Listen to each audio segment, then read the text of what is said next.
Welcome back to Mob Archaeologists. On our last episode, we did a kind of a run through on the period in the Chicago outfit after the strawman case in 1986 and the imprisonment of boss Joey Aiuppa and underboss Jackie Cerrone. And so we're discussing the period from 1986, 87 through the late 90s into the early 2000s. And we had discussed a couple of different topics, and we went over some of the crews. And we know that there were 7 crews or decine, like official Mafia crews in the Chicago family at this point. So we discussed the North Side or Rush Street crew. We discussed the Grand Avenue crew, the Elmwood Park crew, and then the Chicago Heights / Northwest Indiana South Suburbs crew.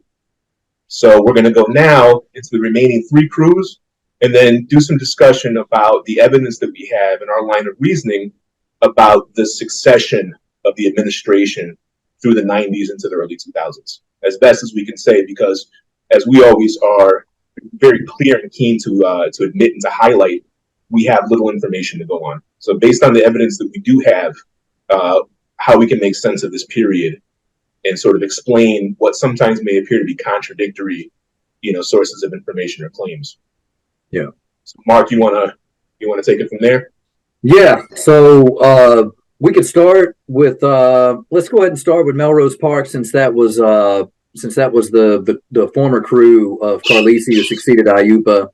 Right. Scarpelli described that the Melrose Park crew had always been run, quote unquote, always had been run, was directly responsible to the old man whom Scarpelli identified as Joey Aiuppa, former boss of Chicago organized crime syndicate.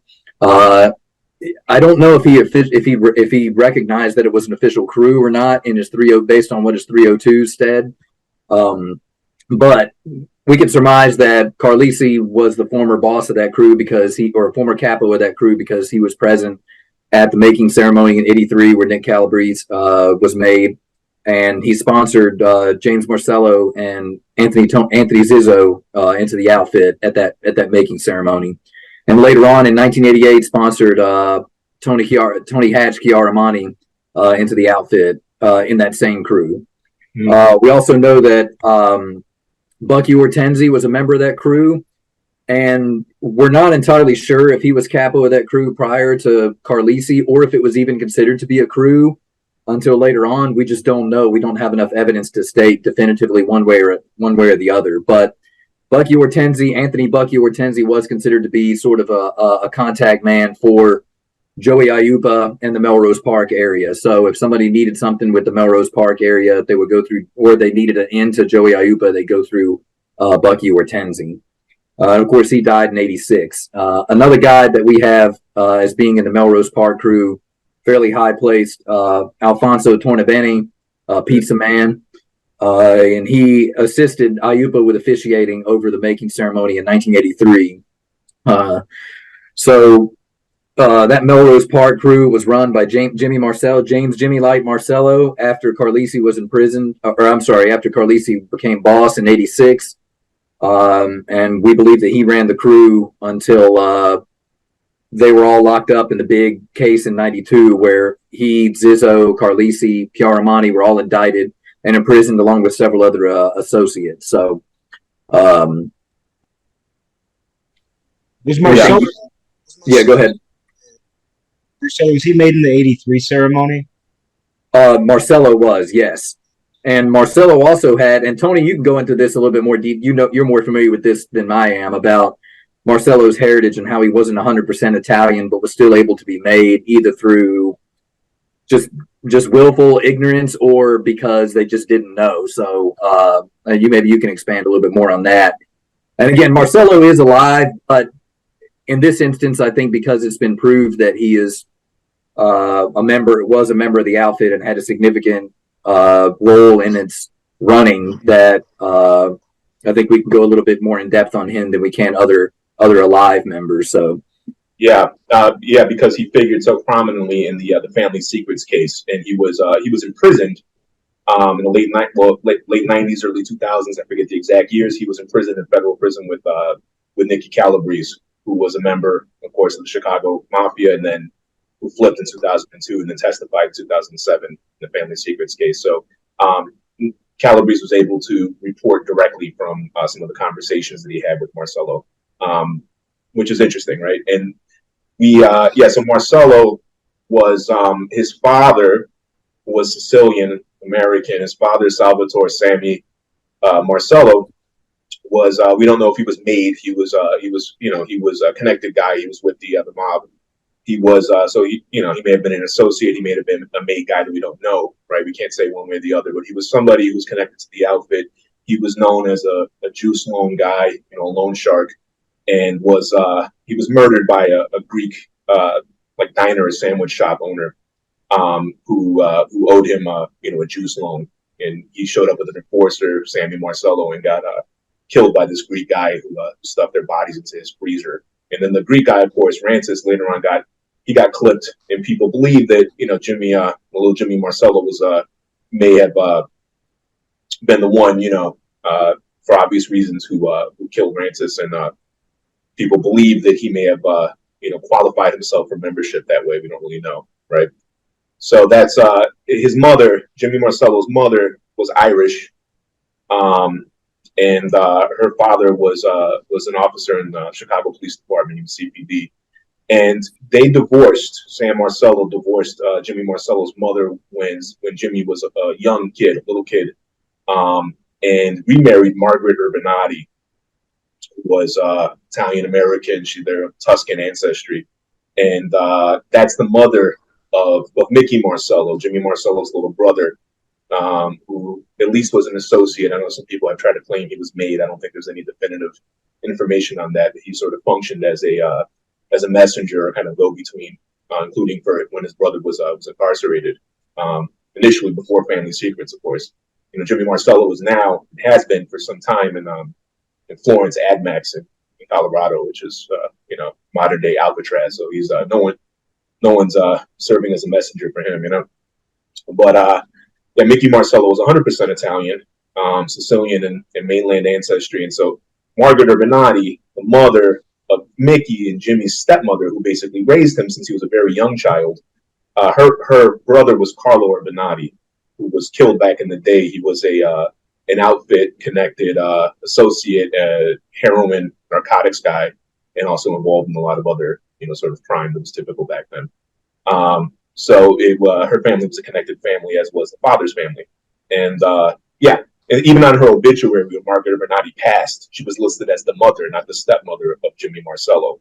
So it's very likely, I think, that it just wasn't known that he was half Irish. That came out to the public during Family Secrets. I don't know if the Chicago outfit knew about this or its administration. I don't think Nicky Calabrese was aware of this because he was asked, well, you said on the stand one had to be 100% Italian in order to qualify for membership in Chicago.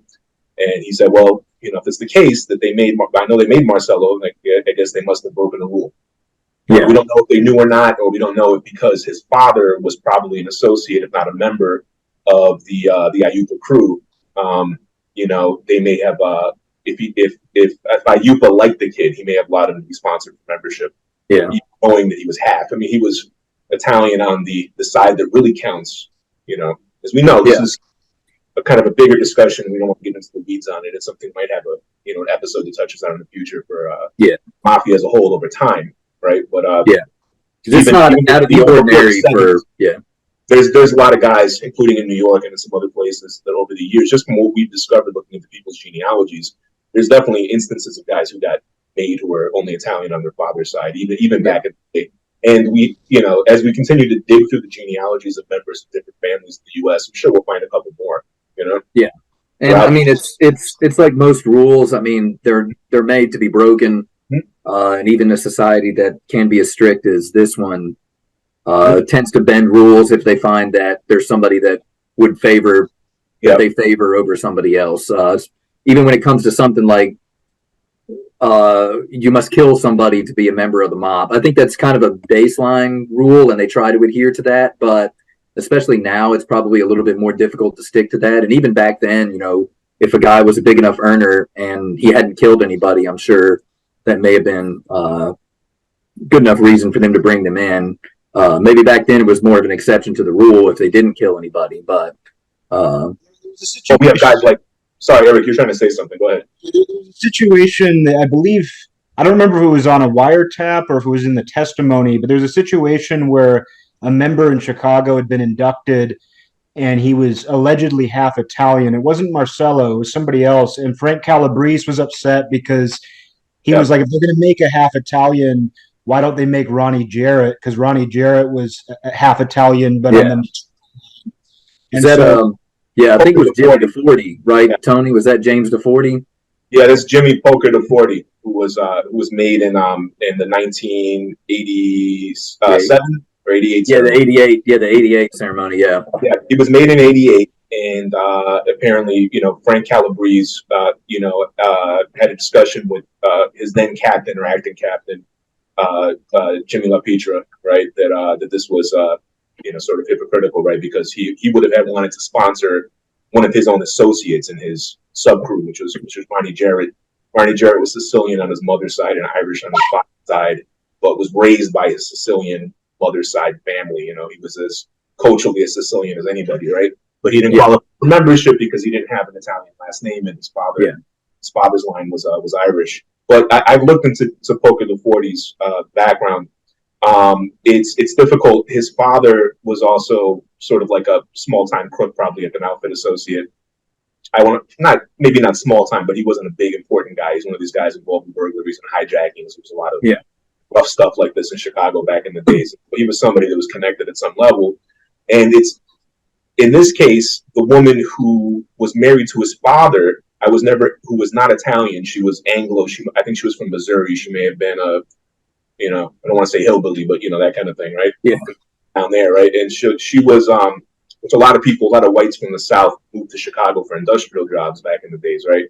So there was, she may not have been his actual birth mother. I was never able to actually confirm that she was, and she didn't marry Jimmy DeForty's father until a couple years after he was born. So they may have had him years before out of wedlock, but I suspect that she wasn't his actual mother. So that might be a case where Jimmy Marcello, who was only half Italian, people may not have realized that because his stepmother, who raised them, was Italian. The mother of his little brother Mickey, who was a known guy. And then in Jimmy DeForty's case, people may have mistakenly believed that he was half Italian when he was full Italian. I don't really know, but it tells us that the fact that Calabrese even had that conversation tells us it was at least something worth talking about. It wasn't just like, oh, we make half Italians. It was, hey, they made a half Italian. Well, why don't, if they're going to do that, why don't they do it on the maternal line too? And, Angelo and I touched on this in the Philly episode, but where Tommy Dell, captain in Philly, he was Polish on his mother's side. Yep. And Philly did have the 100% Italian rule, but they just missed it, he said. He said it was an oversight on Scarfo's part. So sometimes they miss it. I mean, we have the benefit, now of having Ancestry and computers and newspaper archives. They just didn't have that back then. They didn't have the mob archaeologists. One of us might get an email from somebody somewhere that's saying, "Hey, could you do me a favor and check this guy's ancestry? I need the answer real quick." Because nowadays they might go and consult one of these genealogy websites that has vital records and so forth. Yeah, but back in the day, they might have just known, like, hey, this guy's mother's, one of those Urbanatis, Like John said, like before he got made, he got a phone call from another guy who was going to be made with him, and they just said, "What's your mother's, original surname?" And it was Italian, and so that might have been all the research they did. Oh, does your mom have an Italian last name? Okay, good. But we know New York loosened up on that rule for a while, where New York allowed half Italians. They reversed it, which is interesting. But we don't have the attestation that was the case. It may have been the case because if that was something, Chicago sat on the commission, right? And after the books were reopened for the New York families in the 1970s, into the 1980s, it looks like this rule was relaxed. If that was something the commission decided as a whole, it's possible that it applied to Chicago. The only member that we had that testified about qualifications for membership in the Chicago family was Nicky Calabrese, and he said outright you had to be 100% Italian. Yeah. Right. So unless there was a capo or somebody higher that would flip, I don't know if we'll ever have any idea about if that's something that they were able to, if that was something they were able to allow maybe half Italians to be made at a certain point in time. But if it was something that came from the commission and applied to all the U.S. families and not just in New York, maybe that was the case. But again, that's was something we like to stress too, is that Chicago had far fewer made members than New York did. It was a very insular, secretive family, right? Yeah. We kind of like to hammer home as it really was. And also another thing too is none of these guys are just somebody coming out of the blue, right? These are all people that come from, again, they come from families that, whether it's their father, grandfather, uncle, by marriage, cousin, somebody in their family is connected or made. Almost nobody is somebody that comes out of nowhere. Nobody is somebody that comes from a family. With that in mind too, you mentioned that Jimmy Marcello's father had been at least an associate. Yeah. But the Marcello side, wasn't that from Termini Imerese? So I mean, that's a very Termini Imerese, which is one of the sort of foundational Sicilian comuni in the Chicago family. There was people from Termini Imerese arriving in Chicago. They were arriving in numbers by the 1880s and were involved in one of the first likely mafia murders in Chicago in 1885, and may have been arriving in small numbers as far back as the 1850s. So yeah, it's not like he was half non-Italian and half Tuscan or half something else. I mean, not that they thought about this, if it even came up, but it's like the fact that his father's line was from Termini. That's a background that has some weight to it in the local family. It's a point in his favor. Yeah.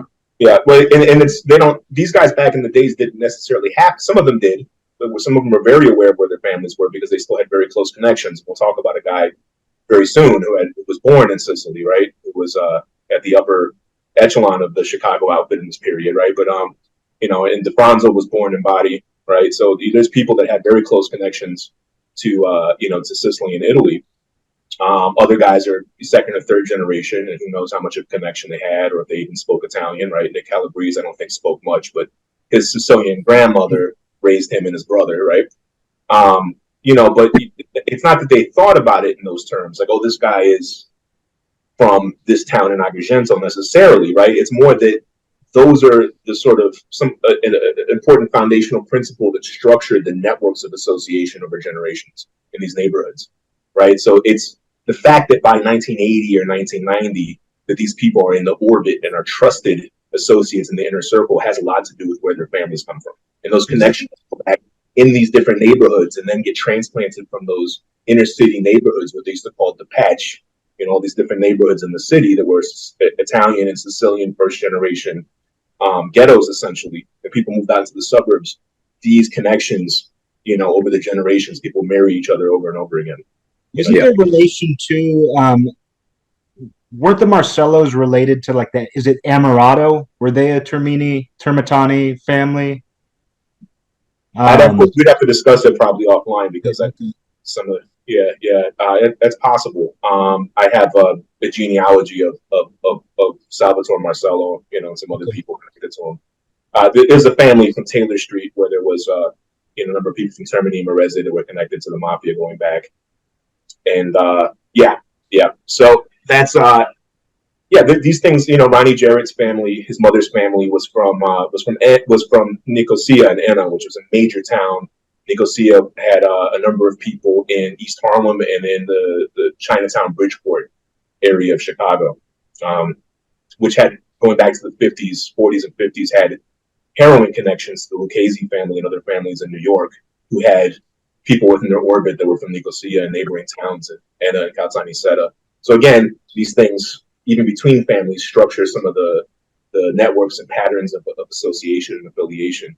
But but his father was Irish, and so he couldn't get made. But yeah, we have Jimmy Marcello, who winds up becoming the boss of the Chicago outfit in the early 2000s, right? Yeah, and it's as near as we can tell. I still don't think there's a lot of definitive evidence out there about that, but there's some breadcrumbs here and there that we've been able to pick up that lets us determine that. So in December of '92, that Carlisi crew was indicted, and pretty much the top layer of that crew were all indicted. Yeah. Tornabene was originally listed as a target of that investigation, but as seems to be the case in his entire criminal career, he was able to avoid indictment. And I believe he actually took over as acting capo of that crew while Marcello was imprisoned. There's a file here that says that and we'll get to Monteleone here in a minute, but that Tornabene emerged as Monteleone's #1 lieutenant, and ran the gambling loan sharking activities for the redacted crew. But what's funny is that file later on has Marcello's name unredacted. They forgot to redact it a second time. So that leads me to believe that Tornabene's acting as the capo of that crew while Marcello is in prison. Yeah. And reporting to John Monteleone as who is the current at the time and the underboss. Wasn't Nick Calabrese going to transfer to the Melrose Park crew too? Didn't he discuss that in prison with Marcello? Yeah, he talked to Marcello about potentially transferring from Chinatown crew into Melrose Park crew. We don't know much more detail about it, but I considered a safe bet that it could have happened simply because Marcello was paying Calabrese's wife while he was in prison. And I don't know, Tony, you may remember, was he paying her before or after he thought he may have been cooperating? It might have been after. I don't remember. Yeah. I'm in on that. I'd have to go back and look at the court documents on this. Either way, I think he was open to bringing Calabrese into the Melrose Park crew, if I remember correctly. Yeah. It tells us, we were talking in the last episode about the geographic distinctions and stuff like that. It at least tells us it was possible for a made member of one crew to move over into another crew in the Chicago. Yeah, and and when we talk about Cicero, which is a good transition point for us to talk about Cicero, there's a major example of that in this crew. So we're going to go ahead and switch gears over to, and this has been called several different names: West Side Crew, Cicero Crew. Go ahead, Tony. Yeah, one more thing on Melrose Park. I just want to recap about Melrose Park just to give people, different people may be listening in that don't know anything about the Chicago family. Other people may be 30 years following this, right? Chicago isn't this, right? But, so this is a crew that, as far as we know, right, our best information is this crew was headed by Joey Aiuppa, right? Joey O'Brien, as people called him from his old boxing name. And we don't know exactly when he was made. He could have been made back in the 30s. We don't know who he was made under, who he was sponsored by. We don't know if his crew was formed out of another crew at some point. A lot of different figures were in Cicero at different points in the past who were important, as well as the Southwest Side people like, Ralph Capone, the brother of, the infamous Al Capone, Louis Campagna, Louis Lefty, Rocky Fischetti, right? There's different people that were sort of associated with that part of the near suburbs into the Southwest side of the city. But I think it's reasonable to surmise that sometime in the 50s, at least, Joey Aiuppa was probably a captain and held that position until the mid-1970s when he becomes, the boss or representative of the Chicago family, right? And at that point, we have some indication. The FBI, I think, may have thought that Bucky Hortensi succeeded him. Later on, Nick Calabrese says that it was Carlisi that succeeded him, right? Yeah. And that Carlisi was succeeded, of course, by Jimmy Marcello at the point Carlisi was in prison in 1993. Yeah. So that's it. We do have testimony from Nick Calabrese about that. So just to kind of wrap that up.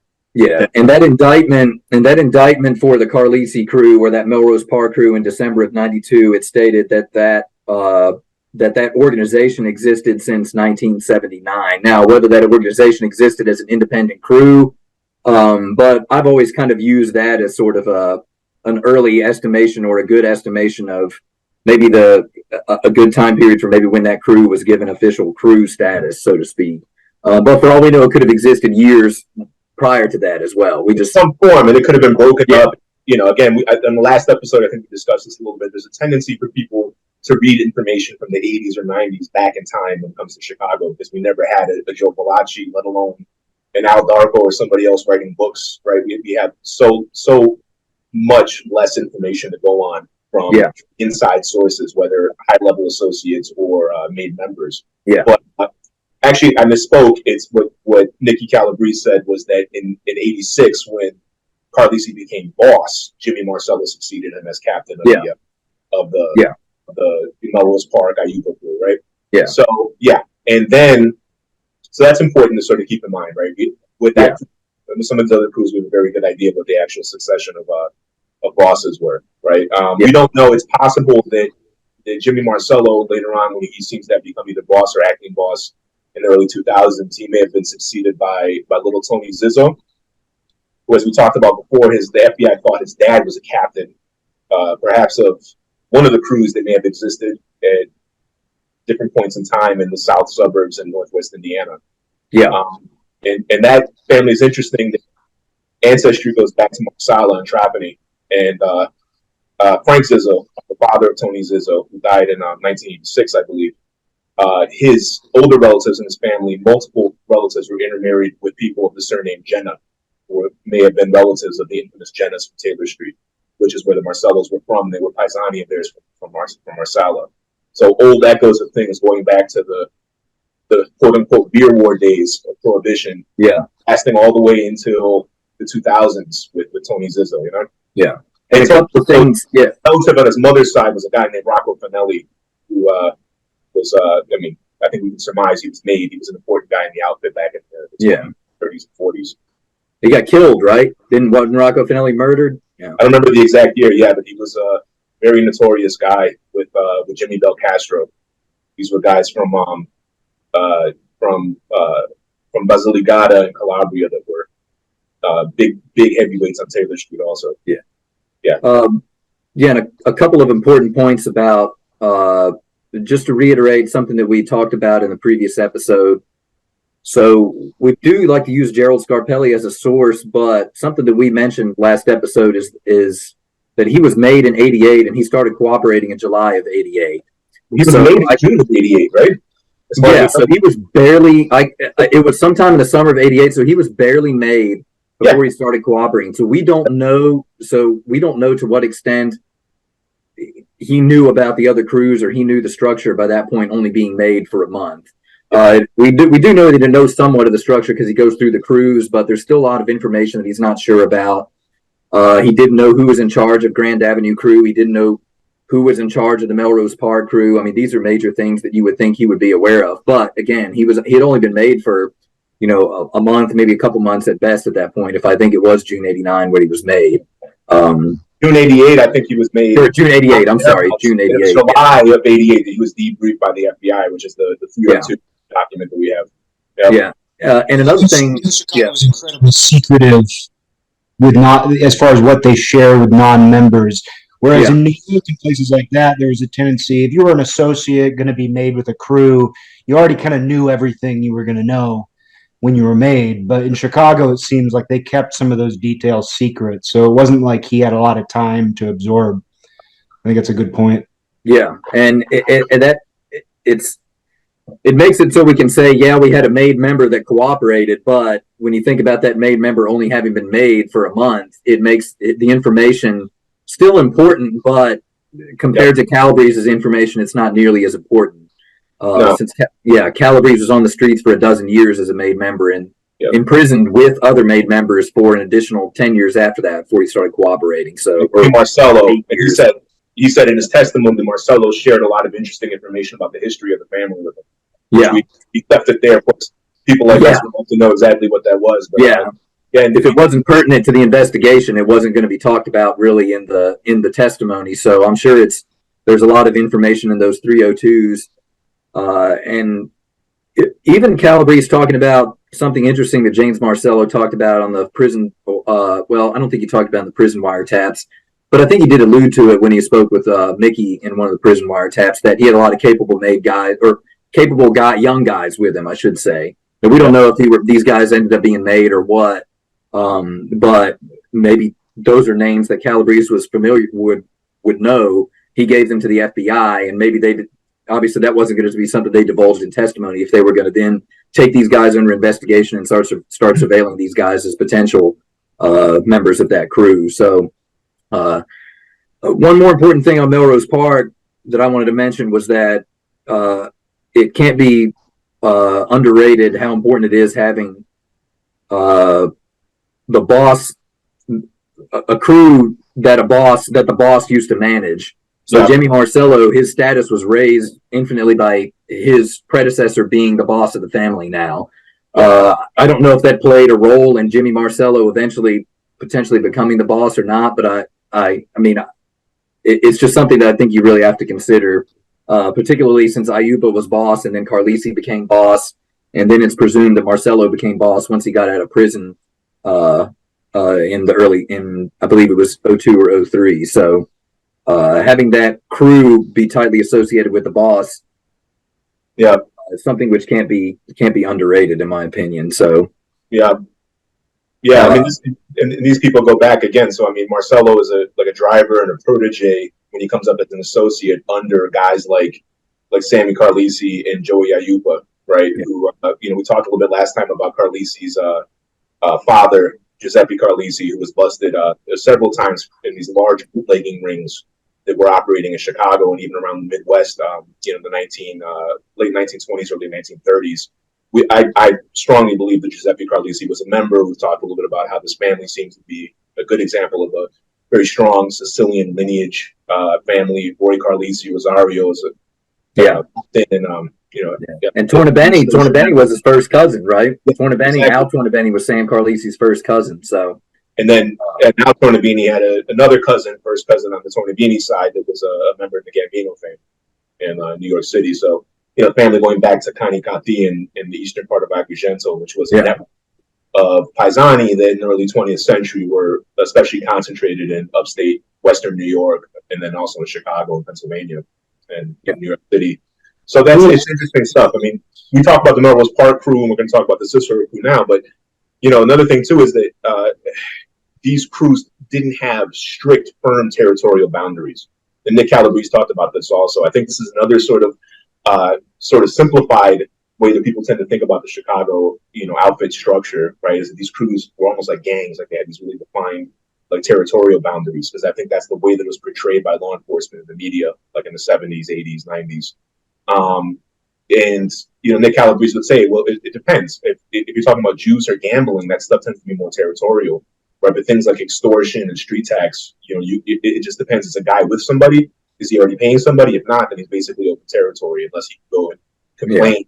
Oh, somebody's trying to put me on the arm. He has somebody he can run to, right? It's more, is this guy already with somebody or not? So it depends. Things like gambling require a physical location also, right? So that requires a sort of overhead, right? Whereas juice, to a lesser degree, and then especially extortion, I mean, that stuff you can travel around and do these things, right? Yeah. As well as guys opening up legit businesses and partnerships with each other. Yeah. And the Aiuppa crew also was active in Cicero and other neighboring towns. And as a matter of fact, Aiuppa was the longtime manager of the Hawthorne Hotel on 22nd Street, which in the city is Cermak Avenue, right? 22nd Street in Cicero.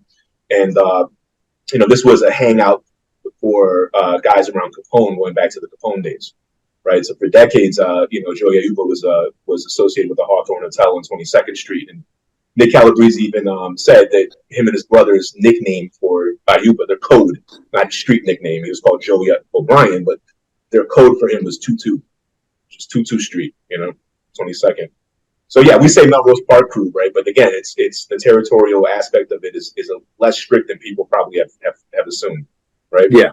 And really we do it kind of just to keep a little bit of order within things. It allows us to kind of easily identify them. But yeah, that's. Well, we call it, I often call it the Aiuppa crew, just to sort of get around that, because the Dono crew, which we didn't, I think we can maybe talk about that very quickly, because as of the 1980s, there was still a retired captain, Joe Amato. They called him Black Joe. They didn't call him that. They called him something much less politically correct. But due to his Sicilian ancestry and his darker Mediterranean skin color, they called him Black Joe. You can do the math. But Joe Amato was identified by Nick Calabrese as a retired captain, and was identified by another source. I don't know if Scarpelli identified him in that way. Oh, sorry, Ken Ito identified him on the stand. And Ken Ito, as we discussed last time, was a long-time 30-year high-placed associate, even though he wasn't a member of it, obviously, because he was Japanese. But he knew about a lot of different operations and different crews. And he identified Joe Amato also as a captain, and said that his territory was McHenry and Lake County, which is where we know he operated. As far as we know, his crew by the 1980s was defunct. And the Cicero crew that we're going to talk about now, the Buccieri, Torello, Ferriola crew, right, and police, they went into that territory. I think people have assumed they muscled in because there was some violence going on, but there may have been some of that. But at some point, the administration would have had to smooth that out and have a sit down and say, okay, now you guys get this territory. But as far as we know, Joe Amato took over from Willie Potatoes Dogano. Yeah. Free guy that moved into places like Berlin, Cicero, Melrose Park, and then over time expanded out into the northwest suburbs. Yeah. So, and one more thing that's interesting about Carlisi is that, just to again stress the absolute dearth of sources available to Chicago, in 86 and probably up until Scarpelli's cooperation, they still had Carlisi listed as an associate. So at least as late as 86, he was still listed as an associate. And we understand by that time, he was the boss of the family. So it just goes to show you how little reliable information they were able to receive because of the lack of true member sources that they had in the family. So he wasn't on the 73 list, I don't think. Maybe he was. No. Back and check. He wasn't. His brother Carmine was on the 73 list. His brother might have been made too. His brother, he was the youngest. Yeah. Boy. His brother. Yeah, one of his brothers, I believe Carmine died in the mid 70s. And he had another brother, Al Carlisi, and then of course Roy from Buffalo, that was in the Buffalo family. And Al Carlisi, I'm not sure. It seems like he was less involved, but he died, I believe, in the 90s, I think, sometime. 90s or 2000s, I believe, but I'm not sure of the extent of his involvement, if any. I believe he was involved in when Roy Carlisi was, because after Roy Carlisi moved to Buffalo, and like we talked about last episode, he was allegedly a Chicago member who transferred, but I believe he and Al were involved in a bootlegging operation together in Cicero, and they were arrested in 1938 with their father, and I believe Al Carlisi was involved with that, so he was at least. Al and Mine were involved in some of these early bootlegging things, and this was already after Roy had moved to Buffalo. So Roy was probably a Buffalo member at that point and transferred from Chicago. Yeah, but I would strongly suspect again that his father was a Buffalo member who transferred to Chicago, and that it's possible that four, if we're counting Roy, right? It's possible that four of the brothers could have been made members. Right. Yeah. The brother-in-law might have been a member as well, because their sister married a guy named Charlie Cicero, and there was a Buffalo member named that from that same part of Agrigento they were from. I wasn't able to confirm if it was the same guy, but Charlie Cicero, he later became a captain around the time that Roy Carlisi allegedly became the underboss of the Buffalo family. I don't know if he was ever official, but there was factionalism going on. But it's very possible that it's the same Charlie Cicero, which would mean an in-law. And then Roy Carlisi's father-in-law, Calogero Romano, was likely an early Buffalo member. And I believe Tom Hunt, who wrote a lot about Buffalo, said that Romano actually lived in Chicago too for a time. So even the in-laws look to be mafiosi, Well, the Carlisi's mother was a Casada also, so that's so a cousin as well as in-law. I think he was a cousin of theirs, right? Again, these are from Canicattì and then also connected to Ravanusa and other towns in eastern Agrigento. These people all go back probably multiple generations. Carlisi was born in New York, right? Gloverstown, New York. Yeah. So, yeah, not New York. Sam Carlisi born in New York. Yeah, not New York City, New York State, but that's again central New York and western New York, along with Chicago and parts of Pennsylvania, had a strong colony network of people from this part of Agrigento. Yeah. And we brought this up last time. We have to kind of underscore these things, I think, for people sometimes, just to show how sparse the information the FBI had even this late into the 80s, right? Chicago, because there's that document that you shared with me from it's July 1986 that's documented, and they still have Sam Carlisi as an associate. He's not on the 85 list. In 86, they still think he's an associate. That year, he becomes plus 92. They indict the quote unquote Carlisi crew, right? Yeah. From Nick Calabrese, it's not his crew. I mean, it is sort of in the right, but it's Jimmy Marcello is the captain of this crew at this point. Yeah, his crew is the whole damn outfit. Yeah. Well, I think they just named it the Carlisi crew since the racketeering enterprise began while it was under Carlisi's leadership. So that's why I imagine they named it that way. But I can understand where that comes from. But but it's funny. I don't think you would see that in New York. They would identify this guy clearly as if this is the boss, and I mean they would have Also, members would have been testifying almost certainly in that case and so forth. And the guy probably would have wrote a book about it, you know? Yeah. I mean, in the indictments for Chicago, to my knowledge, they have only identified the actual positions of indicted members in the family secrets case. That's the only time they identified people as made, and even then they only identified them as made members. They didn't identify any type of position. Nope. They just indicted Marcello, Calabrese, and I believe I'm not even sure if they even indicted Lombardo as a made member, even though I think Calabrese testified that he was a made member. He was, yeah. Yeah, but I'm not sure if in the actual indictment it stated that Lombardo was a made member. I think it just said he was a member of the outfit or something. But even in the indictments, the terminology, the LCN terminology in these indictments is very sparse in Chicago because they didn't have reliable sources to get on the stand and say this guy was a capo or this guy was a soldier, a made member. They had associates. They had Kenny, they had Lenny Patrick, and they had other associates. BJ Jehoda, These guys, and the defense could easily tear these people apart because they could say, well, don't we know that for La Cosa Nostra, if you're not a made member, then you're not actually part of the command structure, right? So are you a made member? No, I'm not. Well, then how can you possibly say he is, you know? So they would just indict him and indicted the crews or the sub crews or what have you as just kind of criminal organizations in and of themselves connected to a larger criminal organization in the outfit, but they didn't go into any more detail than that. So they couldn't name the entity as an LCN family. They couldn't name LCN members, right? And they weren't able to do that until Family Secrets in the 2005 indictment document. Yeah. Very interesting. And there's even, in some cases, in some of those cases, they weren't even allowed to even mention, the prosecution wasn't even allowed to even mention LCN. Yeah. And even in the Mike Sarno case, as recent as a dozen years ago, they weren't allowed to mention LCN. So it's very interesting to me. Conspiracy cases, that we're not able to name the Chicago Cosa Nostra family, right? And that's because they didn't have cooperating witnesses that were made members. I'm convinced of this. Easily the defense could poke a hole in that and the judge would throw stuff out. Yeah. They don't even try to present it that way because the feds are very careful. They know they're going to get a conviction.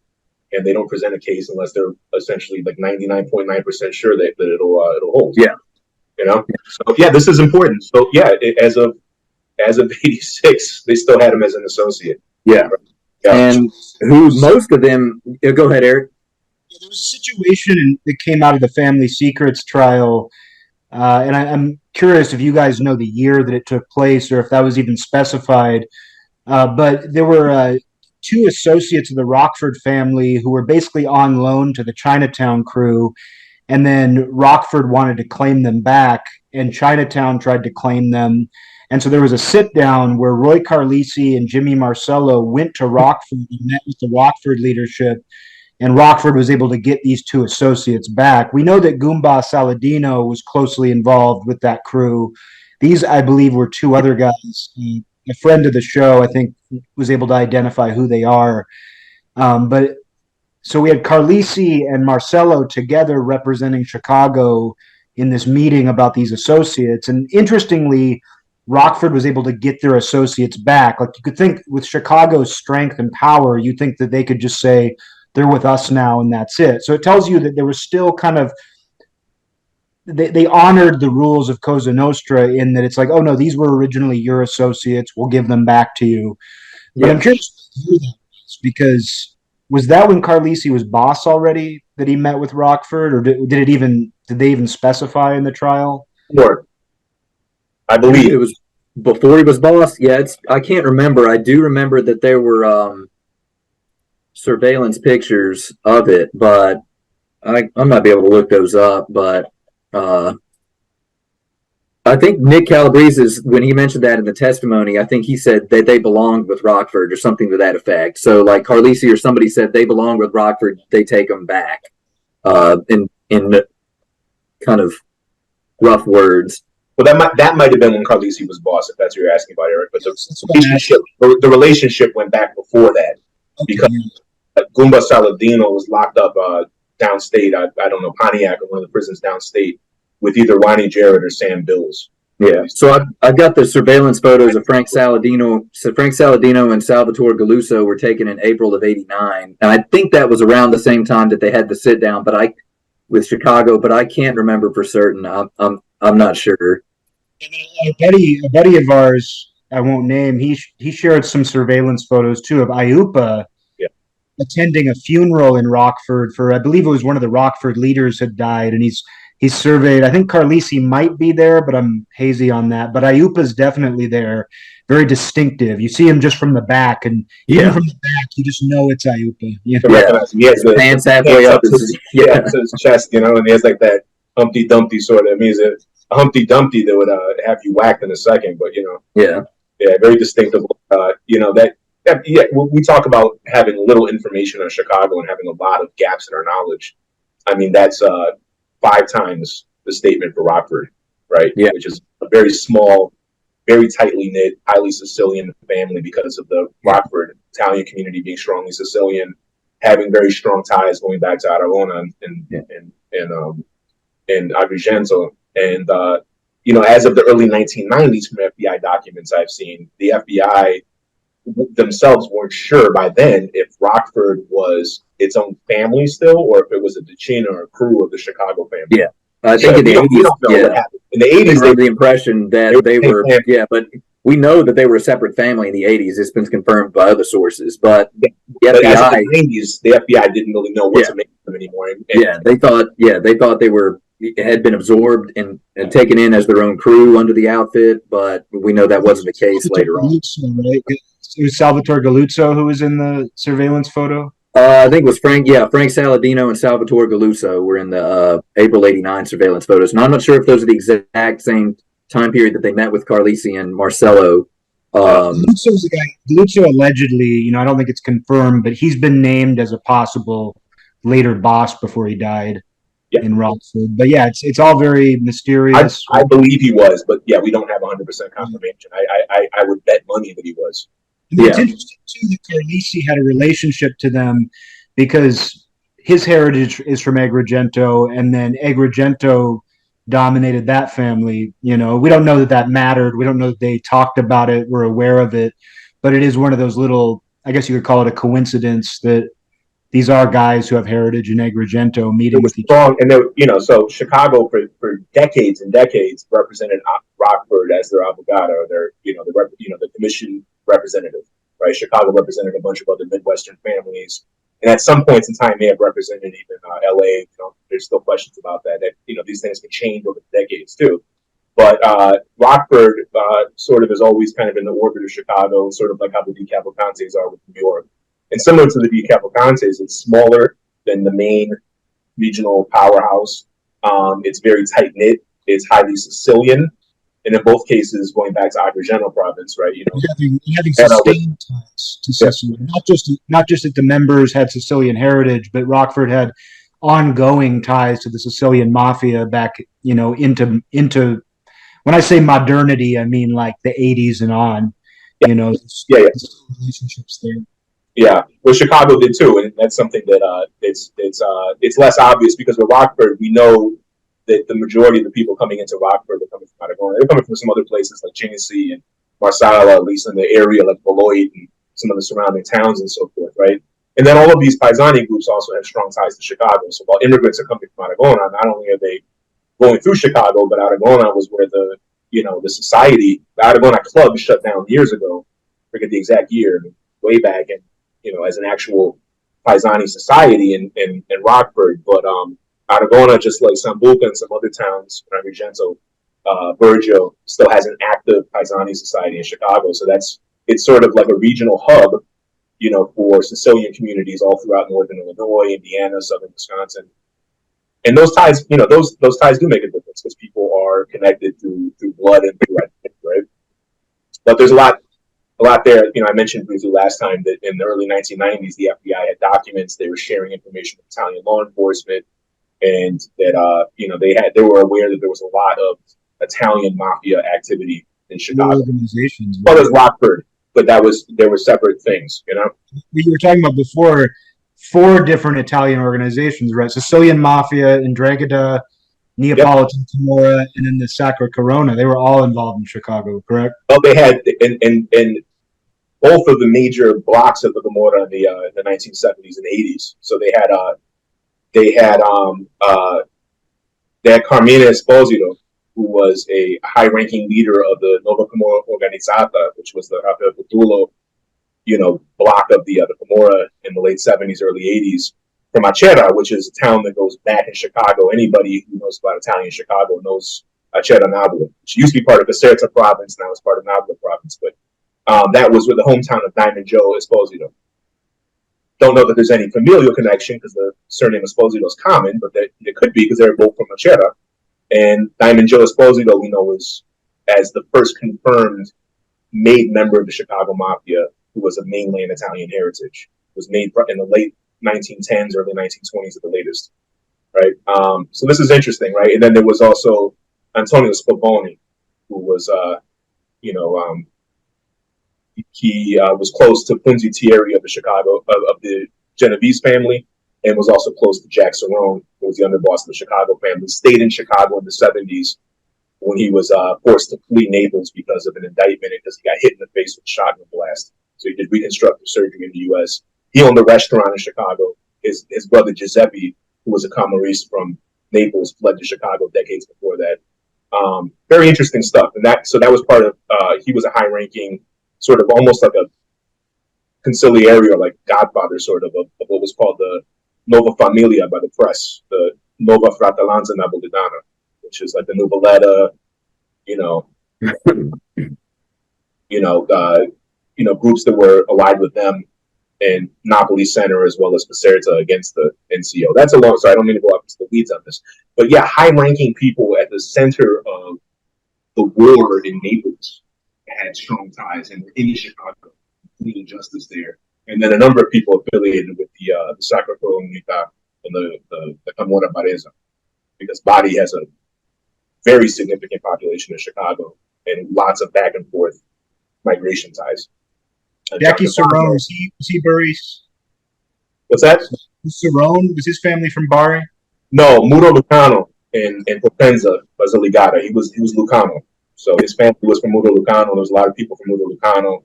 Tony Capezio's family was from there, who was probably a captain of the Elmwood Park crew and was still based on Grand Avenue and may have been served in the administration of the family at some point in the 1940s and 50s.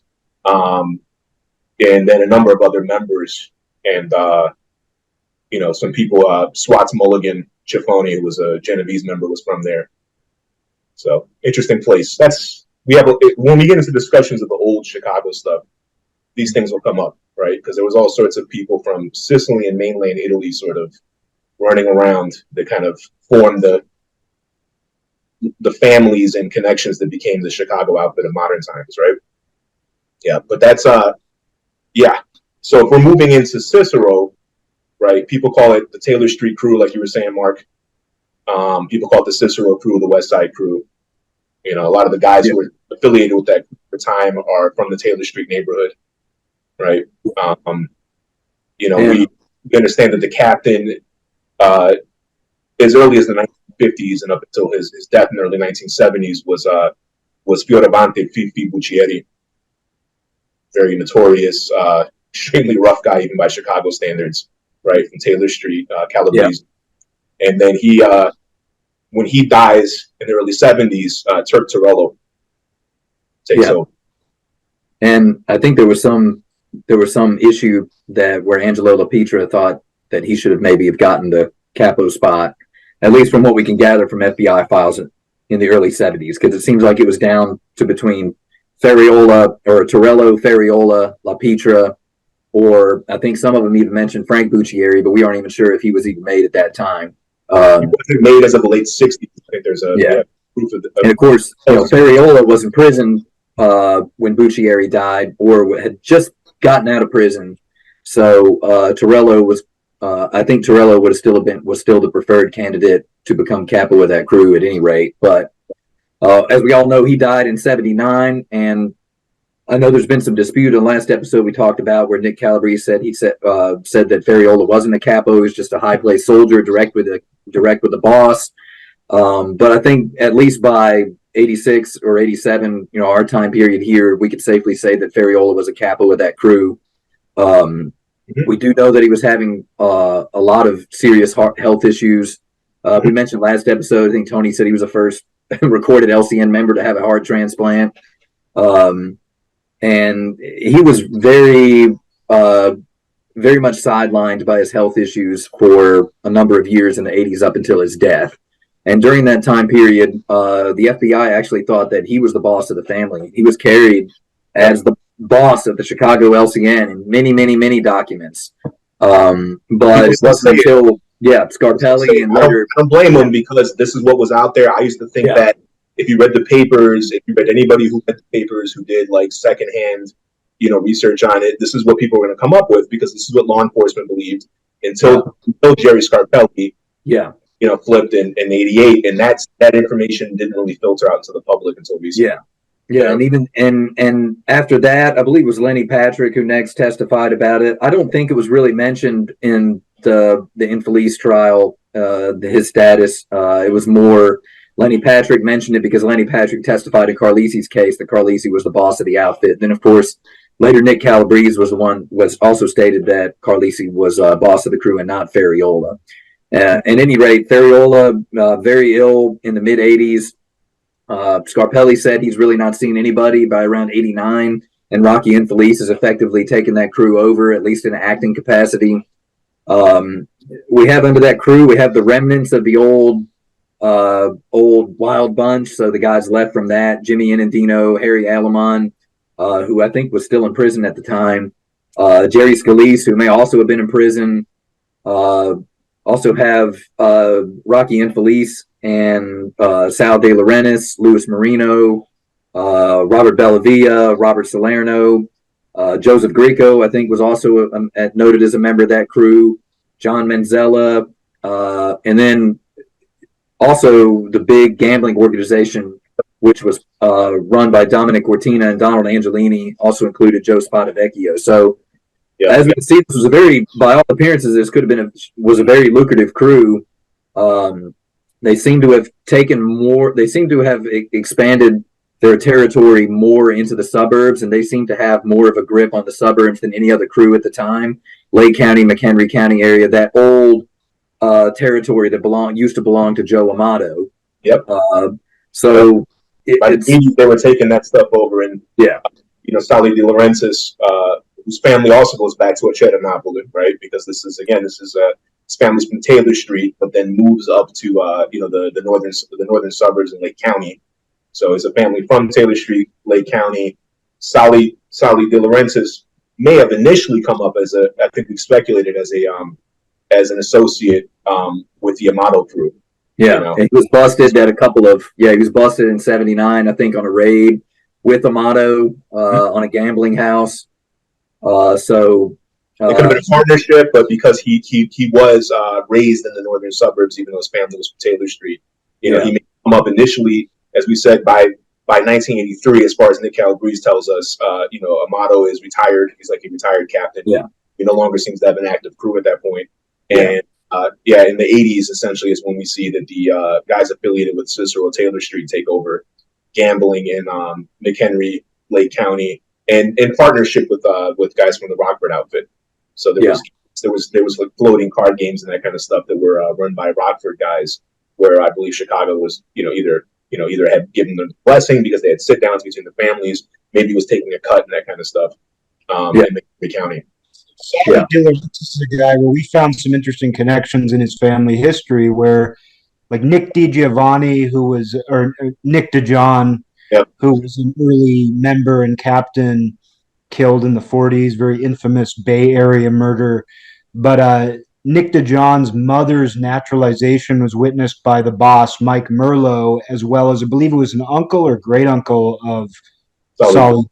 And then I think you found there was some violence and stuff as well. Yeah, his grandfather who was also Salvatore De Laurentiis, who was from Accardo, was killed in the 1920s on Taylor Street.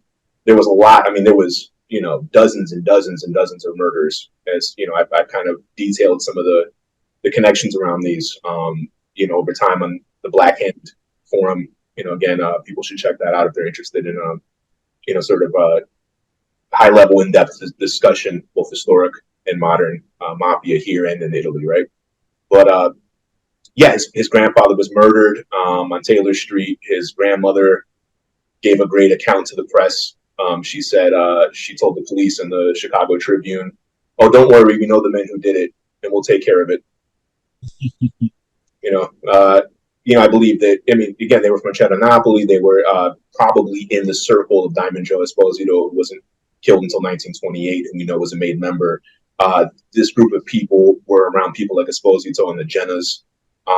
It wouldn't surprise me. We don't know for a fact. It wouldn't surprise me if we found evidence in the future that could trace the Buccieri, Taylor Street, Cicero crew back to men like Diamond Joe and the Jenner brothers. Right. This is an old neighborhood with a very storied mafia history, and a lot of these guys, when you start pulling into their family genealogies, there's murders. A lot more that could be discussed there. But again, all these people come from somewhere, right? Yeah. These families have been in concert with each other, intertwined with each other, and in the orbit of the mafia for generations. So that's we know already by the 60s under Fifi Buccieri that this crew was moving operations up into the adjacent Cook County northern suburbs, the far northwest side of the city, because Fifi Buccieri was having static essentially with some Jewish loan sharks and bookies in that area that had to get resolved by the Patrick brothers, right? So way outside of the sort of the immediate territory of Taylor Street or Cicero, right? Yeah. It seems like they were always a very aggressive crew, very sort of large, expansionist, hungry, violent. I mean, all the Chicago crews were violent, even by comparison to a lot of other mafia families. It really can't be overstated how rough Chicago could be until the 80s, right? And I think the Buccieri, Torello, Ferriola, and Felice crew was as rough as they came, Yeah.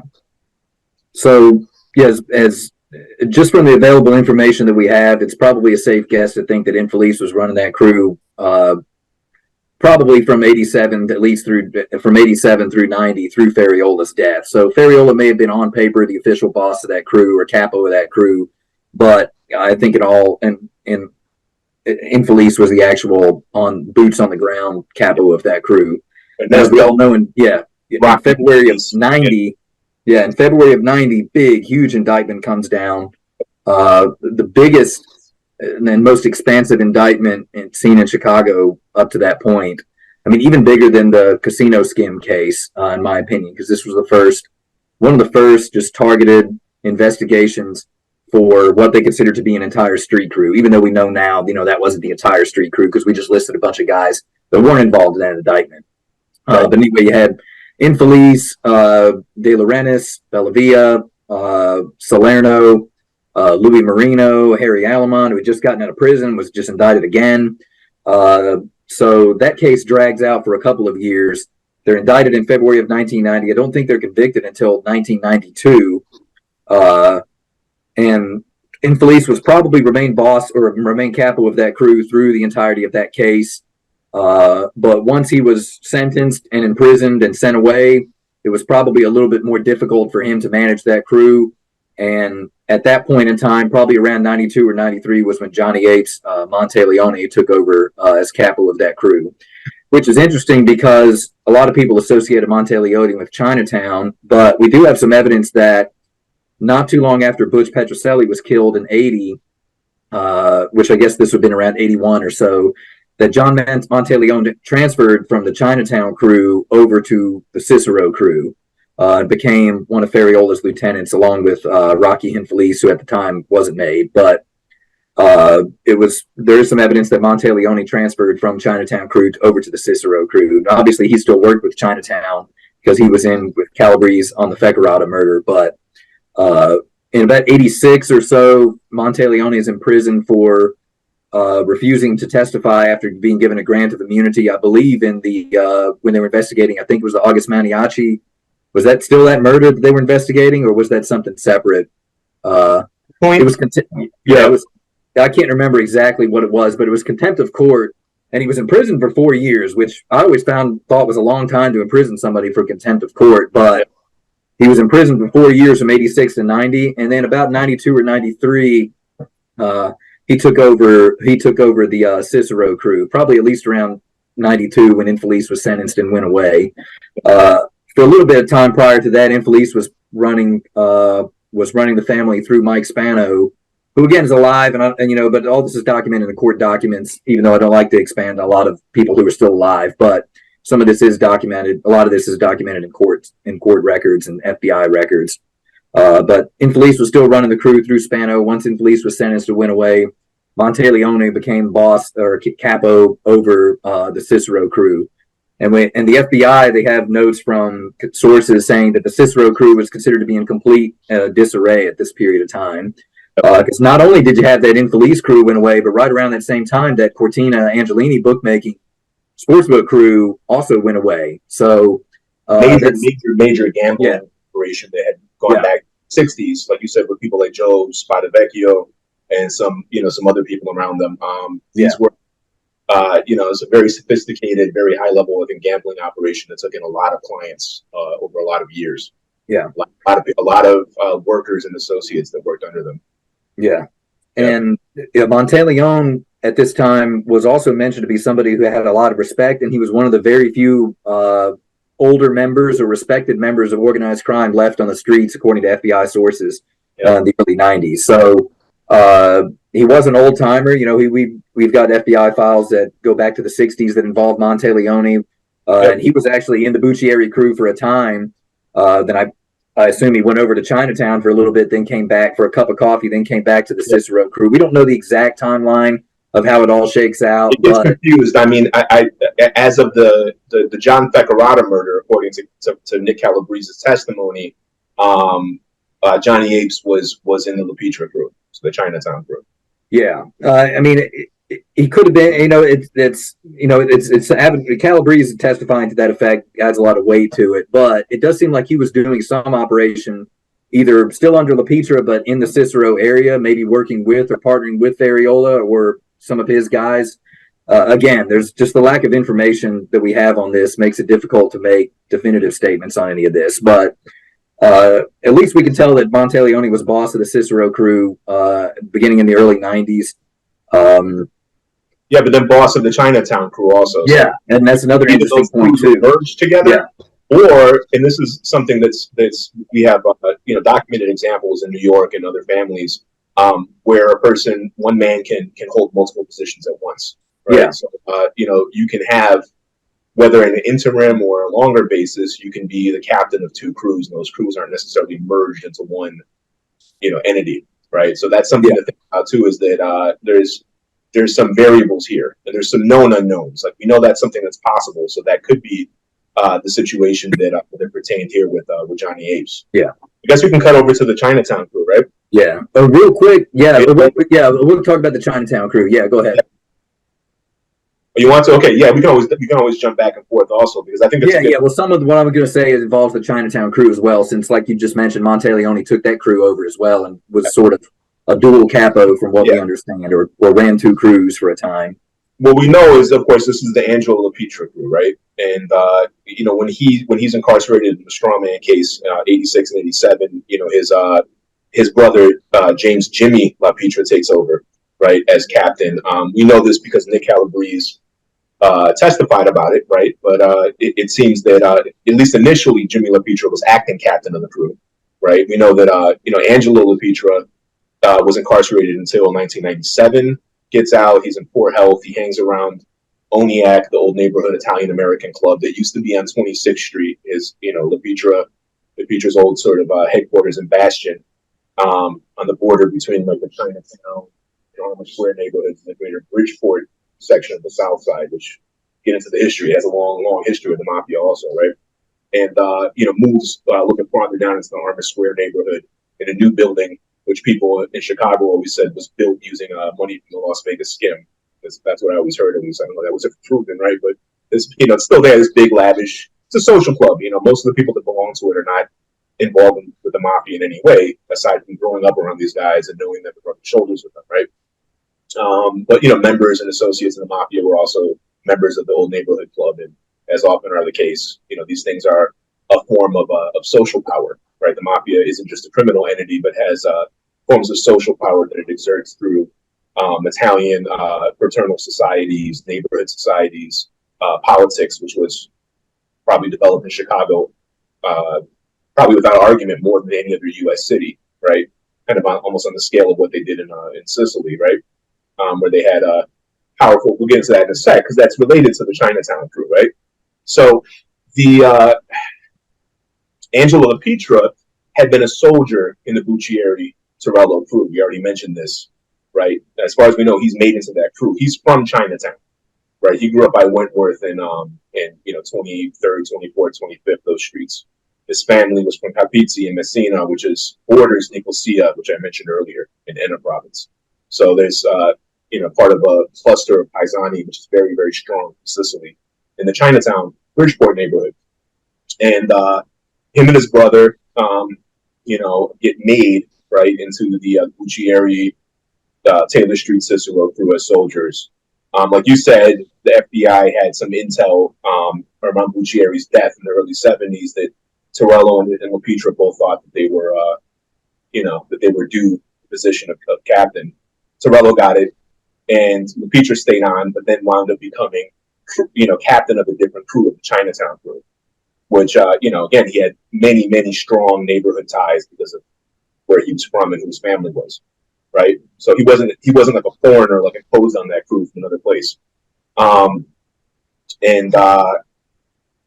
So we don't know the exact year that happens, right? I don't know if we discussed this at all with the Aiuppa episode because it kind of falls into that period, right? The late 70s. Yeah, we briefly touched on it. Probably late 70s, early 80s, sometime around then. In that time, the previous captain of that crew was Frank Skids Caruso, who died in 1983. He had been in poor health before that, so it's possible, most likely he was, succeeded officially, or it could have been an official or could have been an acting position by LaPietra at some point in the late 1970s, we think, right? But it's possible. I think it's possible that at least up until his death, Caruso could have been the official boss, right? We don't know, right? We just know around that time period is when LaPietra takes over. Caruso's family goes way back. His parents were both from Termini and Merezi, which already came up. A colony, they had old colonies in almost essentially all of the Chicago Italian neighborhoods in North and Little Sicily, Grand Avenue, Taylor Street, and then the South Side Chinatown.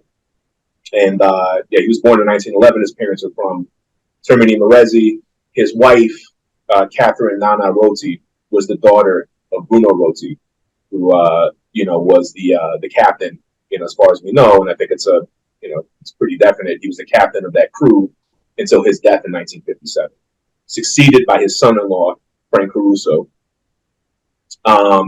Caruso was succeeded sometime, whether officially or acting, right, or maybe one couple years this way, a couple years that way, by Angelo LaPietra, soldier from the Cicero crew, but a native of Chinatown, right? And we know that by 1983, right, at the very latest, 100%, he's Captain Angelo LaPietra because he sponsors, men, including the Calabrese brothers, for membership.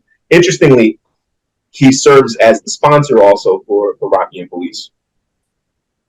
And we don't. And Nick Calabrese said that's because Ferriola wasn't a captain, but it's possible that he was thinking of the 70s. And it's not like guys get memos who are soldiers, even if they're made members. They don't get memos saying, "Hey, so and so has been bumped up to Cappuccino," right? No, they don't get that. Yeah, and there have been way less detailed things that people have forgotten.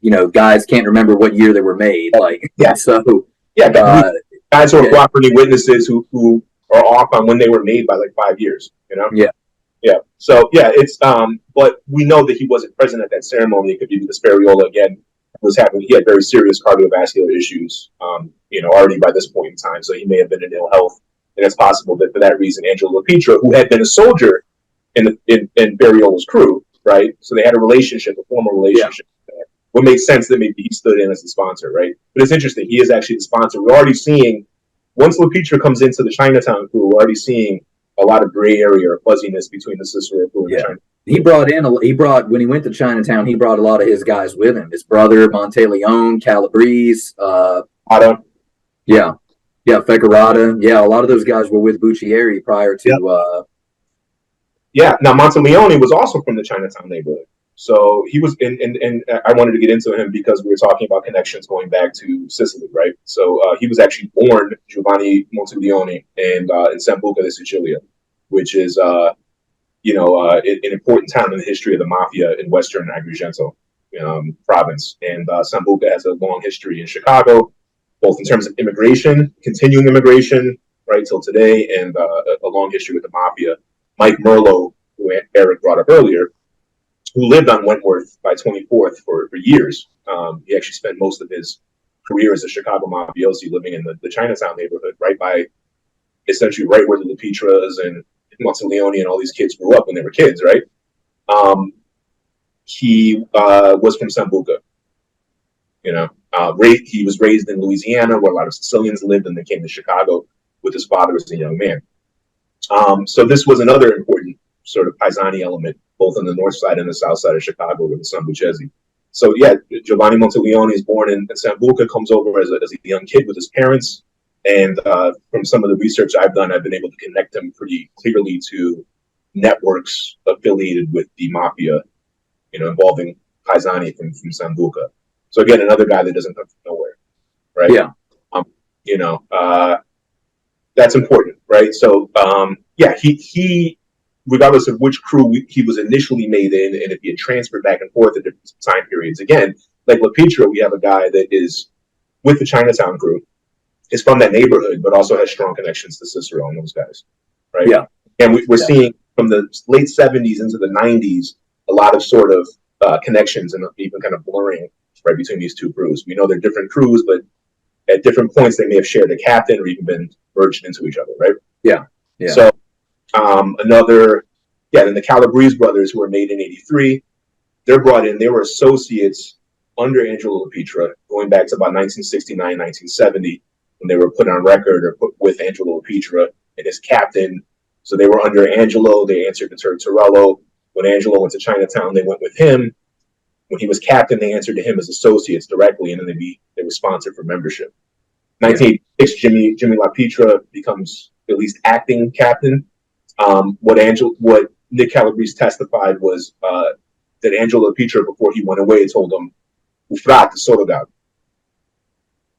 the brother, underboss. These guys say a lot with just fragments of speech. So they told him in, dialect, right? My brother is my underboss, which is interesting because we brought this up before, but it seems like Chicago used Sorogabo, underboss, not just to refer to the underboss of the family, but to refer to an acting boss of a crew, an acting captain. Because he was Calabrese was asked to understand, and what did that mean? He's like, I understood it to mean that he was acting captain or acting capo. Yeah. And Jimmy LaPietra dies in 93, right? Am I correct? Yeah, I think September of 93 he dies. And Calabrese says that Johnny Monteleone takes over as captain. Yeah, and that's Frank Calabrese says that on the tapes as well. He confirms that. Tapes with Frankie Jr. Yeah, he confirms, and he says that Monteleone, he said, because Frank Calabrese Jr., his son, asked him a question. I can't believe what the exact question was, but Frank Calabrese Sr. had said he got 2 spots, saying he got number 2 as well. So he also got promoted to underboss when he took over the Chinatown crew. So at this time, Monteleone, just because there's so little guys on the street, he may have at one time been the underboss of the outfit and running the Chinatown and the Cicero crews all at the same time, simply because they just did not have anybody on the streets. Yep. And the 26th Street crew, or the Chinatown crew, was also listed in those files as also being kind of disorganized and in disarray because a lot of their guys had died, were in prison. Frank Calabrese, he went away in 95. Yep. They got busted because, Frank Calabrese, going back to the 60s, even before he was put on record as an associate of the outfit formally, was a major loan shark. Right? Yeah. He was, he built that himself. I mean, he had money, he had guys that invested money into it, but he was, for whatever fault he may have had, that were attributed to him in the family secrets trial, he was clearly a very capable person. Had a temper, but very capable guy and very highly respected. Right? Yeah. Very, very tough guy, like all these Chicago guys pretty much were, but he built this really large juice loan, shylocking operation, and ran that with his brother. His brother they were both soldiers. His brother didn't formally answer to him you always get the feeling, of course, that even once they were made, he kind of still felt like his brother belonged to him. When his brother actually belongs to the captain. Like they both belong to the captain, right? Yeah. Which that's also, I think, part of the context for maybe Nick Calabrese entertaining the overtures to transfer to the Marcello, right? Well, he was never really a partner with Frank, though, was he? It was just kind of like he helped Frank out on some things, and he was considered part of his crew. Yeah, he still worked for him as an associate, but and there was even I think a mention during the testimony that I forgot which murder it was, but one of the murders the many murders that the Calabrese brothers committed, I think it might have been the DeAndrea murder down in the south suburbs. Angelo LaPietra didn't go through Frank Calabrese, which I think was intentional, to show him, look, this guy, your brother doesn't belong to you, he belongs to me. Yeah. You're not his boss. And Frank, remember the Spilotro murders where Nick was recruited for that, and when his brother learned about it, he was disappointed that he wasn't brought in. He was kind of surprised that they brought Nick in, and he was kind of a little sad. It sounds like. I mean, I'm sure he was. Frank Calabrese is a vicious guy, kind of sad. He was a huge earner. Yeah, he was a huge earner, and he was also capable as a killer. As pretty much all these guys again had to be, at least maybe with a few exceptions, to qualify for membership. But Nick's primary contribution to the family was as a very capable murderer, right? And I think he had proved himself repeatedly as an associate, qualified for membership, and he didn't just ride his brother's coattails. So his brother may have had more of a sort of business acumen than him, perhaps. Maybe, he was under his brother's shadow for a long time, right? Yeah. Nick Calabrese had been, was it the Navy? I believe he was former military. Yeah, it was Navy or Coast Guard. I can't remember. I think it was during Vietnam as well. I don't think he saw any action, but I could be mistaken. I'm aware of. Yeah. Where Frank Calabrese had always been kind of a thug before. He was back in the 60s. He was involved in a shootout with some drug dealers in a parking lot of a club in the suburbs. He calmed down later, of course, as he became an associate and a made member. But I mean, when he was a kid, he was arrested in his teens he was in the military. He went AWOL. So, he was always a little bit more bots than his brother, I think, right? Yeah. He went AWOL and stole a car in St. Louis when he was 17, got pinched in Springfield in a stolen car, and then was admitted to a mental hospital where he was evaluated. I mean, Frank was, like I said, a little bit more bots, right? Even though he was. What's that? Something that came out too in the family secrets testimony was that there was kind of whether it was an official rule or just kind of a guideline, if you failed to commit a murder that you were on, you were supposed to kill yourself. And there was Frank Calabrese threatened to kill Nick if he screwed up a murder.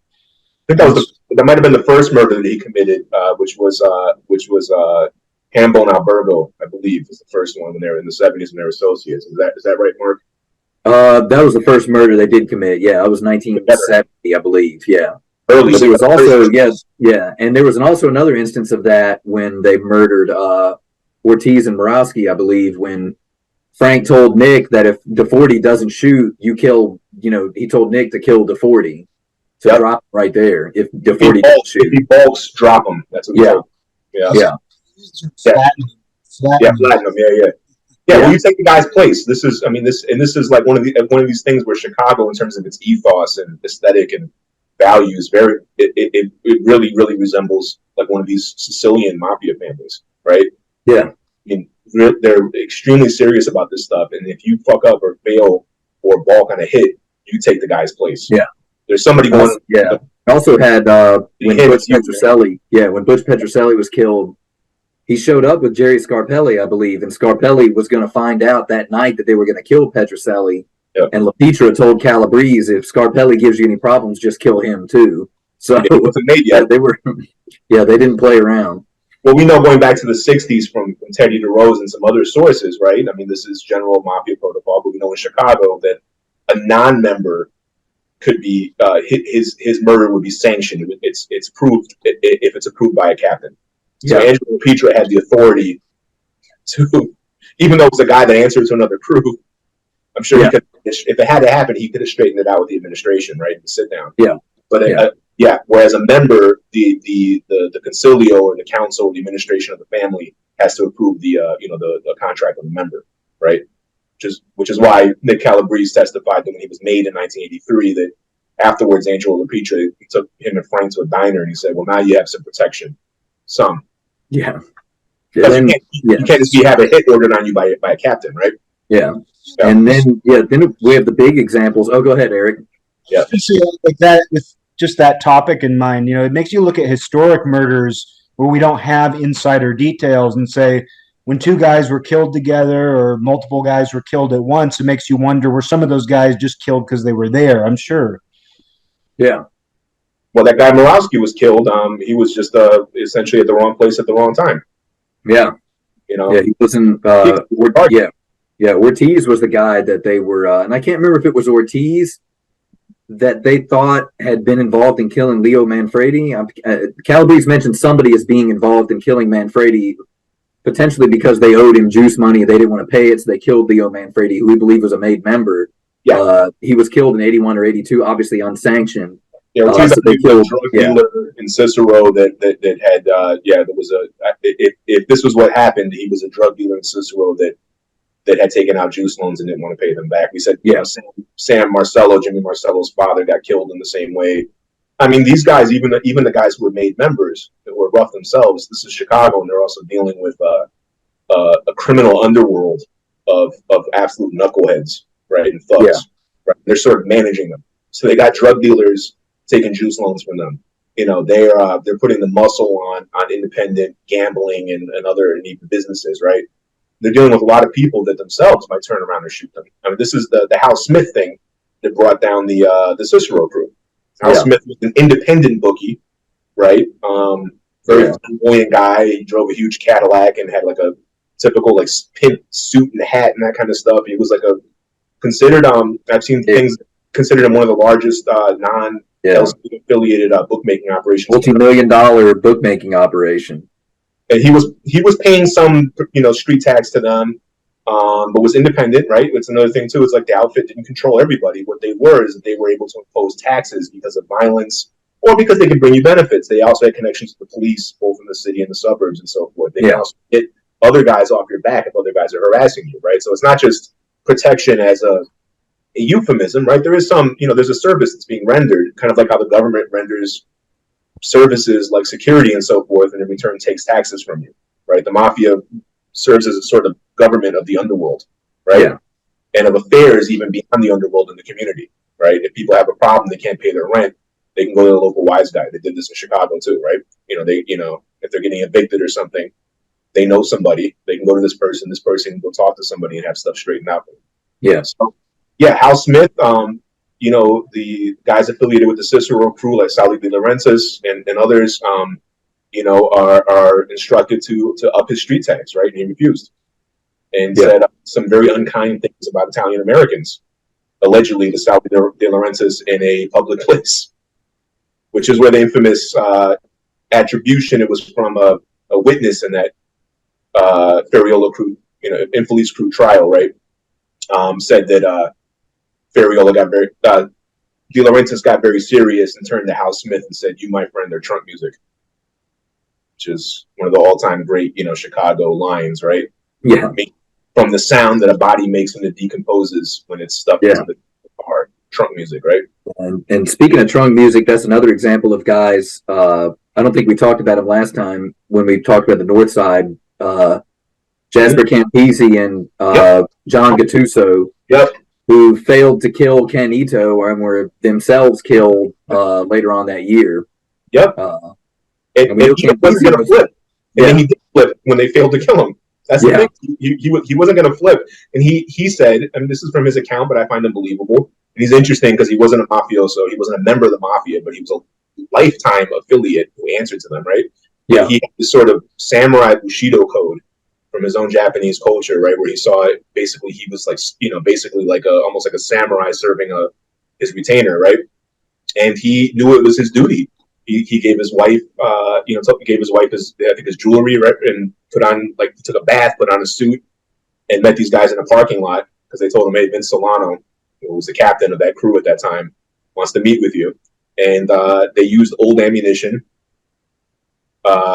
Jay Campisi, who was a member going back to the 60s at least, right? We have wiretaps of Ross Prio and Dom DeBella discussing Campisi. Could have been made in the 50s, probably the 60s. And Johnny Gattuso, who was a former cop who was an associate, right? The Northside crew. They used old ammunition. The powder wasn't good, and it didn't penetrate the skull. He lived and flipped on him. Yeah. And a made guy, and an associate took his place and wound up as Trump music. Yeah. Yep. Perfect example of it. Yep. Yep. And another near example of that was, and I believe Calabrese talked about this in his testimony, was when he wounded Feccarata and Feccarata ran from him, and Calabrese knew that if he didn't catch him and kill him, that he could potentially be killed for failing to kill Feccarata. Oh, sure. Who knows what Feccarata could have done? Feccarata could have ran to the cops after that. We just don't know. I don't want to say anything about Feccarata's, Johnny Feccarata was a made guy who had, it's one of these things where there's not one thing that gets you killed, especially if you're a made guy. Yeah. There has to be a sort of list, right, of offenses, and people are already not probably inclined to give you another pass, right? But we know that, the hit on was it Imagachi, one of these hits that they did in Vegas, right? Yeah. Nick Calabrese, and he was gambling at the casino and using his own name when he was signing for his chips or whatever. Or he had Calabrese sign for him, and Calabrese did. Calabrese signed for him, and then Calabrese went back and Angelo this, right? Yeah. I mean, leaving a paper trail. Yeah. Feccarata also having an affair with his sister-in-law. His brother had died. Yeah. His dead brother's wife, and this was specifically cited as being inappropriate. Yeah. Not behavior, becoming of a made guy. Yeah. If he's in good standing, they might look the other way, but he already was not in good standing, and apparently he'd been running around saying that he thought he should become a captain. That I guess when Angelo was going away, because the straw man case had been going on for a long time, he had been running around telling people he should be a capo instead of Jimmy LaPietra. Yeah. And I think he was having some disputes over some juice loan customers of Frank Calabrese Sr. as well, which probably didn't help his case. In his own crew the wrong way, Yeah. So, it's not one thing, it's sort of straw that broke the camel's back. Sorry, wasn't it a big one that he screwed up the disposal of the Spilotro brothers? Wasn't he? I think that was something that was given as a reason for his murder, simply because we didn't know what the motive for the murder was back in the 80s. I think that was proposed as a reason for the murder, but and so Calabrese it could be that he transported the bodies or aided in some way, but we don't think that was one of the underlying reasons for why he was murdered. I think it was more that he fell out of favor with the other members of his crew and with his capo, which is why he was murdered. Because the guys that actually screwed up the Spilotro burial were the Heights crew. Palermo had Al Taco and Arobiaro and It was quoted, though. I'm not imagining that. Feccarata was mentioned in connection with that. At the time he was killed, I think, in the 80s. Gotcha. Yeah, but Calabrese gave other accounts as to why he was killed. And Calabrese was in his crew and was the guy who was tasked to kill him. Mm-hmm. And Johnny Feccarata, of course, was also a killer. He was a big guy. They called him Stoop with Big John, right? Yeah. And, you can imagine this scene where they're in a car over there somewhere in the northwest side by Belmont Avenue, in an alley. And they tell Feccarata that they're on a hit together. They've been assigned to hit it together. And I think plant a bomb or something like that. He had a fake bomb or something, I think. They were on a job either way. They were doing work, and then, in the car, in the passenger seat, Calabrese has to pull out the gun and shoot this guy. There's a struggle. As you said, he's wounded.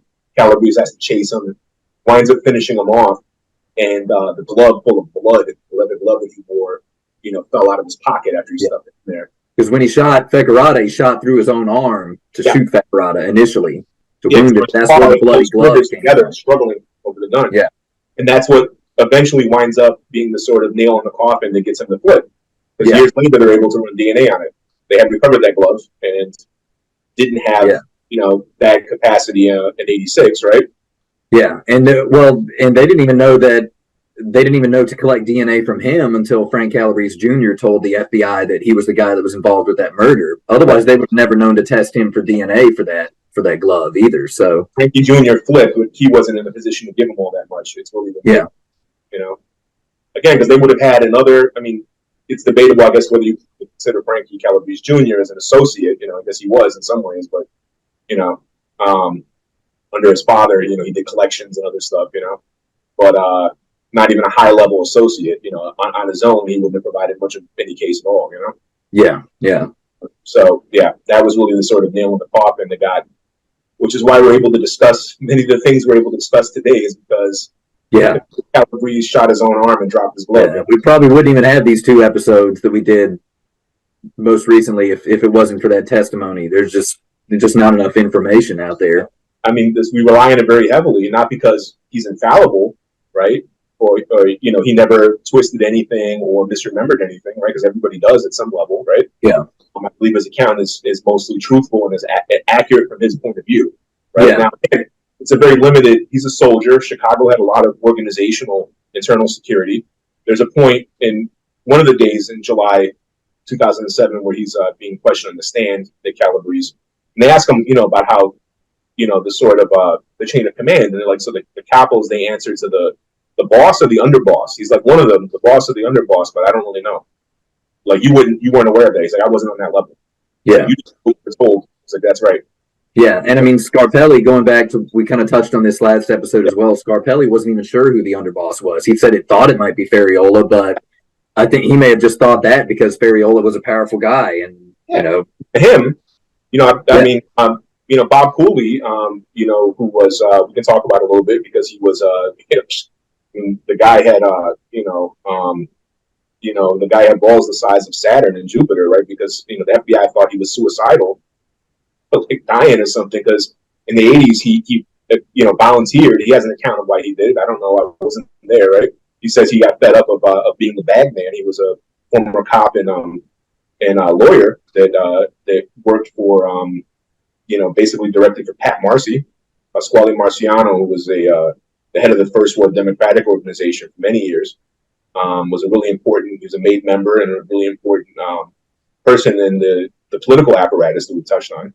We actually, as a soldier, as far as we know, he was a soldier. I think some people try to say he was a captain. I don't think there's any evidence for it. We don't know who he reported to, directly to the administration. He may have reported to the Chinatown crew, I think, at least in the past, under Caruso or Roti. There's some evidence from wiretaps that indicate that him and Johnny Darko, Sr., who was also identified as a made member, reported to Skids Caruso. It's as good of a guess as any. We don't have any source that specifically says these guys were under this person, right? But in the 90s, there was one FBI file, and this is only a single instance, that did say that Johnny Darko reported to Vincent Solano, but that's the only evidence that we have that they definitively reported to anybody at any period of time, outside of what you mentioned with Skid and whatnot in the 60s. But I don't think we can make a definitive statement on who the first ward guys, Darko, Marcy, Fred Roti, any of those guys reported to in the chain of command. Yeah, so, and then Fred Roti, right, was longtime First Ward Alderman, which, I mean, for people who aren't from Chicago, who aren't of the age to remember this, I remember 1990 and all this, and through the 90s when this stuff, I remember reading the Sun-Times every day and updates on this stuff, and it was finally revealed later in the 90s that Fred Roti was not just a puppet of the outfit, like a number of politicians, but was a made member. It blew my mind. It's one of the things that got me interested when I was a teenager, right? Because it's like, wow, I mean, I knew that they controlled politicians. I didn't know that they had politicians that were like members of the mafia, But Fred Roti was he was the son of Bruno Roti, who had been captain of that crew until his death in the 50s, like I said earlier. He was the first cousin of Frank Caruso Jr., right, Tootsie Caruso. And, because again, I mean, Frank Skid Caruso, the senior, his wife was a Roti, right? So it's funny because, Frank Calabrese Jr., now this is, of course, coming from what he saw and from his own father, right? And as far as we know, the Calabrese's parents and none of them, I mean, they had ancestry from places that were connected to the Mafia, Embody in Sicily on Grand Avenue. They grew up on Erie and Wood and later on moved out to, around Elmer Park, right? But, we don't know that their family was involved in the Mafia. They don't seem to have been, right? But they, Frank Calabrese Jr. has kind of said a number of times publicly that it was unusual that his father was kind of bringing him in as, doing collections for him and that kind of stuff. That it was frowned upon to have sons involved. And in Frank Calabrese's crew, there was 2 extremely prominent sons that were made, right? It was Fred Roti, the son of a captain, and, Toots Caruso, the son of a captain. And that, just in the small circle of guys in that crew, and 2 very obvious examples. Yeah. We also already have, the Zizzos and possibly the Marcellos, right? So, yeah, but there's other examples, but these are very common we're talking about. But yeah, so yeah, Fred Roti was a longtime alderman, and this was, this was a political position that arguably was second to the mayor of Chicago in terms of its importance. Really, this is not like a two-bit politician in Chicago. How many politicians is it that have been listed by the FBI as made members? Marzullo, Roti. Marzullo, longtime alderman who died in the 80s. Roti, John Darko Sr., who had previously been first ward alderman until he was taken down by Sam Giancana in the 60s. Yeah, so it'd be at least in the 80s and on there were four. There were at least three in the 85 list: Marzullo, Vito Marzullo, like you said, Pat Marcy, and John Darko. And then later on, Marcy didn't hold an elected position. This is also I'm not going to get into the sort of Byzantine, quasi-feudal, dynamics of the Chicago machine as it used to exist. It doesn't exist in that form at all anymore, right? But Pat Marcy was longtime head of the First Ward Democratic Organization. Yeah.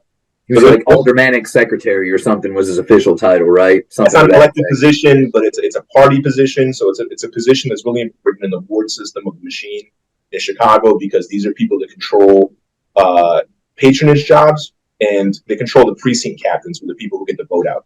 And that's the sort of face of like the machine to people in the neighborhood, on the block.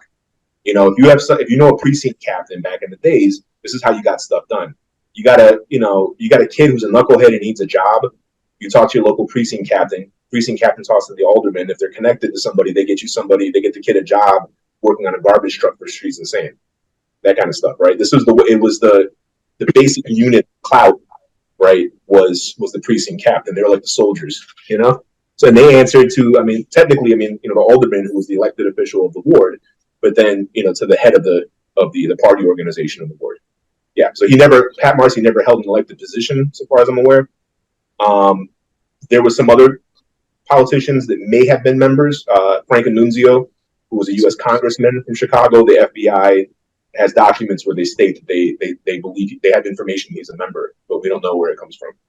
He was close to Accardo and some other people for a long time, and was long known as somebody that fraternized with outfit guys. And Joe Bolger was a former mayor and a practicing lawyer who was made, so he counts. He died in the 60s in a plane crash. He was a sort of man of mystery in some ways. Very sophisticated guy. Sicilian family from New Orleans, from Louisiana, moves to Melrose Park when he's a very young man, where his family had connections. First cousin was a high-ranking Pittsburgh member, so probably comes from a clan of some sort. Yeah, I was able to trace their lineage out, and I was able to show that Bolger was the first cousin of Charlie Murgy and Bergia. And then Jimmy Barber, who was on our show for the Pittsburgh episode, he gave me info that Charlie Murgy's father and brothers were all involved early on. So yeah, it looks like Joe Bolger's definitely not a one-off. Yeah, they were from Campo Felice de Ruscello, their family. So they were from the coastal part of eastern Palermo province, between Termini, Marezzi, and Cefalu, which are both towns that had, very significant colonies in Chicago, right? And a lot of people involved at different levels with the Mafia, right? Yeah. So yeah, Joe Bolger was the Melrose Park mayor, right, and head of the village council back in the 1930s. Was a prominent attorney for a long time. So over the years, right, there was also Roland Libinati, who was an associate of Capone and was well known as an outfit-connected guy for decades.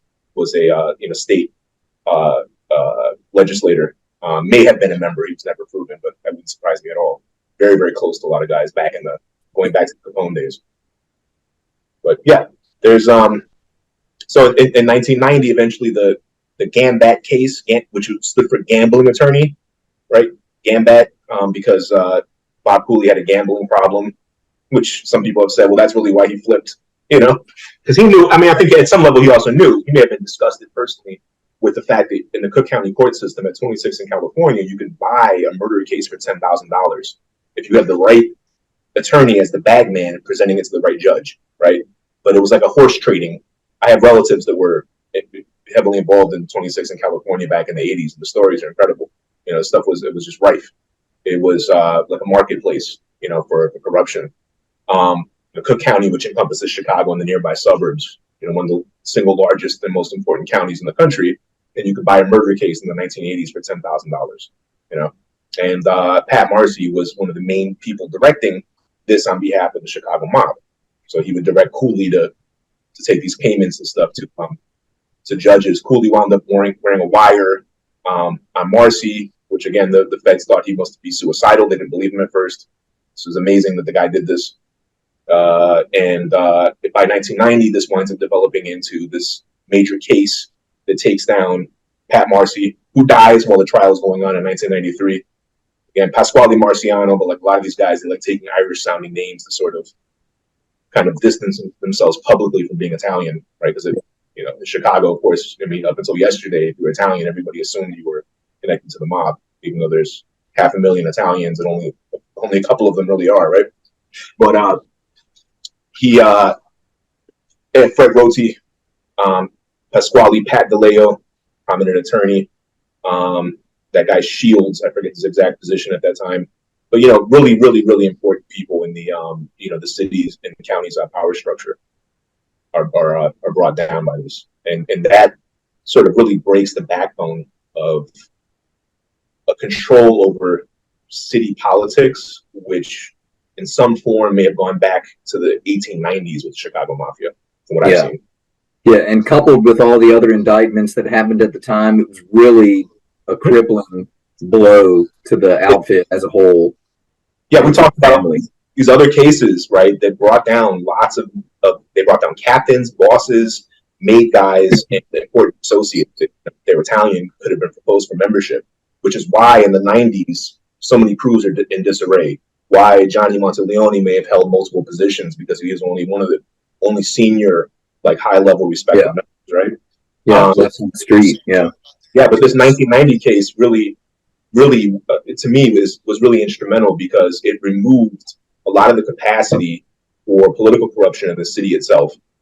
Right? They still have some, Spano, who you mentioned earlier, was busted around 2000 for, corruption with Betty Lord Maltese.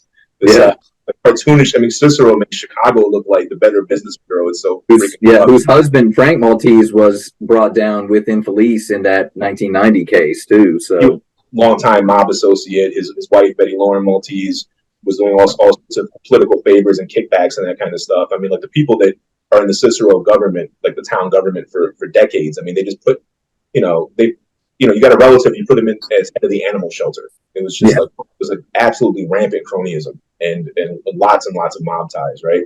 Yeah. So some of those connections remain in some of the suburban towns, but this 1990 case really broke back. Yeah, their control over sort of like high level city politics. And the concurrent in the 1980s Operation Grey Lord, which really targeted the corruption and the court system, removed their ability to kind of wholesale fix cases.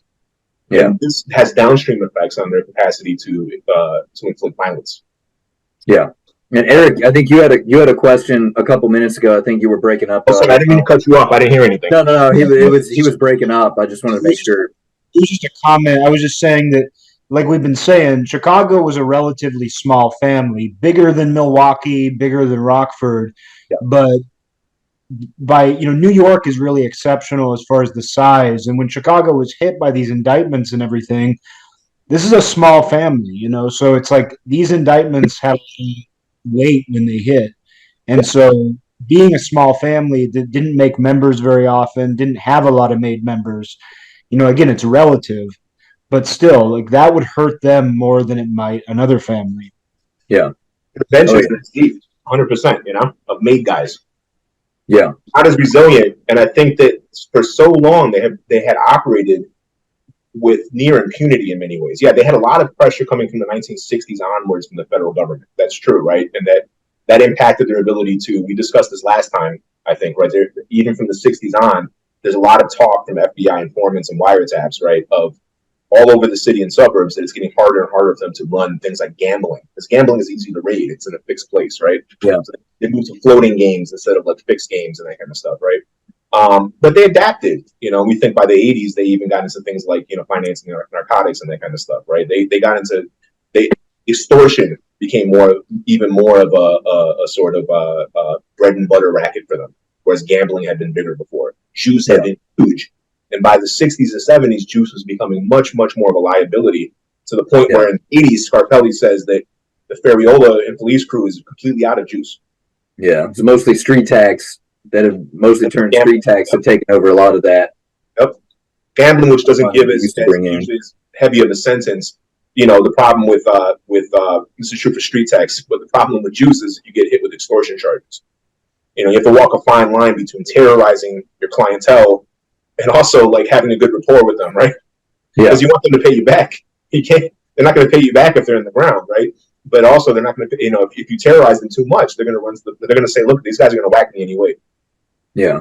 They start looking out their window and spying up, thinking their neighbors are creeping up. They get paranoid. They go to the police because they're going to say, "Look, these guys are going to blow up my house." Yeah. They did stuff like that. They would just blow up your building. I mean, they were nuts. And I also think that they could survive by getting hit by one of the occasional senior member getting taken out as far as arrests and indictments were concerned. But by the 80s and the 90s, it wasn't just one here or there, or even just even the casino skim case in '83 or the mid 80s was it took down a boss and underboss and a couple capos, but they still had people that could take their place. But by the 80s and 90s, it was just an avalanche of indictments, and it was extremely difficult to keep experienced guys on the street. And these smaller crews who at one time been central, really powerful crews, right? I mean, like the North Side crew, the Chicago Heights and Indiana, guys. I mean, by the 90s, they're out, right? The movement itself is truncating because, again, demographically, Italians have moved to the suburbs to a large degree, right? The city is changing, things are changing, right? A lot of their focus, really by the 70s, was already in the suburbs, right? And things are changing. So some of these old crews are probably being dissolved. Maybe they're being merged into the other crews. And there's a lot of upheaval happening. How many big cases can they withstand? They're not that resilient. They don't have a deep bench. We saw back in the 60s when Giancana gets thrown in Cook County Jail for a year in '65 because of contempt of court. The Department of Justice targeted him. They put him on the stand because they knew he would take the fifth, but they gave him immunity, so he can't take the fifth. And so then all he can do is get hit over. And every time he came back out of jail, they're going to keep hitting him with contempt of court charges because they know he would never testify. They force him to flee the country. He gets demoted, and there's a period for about 10 years where the administration is in upheaval. Accardo and Rica have to come out from essentially like near retirement as consigliere to run the family as acting bosses because guys keep getting pinched or dying. Right? This happens again in the 80s and the 90s. Solano dies. Right? Some of these older members, they don't have a lot of people out there. They're either getting locked up. Ferriola dies. Right? Yeah. Guys like LaPietra, both of the LaPietras are out. Right? Yeah. DiFronzo in '93, right? Who was that? I'm sorry. DiFronzo in '93. Yeah, DiFronzo, I think, went away in I think it was '93 or '94. He went away for the Rincon Indian gaming case we talked about last time. And he went away in '93, summer of '93. He went away. Yeah.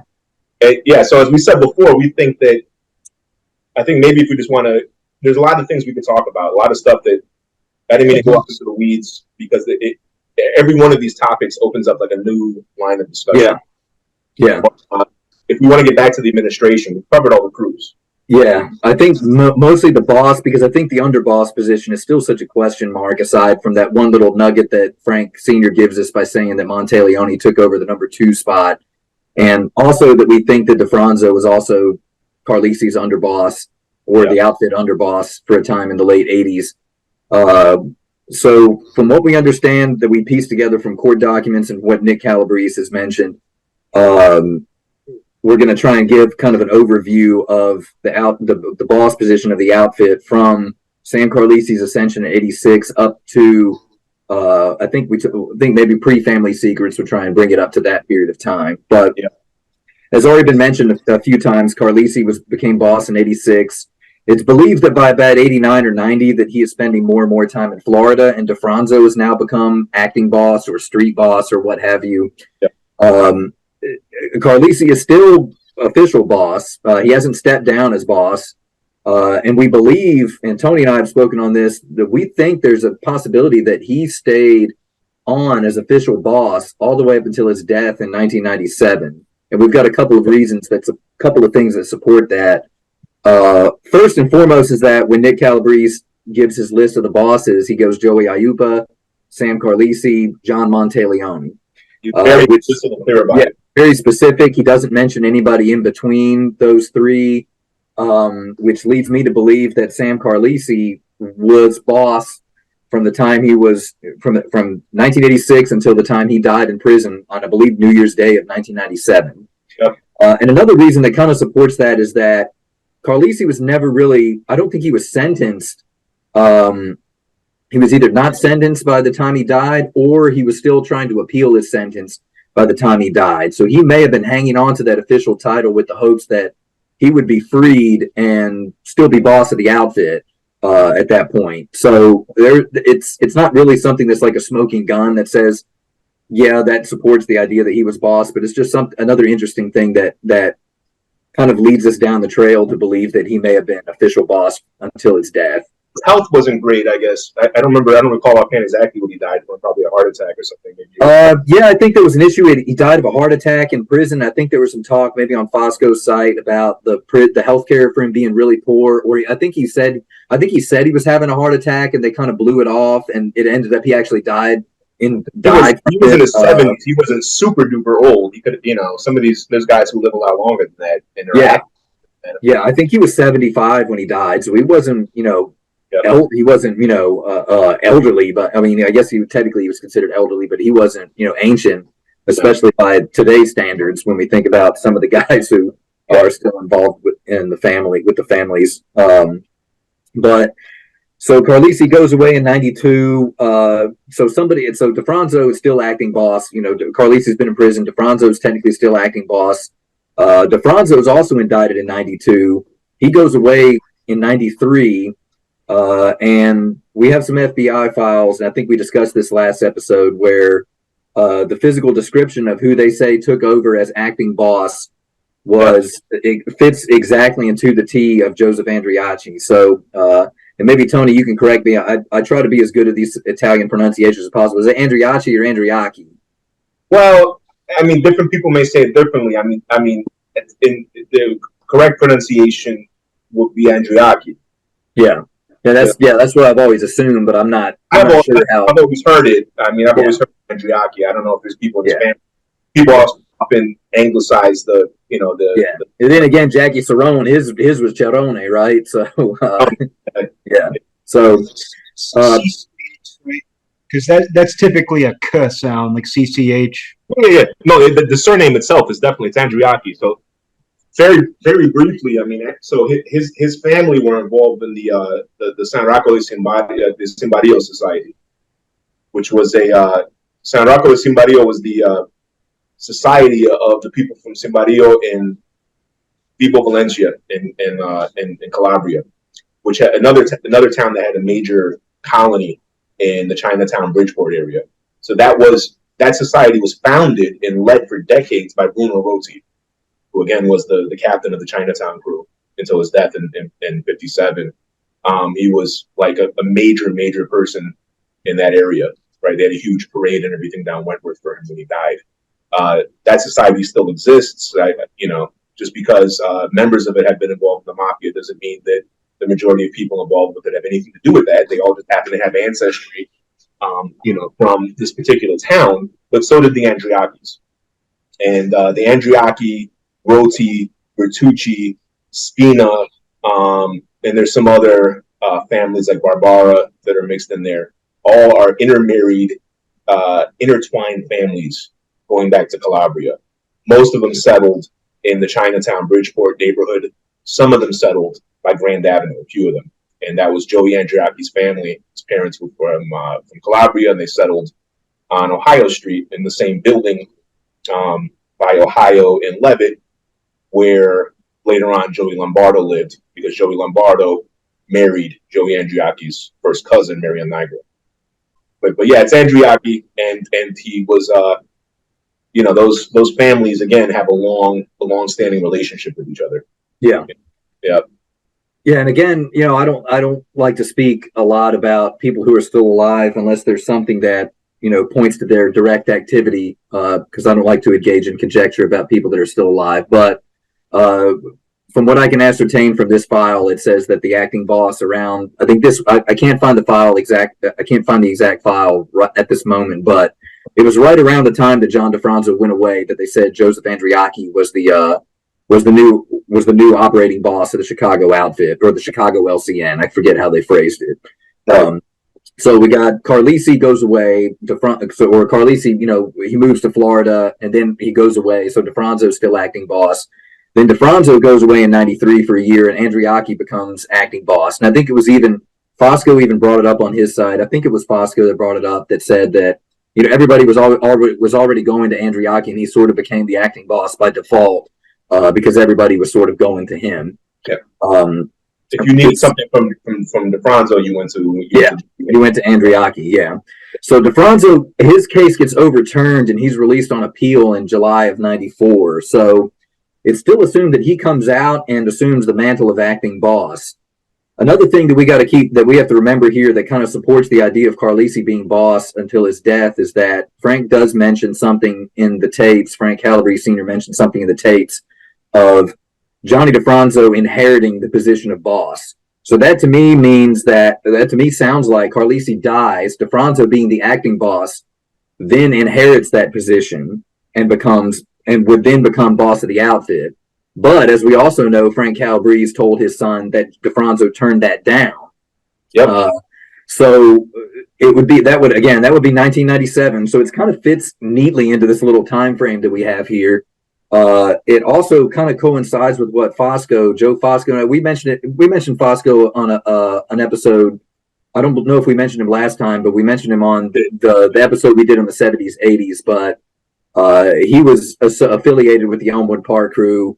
I think he was Willie Messino's driver for a time, if I'm not mistaken, right? Yeah, he was very close to Messina at the end of Messina's life also. Yeah.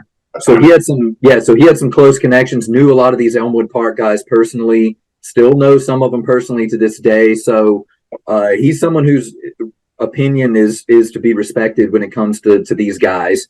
And he also brought forth the idea that DiFronzo turned the boss position down in 1997 and assumed a sort of consigliere role similar to what Accardo had in the 80s and the 90s or 70s and going back. So we've got Carlisi dying, DiFronzo turning down the boss position, instead assuming sort of a less active role or a semi-retired role as the consigliere of the outfit. Yep. But still kind of exerting influence through Andriachi towards the rest of into the outfit as a whole. Yep. But not having active role in man structure. That's the important thing also. It's a very, especially in Chicago, as well as in some other families, it can be a very powerful position, right? It's not the number 3 under the boss and the underboss, right? But it's off to the side because it's not part of the formal chain of command, right? Yeah. You're not the person who's actually like issuing orders that go down the chain of command to captains and soldiers and so forth, right? Yeah. Your influence can be made. If we don't know if Chicago retained a formal concilio or council this late, we know that they did up until the 70s at the least, right? And it's possible that whether in a formal or maybe in an informal sense, they still had something like this, because there's people, of course, that believe that Joey Lombardo, after he was released from prison, and as we discussed in the last episode on the Calabrese prison tapes, they make it very clear that he was shelved sometime by the late 90s, right? But it's possible after he was released in the early 90s that he retained some sort of input. Maybe he was conciliary during that period. Yeah, it's possible. And there's charts. I think the Chicago Police Department believed that he was conciliary and had a chart from. Yeah. And of course, Accardo, and something we haven't mentioned yet, Accardo died in '92. And I should also mention there were FBI files at the time that said Accardo was very upset about all the indictments that were going on involving the outfit. I mean, the guy's 86 years old. He doesn't know if he could become a part of these the next indictment. So you can probably understand why he was frustrated with all the indictments that were going on at the time. So, a family that he had dedicated his entire life, to. He was in his 20s, right? We don't know if his family was involved. There's some evidence to suggest that they may have had some involvement, and they were from Castelvetrano in Trapani province, which is a very heavy area of mafia activity since back in the 19th century. So it's definitely a possibility, right? But this is a person whose life and identity has been bound up with this, to the point where he stepped out of retirement again in the late 60s, early 70s to lead the family as an acting boss. After that is a consigliere for years, right? Is a sort of elder statesman and sort of senior, sort of, I would say, embodiment of the family, tradition, if you want to look at it, right? And it's being hammered all around him at the end of his life. He's off in Palm Springs, right? He's spending half of the year in Palm Springs, right? The cold parts of Chicago, the Chicago weather. I mean, by the 80s, Palm Springs, a very good portion of his time in Palm Springs. But and I've kind of gone back and forth on how deeply he was involved, but there's still a lot of heavy evidence that points to him still playing an active role in the family, other than what we just mentioned about him being upset about the indictments. We've got the photographs of him with John DiFronzo and Sam Carlisi, who presumably the top two guys in the outfit at the time. He was with them. I can't remember if it was at a relative of Accardo's funeral, or I can't remember exactly whose funeral it was. I think it was late 80s. It was after Carlisi became boss, but the three of them were photographed together, and you could see DiFronzo, I think, helping Accardo in or out of a car. There are some photographs of that out there on the web. So he was still involved, very involved in outfit affairs. So it's 1997. We've got Carlisi has just passed away in New Year's. DiFronzo, from what we can gather, has stepped down and refused to take over the mantle of boss, and has assumed more of an advisor, consigliere type role. Something else I want to mention here, and I don't know if it deserves more than a brief mention. There was, when Joey Aiuppa died, there's an FBI file that states his position at the time he died was consigliere. So we don't know whether he acted in that position after he got out of prison. And then when he died, that position became open. We don't know for sure. And again, it's during a period of time where we still don't have a lot of great information. So again, it should be taken with a grain of salt, but it is something that it is a piece of information that is out there. So we know that at least up until relatively recently, historically, Chicago had a concilio, it had a council, right? Where there was official conciliary that served as the chairman alongside the boss, the underboss, and some important captains, and maybe a soldier or two, right? And this was the sort of body that was responsible for deliberating policy and deciding on things like approving a hit on a member, right? This was the sort of role that the conciliary plays when it's a single person that takes on that role. We don't know for a fact that this was ever formally dissolved, so it's possible there could have been more than one senior member that was no longer a captain, was no longer boss or underboss, right? But had this sort of status, and was recognized, whether it was a council still or if it was a sort of informal echo of that, right? I mean, they had Aiuppa, and you also had, as you mentioned earlier, Lombardo and Angelo LaPietra. These were guys who got out of prison in the early to mid 90s. That presumably still held some type of role, of influential role in, if not their crew's affairs, then the whole outfit's affairs. We don't know for sure. I've heard this from people I know who are from like the Bridgeport neighborhood and whose relatives were involved in Oniac, in the old neighborhood Italian American club, that after LaPietra was released in 97 until his death in 99, he would basically hold court there. And he was known for, I think this is also known publicly, he was known for being there all the time. But people believe, at least in the neighborhood, from what I've heard, that he was still playing some sort of advisor. Like, people were going to him. He was having meetings and stuff. It's possible. Well, I mean, they had a lot of we have a lot of meetings recorded at being Oniac, where guys like Frank Calabrese, Jimmy LaPietra, Toots Caruso, Shorty La Mancha, they were going to meetings at the Oniac, and they were, that was the cream of the 26th Street crew at the time. So that's its original location on 26th Street, and then now by the 90s it's in its new digs, right, the new building, and so it's possible. It's possible that one person may have had a formal conciliary, position, and other people were, were consulted as part of some, whether formal or informal as a council, right? Yeah. Yeah. Especially given that there's, again, that the membership and the leadership had been hammered so intensely by repeated cases in the 80s and 90s, right? So the input of some of these older members who may have been retired in the sense of no longer having formal command, right? Yeah. Whether over the family or over their own crew, right? Yeah. As far as we know, Lombardo, we don't know that Lombardo ever becomes captain again, right? Yeah. We don't know. Yeah. Same thing with LaPietra. We don't know. Yeah. I mean, we can assume they exerted some type of influence over their crews, but in what capacity, we don't know. Right. Yeah. They're like sort of like a de facto conciliary to their crew, or they held status by the administration of the family as a whole, right? There's a lot of open questions here, but I think that, we could find one piece of information tomorrow released to us by the FBI, knock on wood. I don't have any wood right here. Well, this is plywood, but they could overturn our hypothesis. These things are sort of hypotheses that we have a few pieces of evidence. We try to make sense of them based on what we know about Chicago, what we know about how the Mafia in general functions, right? Yeah. And what we know, of course, again, going back to Calabrese, he testifies that the succession of bosses. He wasn't asked about underbosses. He wasn't asked about acting bosses, right? The boss of the family was Aiuppa, Carlisi, right? And then Marcello. Yeah. And there's FBI file that says Monteleone in 1997 was the new operating boss of the Chicago LCN. Yep. And also he dies in 2001. Go ahead. When he died in 2001, the FBI had a file also that reported that at the time of his death, he was the boss of Chicago LCN. Yeah.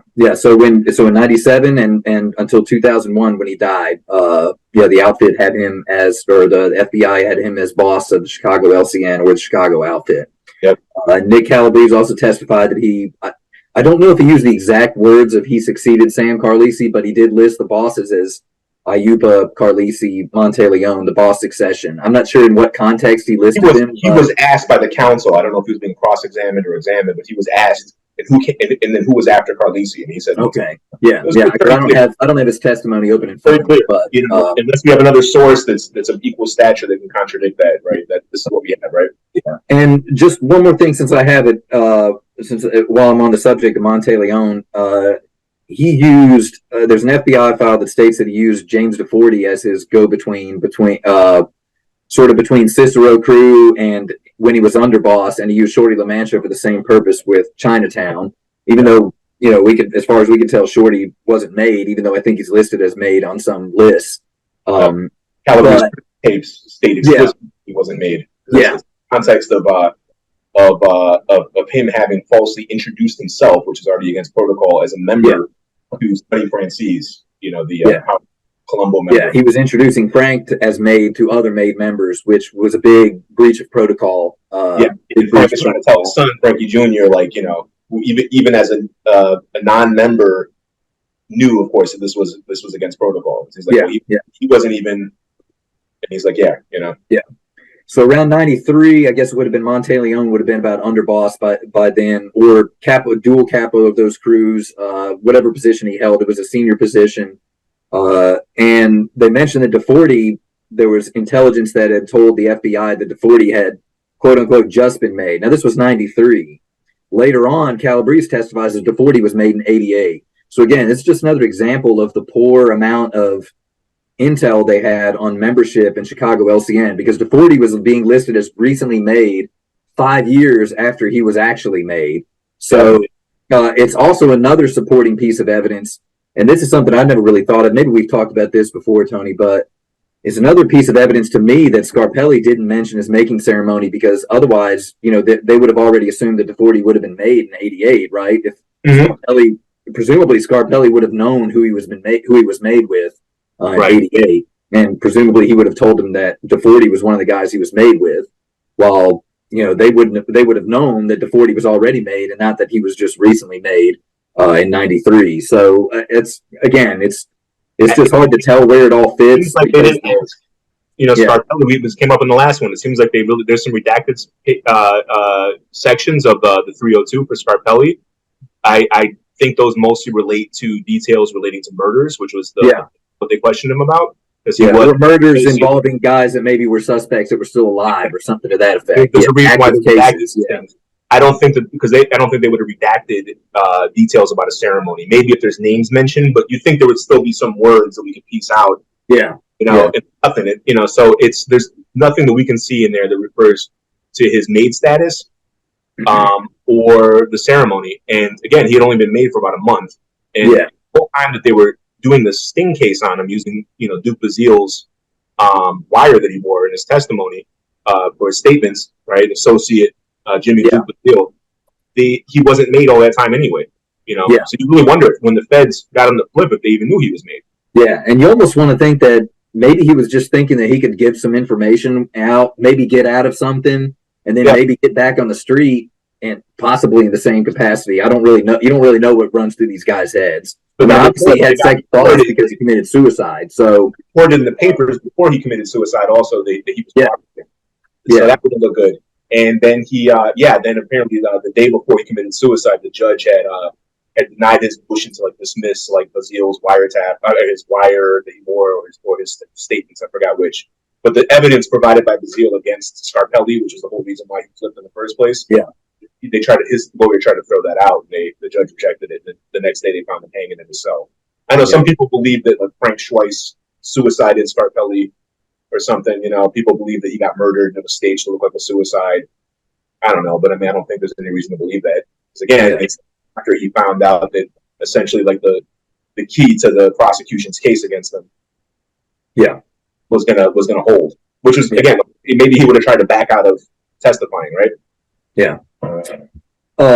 So we've got Monteleone dying in 2001. There's files that state that Al Tornabene succeeded him, at least in an acting capacity.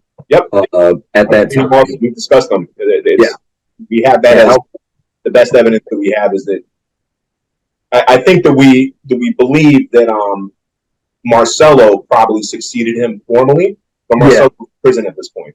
Yeah, and there's tapes that Marcello was talking about with where I think he implies or mentions that Tornabene, I think he mentions Tornabene in the sense that Tornabene's acting or taking care of Marcello's sort of spot for him until he gets out of prison.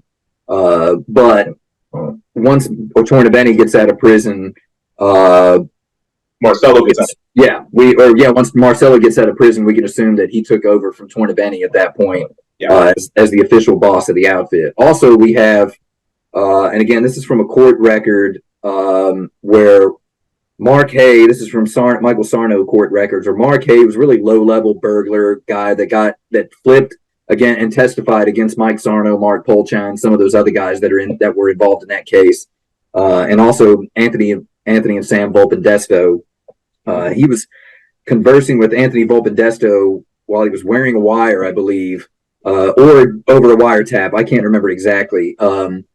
But he asked Volpendesto who took over after Johnny Apes, and Volpendesto replied, I think it was Mark Hay asked him who took over after Johnny Apes, Jimmy Marcello, sort of as like a question, was it him? And then I think Volpendesto answered something to the effect of, yeah, but it should have been Large. Like he was referring to, it was Jimmy Marcello took over after Monteleone, but in Volpendesto's opinion, it should have been Sarno. But and our boss, to take over as boss. But again, that's just a little piece, just a little nugget that we have. There's been some newspaper articles that state FBI sources that cite FBI sources as their supporting evidence for Marcello being boss. They don't really ever mention Marcello as boss, though, in the Family Secrets testimony that I can. Not in the indictment. His primary thing was around the Spilotro murders. Right? The actual murder. He actually set up the, Spilotros to make the appointment and everything, right? Which was a making ceremony for Michael Spilotro. Yeah, right? They don't really give. Yeah, there's not. And I've looked through a lot of the court records for the Family Secrets case. I mean, I've spent $300 on Pacer files in the past 6 or 7 months, and just trying to find something that's going to tie up another loose end for us in this whole succession thing. But there's really not a whole lot of official stuff out there, just kind of pieces here and there that allude to Marcello as being boss, but nothing really definitive that states that. And maybe Calabrese mentions it in his 302. We don't know. But you think if he did, you think if he had, then Marcello would have been mentioned in the indictment as being made, but we don't know. Yeah, I mean, Calabrese started cooperating in 02, and I think he was already. Was he still at Milan with Marcello when he started cooperating, or did he transfer out? I think, or Marcello transfer away. I don't think that they were in with each other at the moment when cooperated. Yeah, so he may not have been privy to Marcello becoming boss if they had been transferred away from each other early enough. We don't really know when they actually, when it was actually agreed upon that Marcello would become boss. Again, if it even happened, I mean, we're kind of certain that it did happen, but there's still so many loose ends that we don't, and so many empty spots in the succession that we don't know, that pretty much everything we've given so far, besides a couple of things, there's just been one or two sources that we're pointing to that we kind of have used to collectively arrive at a conclusion on who held what position at what time. Yeah, I think unless some, again, like a really high quality source, emerges, they can sort of point us in a different direction.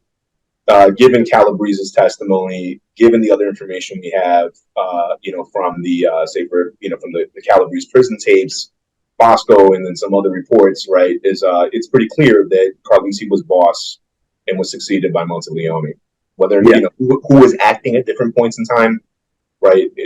Just bits and pieces. You were acting, right? Bits and pieces, right? Bits and pieces, yeah. Succession, to Carlisi, to Monteleone, I think is pretty clear, and I doubt that if we receive the information we're looking for, that'll be overturned. If it is, then we'll say, look, we were wrong because we just didn't have. We're working with the sources we get. Look, I mean, you focus more on the recent and even contemporary stuff, right? Yeah, which I'm interested in also, right? And then I focus more on the sort of historical, dimension, right, of this family. But we have files, FBI files for Paul Rica, who at this point now has been dead for 50 years, over, right? Yeah. And those files are still full of. I mean, half of the pages are redacted in some sections of it. Yeah, it makes it very difficult. Yeah, which is at the same time. Yeah, at the same time, sometimes you or Eric or Rick can be going over one of these old files, and we could find something that was almost kind of listed as an afterthought by the FBI, but it's something that we really take a big interest in. Even something like the I think it was Sam Costello. With that whole Capo regime thing, I think it was Sam Costello in the Heights. Joe Costello. Joe Costello, I'm sorry. Yeah, Joe Costello in the Heights. Just little things like that seem like throwaway information in the FBI where it's never really mentioned anywhere else. But to us, it's just, our information and knowledge is constantly changing and evolving with the more information that comes out. And there's still FBI files that we don't have, that we know are out there, that are 40, 50, 30, 30, 40, 50 years old. That could Chucky Nicoletti's file, which they still refuse to release because they say it's related to to a current investigation. It's an ongoing investigation, which I can only assume that, they think that somebody who's involved with this murder is still alive. Yeah, that's the only thing I can really think of. I mean, it's one thing for them to redact some names of people that might still be around, right? Which is what they do. But they go overboard, and even you have to provide proof that people are deceased, right? But, and even so, it's up to them to actually remove the redactions. You can ask for a copy of the file, and they might not remove any of the redactions because no one's there to, if any of them are listening, no one's there to twist their arm, Yeah. And what's funny about Nicoletti too is that there's already a ton of information on him out there in other people's files. So, I mean, if there's something really sensitive, I'm sure they could just redact it in his file and just release, the more general information on him that's probably not related to his murder or whatnot. But it is kind of interesting because he was involved. He's always been presumed to be involved in the Kennedy assassination, and he was. People are going to bring that up in the comments section. Yeah, and it's. I mean, some of these guys, it's clear, had connections to people linked to the CIA. Yeah. Recent book that just came out that's talking about the the Frank Church Committee and everything, right? There is evidence that Giancana, Trafficante, some of these people had some level of rapport with people that were involved with the CIA around the plot to kill Castro, not Kennedy. Yeah. And this person, whose name escapes me right now, his book just came out this year. He came to the conclusion that these guys are basically just jerking off the FBI. He's like, while Giancana was supposed to be killing Castro, he was running around chasing, Phyllis McGuire. Yeah. And Trafficante and these other guys were sitting around in Florida. I mean, it's like, they might have thought that by doing so they could curry favor if they ever faced federal charges. It didn't work, of course, right? I mean, Giancana got absolutely hounded by the by the Department of Justice. Yeah. Right. And there's thoughts that Nicoletti was involved. He may have been involved with some of these things. Roselli is another person who was a Chicago member we've discussed before. Who, according to confidential informant sources that the FBI had that were members, Roselli wasn't killed because he was being called to testify for the Senate subcommittee on assassinations. He was killed because he had introduced a rat to members of the Detroit outfit. Yeah. Right. And we know he had been in trouble previously because of stuff that Frank Bompensero reported. He was in trouble with the Chicago Concilio, who had voted not to kill him because of issues that happened with Frank Laporte and Jimmy Fradiano. So, Roselli may have been on thin ice for years. He may have had a couple of fractions and they gave him a pass for it at a certain point, especially once Aiuppa was boss, and Aiuppa, probably had no personal attached to Roselli. Yeah. And again, it's when you kill a made guy, it's like it's not something that they did frivolously. Unless it was a major infraction, it was normally an accumulation of different things over the course of years. Another thing with Roselli was he fell out with Nick Licata. Like, the LA leadership changed, and he had been really close to the previous leaders, and kind of, even though he transferred out, he was still really popular. But Nick Licata had it out for him too. Yeah, in the early 70s, Frank Bompensero reported from a conversation that he had with Chicago captain Frank Laporte, where they were very close for decades. We talked about this before. And Bompensero, as a CI, LA member Bompensero, was close to members of many different families and would report basically directly to the FBI what he was told.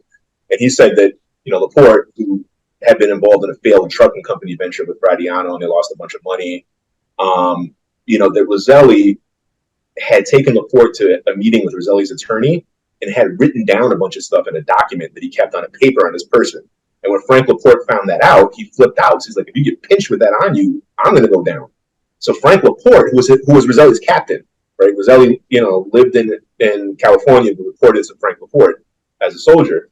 Laporte, according to Bompensero, went to the Chicago Concilio, right, to the administration, and told them what was going on. And he's like, at this point, Roselli his life is in their hands. Well, it's a cliche, but as they say, it's one of those cliches, but these guys find themselves without friends. Like, they've been pissing people off. They've been, rubbing people the wrong way for a while, but they have high-placed friends. And Roselli had that in Chicago, in LA, different families. And then by the time he was killed, though, his advocates were gone, Well, we were just talking about Nicoletti, right? Because we were talking about kind of got off, we finished with the Chicago, into the 2001, early 2000s era, right? And we were saying again, we have files going back to the 60s and 70s where large sections are redacted for no reason, for no presumable reason that we can see, right, at this point, right? And, so even our knowledge of things in this earlier era are often, stymied, right, by incomplete information. Even for the files we do have, we can't actually access all of what's in there. And depending on Nicoletti's file, they still won't release it because they say it's related to an ongoing investigation. And then, people think he was involved with the CIA, and there's some evidence that some of these guys might have been at some level, but we don't know why they won't release his file. But he's another example of somebody, right, who seems like he had pissed people off. We don't know what's happening with Nicoletti. He's been brought up before on the responses, the comment responses to our episodes, because of course he's a very famous person and had a lot of stature at some point, right? We think he was a captain. We don't really know what the exact crew he would have been in charge of, right? He may have been on the administration at some point, especially given that they had a concilio system. He may have been a part of that. At some point in the 70s, it looks like he falls out. We don't know if he's shelved, formally, right? Or if he's just kind of given the cold shoulder by people who don't want to do business with him, right? But something happens where CIs, we don't really know who they are, reporting to the FBI that Nicoletti's broke, that he doesn't have any rackets. He had legitimate businesses like supermarkets, but they weren't doing, like laundromats, they weren't doing well. He was running around trying to get money for years in the 70s. So something happens where he's either shelved or he becomes, something like a persona non grata, right? And later on, supposedly he was killed. According to Frank Collada, he was killed for ordering an unsanctioned hit on Ned Bakes, who was a member. He was killed in 75, so a little bit before Nicoletti's killed. But sometimes things take a couple of years, right? But I know we suspect Bakes was a member, but has he ever been confirmed? he was listed as a member based on some member sources, and we can discuss those at some point in the future in detail. We know who some of them are, and other ones we don't know, right? Either way, I believe it. So I just wasn't sure if he was ever actually listed. Yeah. Ignis Spacchi, and then the family changed the name to Bakes because Spacchi is very difficult even for Italians, I think, to pronounce. But it's his father. We believe, could have been a member. He was killed also in the 20s on Taylor Street. He was killed in a bar owned by Diamond Joe Esposito. But that family, the Spacchi family, Bakes, was also from Termini and Merezzi. And so his father appears to have been one of these, Sicilian mafiosi on Taylor Street that was working very closely with mainland guys from Naples and other provinces. Right? And he was a suspected informant, right? Not just we've suspected he might have been a certain CI, but I believe I feel like there was a newspaper article that says he was suspected as well. Both of them, him and Nicoletti. And so I think it was an affidavit. It was an affidavit from an FBI agent that said that he gave his reasoning for why Nicoletti was killed was because Aiuppa believed he was an informant. I think it was an AP article that mentioned that. Yeah, Collada wasn't a member, right? So I mean, he there's things he may have known. He may have picked up info on the streets that wasn't correct. He may have been told this by Tony Spilotro, who he reported to, right? That was his boss, right? But I mean, we don't really know, that was the case. It could be that he was involved in Bakes' murder. Collada said it was an unsanctioned hit, meaning it wasn't approved by the family's administration, and he went and, ordered somebody to do it, which that alone would get you killed, ordering a hit on a member that's not approved. That would be a very serious infraction if it were the case. But yeah, like you just said, Mark, FBI affidavit said that he was suspected by Aiuppa of being an informant. So there's reports that both Nicoletti and Bakes were informing. And we know there was in the early 70s, there was some member informants. We just don't know who they were, because they're not identified to us by the FBI. But we have. Aiuppa thinks you're a rat. I mean, that's pretty much it. Well, there's that story that Frank Calabrese Jr. tells in his book. His book is very good, right? And his Frank Calabrese's mother was Irish, and his paternal uncle was big, and I believe in the hospitality union.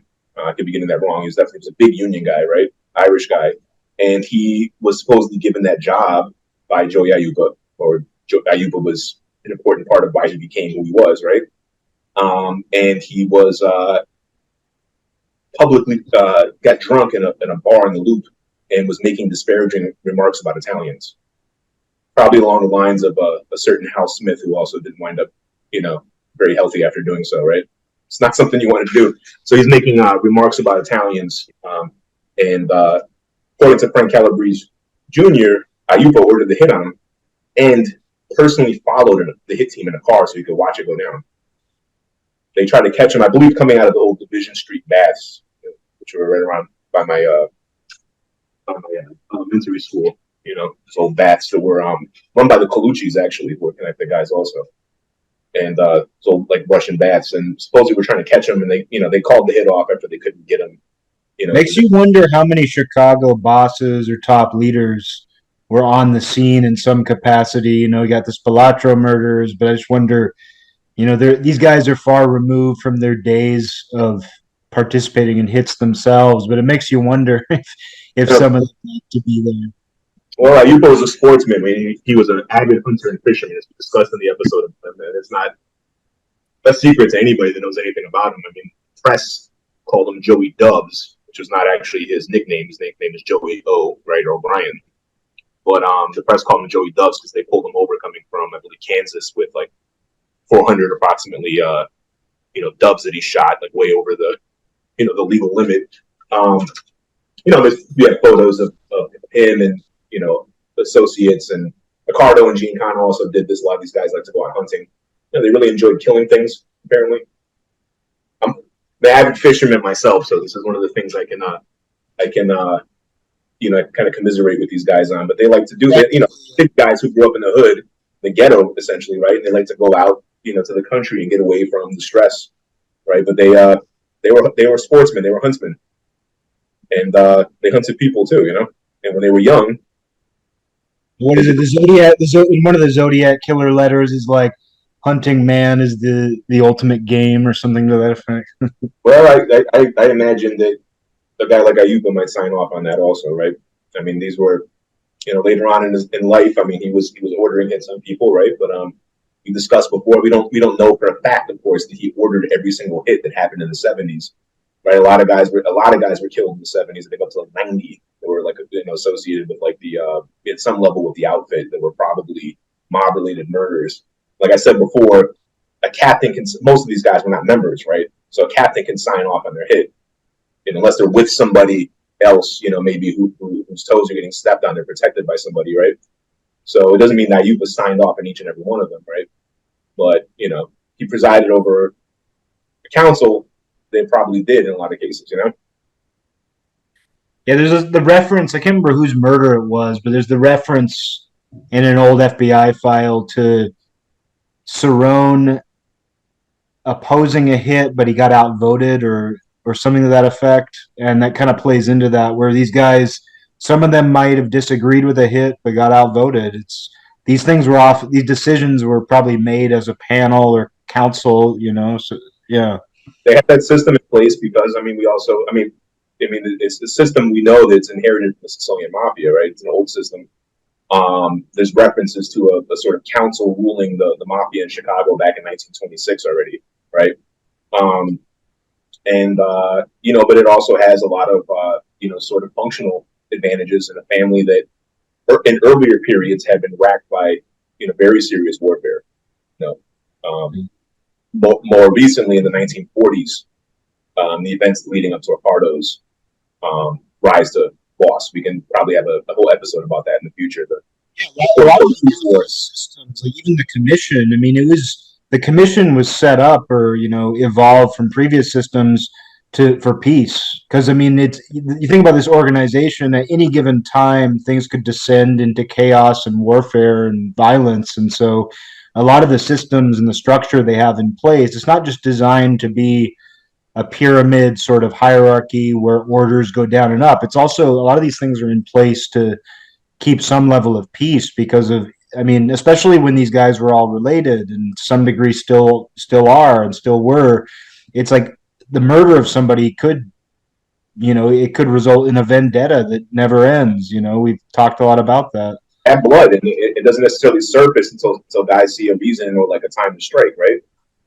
And then it might have, someone could bring you up on charges. They can make a complaint about you and say this guy did something again, like the Accardo stuff. People could be reporting stuff about him having this affair with his brother's widow, right?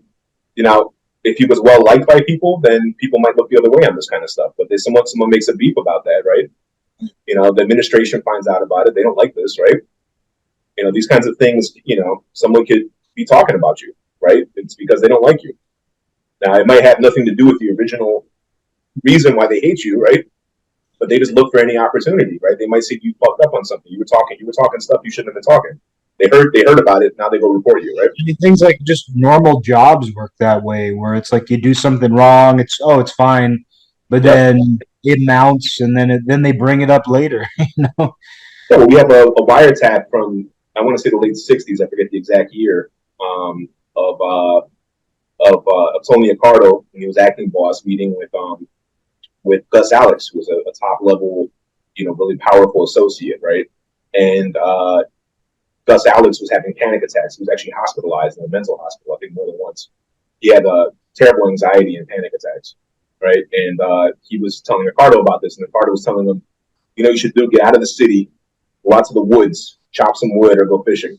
He's like telling him, go do that stuff. That's what I do when I'm going to get stressed out. Get out of the city and go out to the country. And he was like, when I was, we talked about this before. I don't know about on the show, right? It's fascinating. But he said, you know, he's like, when I was at the top, he's like, believe me, 10 years at the top, I look 30. You know, and he's like, you know, you make a mistake and they give you a smack, right? Like they give you a slap in the face, and then everyone's looking to give you another one after the first one. That's exactly how it works. Well, look at Joe, like the Banana War. It was like the infractions he was accused of. There were like 5 of them or more, and a lot of them were things he had done years early, like in the years leading up to it, and they had let that, like the L.A. takeover. He got in trouble for that, but they kind of let it go. Inducting members when the books were closed. They weren't happy, but they kind of let it go. And then it just mounted. And then finally, when it all came to a head, it was like, oh, you did this, this, and this. They build a case. It's like a court system where it's like, they might as well. They remember everything. They don't write stuff down. You know, they keep it up here in their head.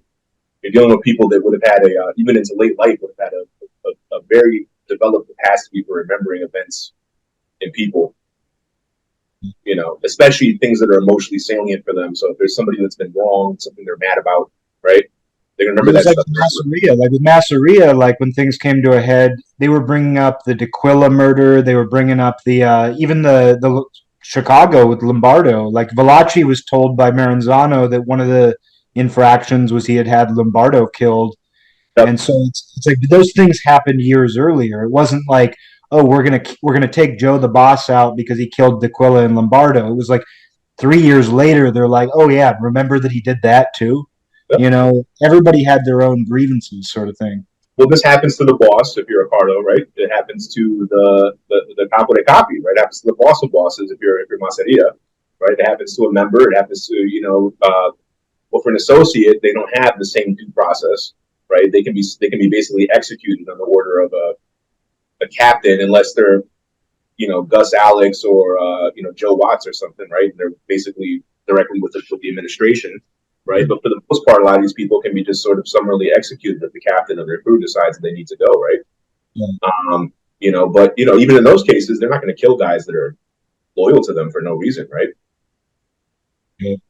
It's again like having friends. I mean, it's associates have protection if the guy an associate is with has enough influence and he wants to, he can protect him, but only up to a point. Yeah. Well, that's and it's ultimately, if you're on record with the soldier, you're also on record with that soldier's captain. This is how it worked in Chicago. This is how it worked in New York. This is just how the mafia works, right? So but ultimately, if that captain makes a decision about you, that's the decision that's going to stick to you, right? But if that captain wants to back you, right? If somebody from another crew, even a maid guy, is messing with you and you're an associate, you go to the guy that you're with, or you go to your captain, right? And that person is someone who they vouch for you in a sit down with the captain of another crew, right? These things are, it's essentially basic 101 on how the mafia functions, right? And it's politics. It all becomes political too. Even the murder of an associate becomes political, depending on who cares, who it was, why it happened, and all that. Of course, who the person's related to, who that person's on record with, right? A maid guy might not be able to protect his associate. We've seen instances where maid guys couldn't protect their own sons from murders because they got overruled or something happened, or they knew that the infraction was serious, right? It happens. Even their family members can't always get protected. And again, when you're made, you take an oath that the organization, right, comes foremost. It comes before God, family, and government, right? That oath that goes back as far as the mafia does, right? That's a central component. Now, of course, human beings, even though the making ceremony is sort of like a ritual death and rebirth, right? Which is what it is. Like any initiation into a secret society, Freemasonry has, very overt death and rebirth motifs, right? But this is what's happening, right? It's like a new baptism. You're being reborn into a new identity. But human beings don't restart from zero. They still love their family, right? Some of them may believe in God or whatever, right? Some of them, government's a different story, right? But and so these things cause problems, right? You may expect this person to have to take it when one of their family members gets killed. Maybe they do, but when they find the moment to get revenge against another guy by making a beef, right, or backing an opposing faction, they will. Yeah, I remember in the DeCavalcantes, like John Ridgey's brother-in-law was murdered, I think like 20 years earlier, and his underboss had been involved. His later, when he became boss, it was his underboss, like Jimmy Palermo, and like when Jimmy Palermo got demoted from underboss, part of the motivation still had to do with Ridgey having a beef over his brother-in-law's murder. Like he didn't kill him or anything, but it was still there. Yeah. He still was like, yeah, you were involved in his murder, and that wasn't okay. So, Well, these things last. The difference with Chicago is we just don't. There's many of the events that we probably know about because they were reported in the papers or a case came out of them or something. All kinds of murders could, likely had elements of this related to them. We just don't know about it because we've never had enough insight. So we've never had the kind of informants that could tell us about these things, right? We don't know how sit downs went. When so and so was whacked, when Nicoletti got whacked, we have no idea 100% why he did. We know there's reasons that certainly could have justified it, right? We don't know what happened to him before that. We don't know what the sit down was like. We don't know how the order was issued. We don't know if some people opposed it and some people were overruled, right? We don't even know the tip of the iceberg as far as like how many meetings and sit downs go on. It's like with Panisi, like Panisi was made for a few years, but he has a million stories about different sit downs because they were going on every week, probably every day sometimes. And so we hear the stories from a guy like that, or like, guys like Michael DiLeonardo, if you talk to him, he has a million stories that he hasn't shared publicly because these things just happen all the time. And most of them aren't big stories. They're just a fact of life. And then too, it's like when these big incidents happen, like a murder, there's a lot of meetings surrounded that. It's like in Donnie Brasco where he talks about like lefties telling him like there's all these meetings going on over you. Like there's like 5 meetings going on about Donnie being accused of selling heroin off the record or whatever, and Donnie doesn't even know about these meetings. These are all going on around him. Or like the Milwaukee thing, like when he was introduced to Milwaukee, like 5 meetings had to take place just for them to even make the introduction. There's so many more interactions, and we just it's just the frosting that we hear about, really. But this is what they do. The FBI agent Ed Robb, who went undercover in Florida, sort of as a corollary to the Nebraska, infiltration of the Bonanno family, right? This was happening at the same time in Florida, and he was involved with some guys that were connected to the Lucchese family, and there's also guys who were connected to Chicago, Florida, floating around, right? And we've discussed this before, but he has an interesting thing in his book where he talks about a low-level Chicago associate. It's like associate is such a fuzzy term again, right? It could be somebody like Gus Alex or Joe Watts or Meyer Lansky. It could also be somebody who is a guy who works for a guy who's on record with a soldier who answers to a captain, right? This was a guy who apparently, he was a guy from Chicago and in Cascio who was in Florida. Apparently he answered to Michael Spilotro, who was an associate who answered to his brother, Tony, who was a soldier, right? So he's like an associate of an associate. He's in Florida, and the Lucchese's want to partner with him in a nightclub, and they basically want Chicago to loan him out, like rent him out to them for a while, right? So as an associate on loan. And Ed Robb is involved in this because he's undercover as this guy. I think he went undercover as Rossi, right? Tony Rossi, I think, or something. And he has a little thing about this. There was back and forth phone calls and meetings that went on, repeated, just to loan out a guy who's an associate of an associate. Right. He doesn't know what was on the Chicago sides. People were having meetings. Who knows if Tony Spilotro had to meet with Lombardo, with the council had to get involved, because now this is something that's actually involving 2 different families, right? And if these guys are on the East Coast, they might not even know which family they're associated with. Like, I mean, they're not on record associates in the same sense. I mean, there's a friend of the show, I won't go into detail, but he was talking about a friend of his who's a bookmaker in an area that's not like typically, associated with the family's core headquarters. And he didn't even know which family. He's just a bookmaker, and that's what he's into. Like, all he cares about is making book. But like, he didn't know which family he was even connected to. The guy that he was with until he was arrested. He was like, oh, I guess we're with them because he doesn't think about that. All he's doing is He's not told that stuff, right? He knows the guy that he's with is like part of the system, or he's somebody, right? And he pays a cut to this guy, right? And he knows that he's protected. I mean, sure, if something happens, somebody comes around messing around, he has somebody he can go to, right? Yeah, but he's not told like you're an associate of Soldato in this family who answers to this captain in this Decina or something, right? That stuff is not for people like that. That's not. He doesn't need to know that. That's way above his pay grade. Before the 1960s, like nowadays, guys are like throwing around, oh, Gambinos, Bonanos, this and that. But it's like before the 1960s, when those terms weren't in common use, it was just got like you're with so and so who's with so and so. There was no brand name for these families. You're lucky if you knew anything. And if anybody talked about it, of course, it wasn't the Gambino family. It's like he's with Albert's family.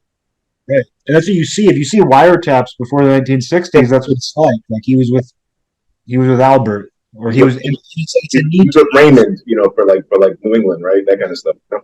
It's a need to. It's supposed to be a need to know system. Like if you're an associate, all you really need to know is that you're with this. All anybody needs to know if you have a beef is that you're with that guy, and they know how to make sense of that, and then the people above you know how to make sense of who he's under, what captain he's with, and that's just how it's supposed to work.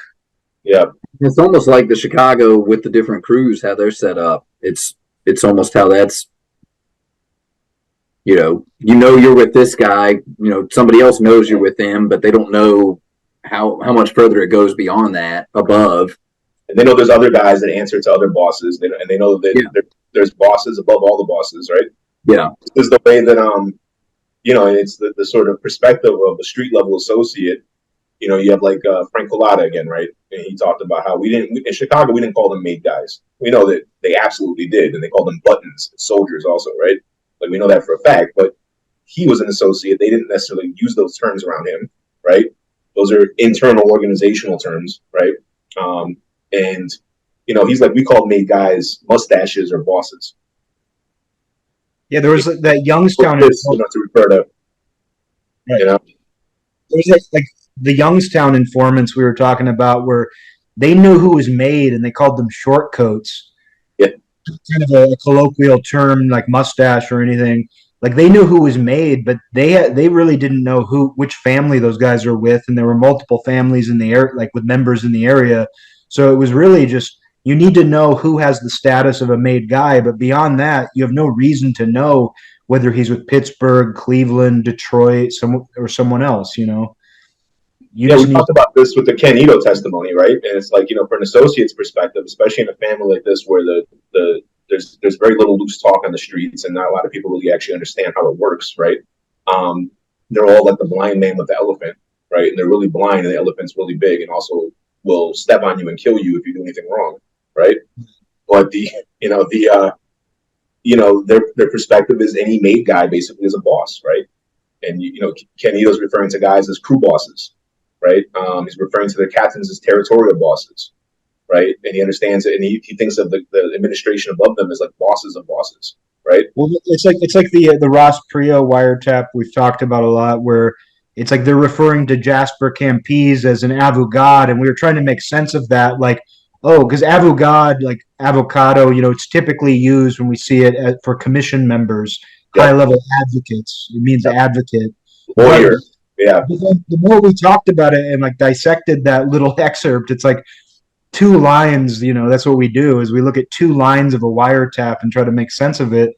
But we realized like, oh, he's probably just referring to made members, and made members would be seen as avogad in their own right. Because that's what they are. What is a made member? He's an advocate for the people around him, He's a boss or a representative, right, for the people underneath him. That's and those are the guys who work for him, maybe his relatives also, right, but the guys who work for him, and, the people that, are associates that are affiliated, formally with the family, right? Some of them, it might be a more casual employment type basis.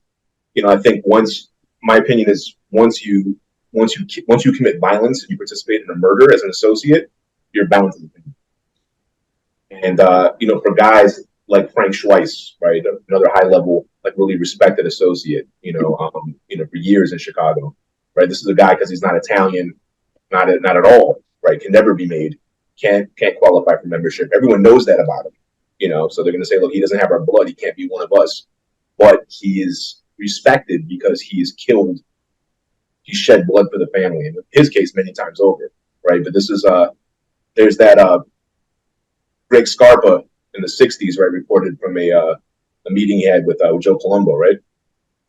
Was it Malioka or was it Colombo? I think it was after Colombo took over, right? That's one where he reported that Malioka, that Colombo discussed the size of the Chicago family and said that they have about 50 members, right? And this is coming from a boss who sat on the commission with the boss of Chicago, right? So these are not people that are from a different universe, right? And so Scarpa said that and he said that along with that Colombo told him that there's an associate in Chicago who's not made, who's killed more people than the entire Facci family. Yeah. Which is funny because he's talking to Scarpa, who's killed more people than the rest of the family together. I don't know what the tone was, but it's almost like, wow, can you believe this, you know? That's an important reference, too, because you have Colombo saying Chicago had 50 guys, and then you have a Gyp DiCarlo tape from around that period where he's telling guys that Chicago has 50 made guys. So it's a captain of the Genovese family and a boss of the Colombo family. Yep. Most in Chicago had 50. So that was out there. That was in the air. Whether that's 100% accurate or not, that's two high-level comments, you know? And whether it's an exact number to the second digit, right, is not really, you know, it's not something we're interested in, like, dissecting, right? It's more, is it a range? Does it give a range? Like 50 is something, it's bigger than the really small families, but it's smaller than the Colombos or the smallest New York family. Yeah. It could have been 70, it could have been 80 maybe, right? But it would have been much more. If it turned out they had 51 members, it's not like, oh, Colombo and DiCarlo are full of it. You know, it indicates there was a perception that's probably, even if it's 60, it's still, there's a range to it, like you're saying. Yeah. It's more than 20 and it's less than 100, you know? Yeah. Well, then the 1985 list had, what, 45 members? Yeah, it was 46, I think, but they included Rockford on that, 4 Rockford members. So there's people they missed, we know for a fact. Yeah, we know for a fact they missed at least a dozen people. So it was probably closer to 60 at that time period. So, which was probably, I would guess, somewhere between 60 and 70-ish is probably close to their historical norm. Yeah. Because this idea, too, that the mafia's power and influence is measured by the number of members. And it doesn't work that way. It's not like, oh, because they have 300 guys, they're more powerful. Yeah, that is an indication, like the Genovese or Gambinos, that is an indication they're more powerful. But in a city like Chicago, where there's one family in town, there's not a reason to make that many people. Like, it doesn't make them more powerful to have 200 members. You know, those guys are advocates. It actually makes them more powerful to be selective because only certain people attain that status. You know? It's to be a formal associate. I didn't mean to cut you off, Mark, but like to be a formal associate on record with the family, to be a Frank Schweiss or even like a Ronnie Jarrett is already a status distinction, right? You're already somebody who belongs to the family, takes orders from it. You know, even if you're not a member, you've essentially already given yourself to it, right? Yeah. You belong to the apparatus. You're an affiliate of it, right? That's already, in a place like Chicago, that's a big deal. So when we say people like Gus Alex or Frank Schweiss were associates, you know, there's people that look at this and say, no, they were a big deal. They weren't like an associate is just some idiot that signed, you know, they think of Spider on Goodfellas or something, you know? Yeah. And New York too, even though they weren't really in competition with each other, I mean, they kind of were at the same time because nobody wants to be the family that gets left behind and dwarfed by the other 4 families, you know? So whether they were, you know, they weren't really in a spoken arms race, but that's effectively what it became to make. But we do understand that they had caps too, so there was an extent to how many guys they could make. But you know, nobody wanted to be the family that only has 50 guys in New York while everybody else had 150 to 200 or more. It's a different dynamic. It's a different city. I mean, I've used the term like a, you know, membership arms race because I think that during the period of the 1920s, right, especially the period right around the Costa Morias War, right, you know, like there's a need at that point because there's open conflict to bring as many affiliates into your orbit as possible, right? Yeah. And what we know about the caps is the caps historically were set at the point that they were at when that war came to a resolution, right? So the idea is we don't want to upset the balance of power as it existed when the modern commission was presented. This is stuff we don't know that Chicago had a cap in any sort of formal sense. We're not aware that Chicago is considered a peer family on the level of the New York families, right? Yeah.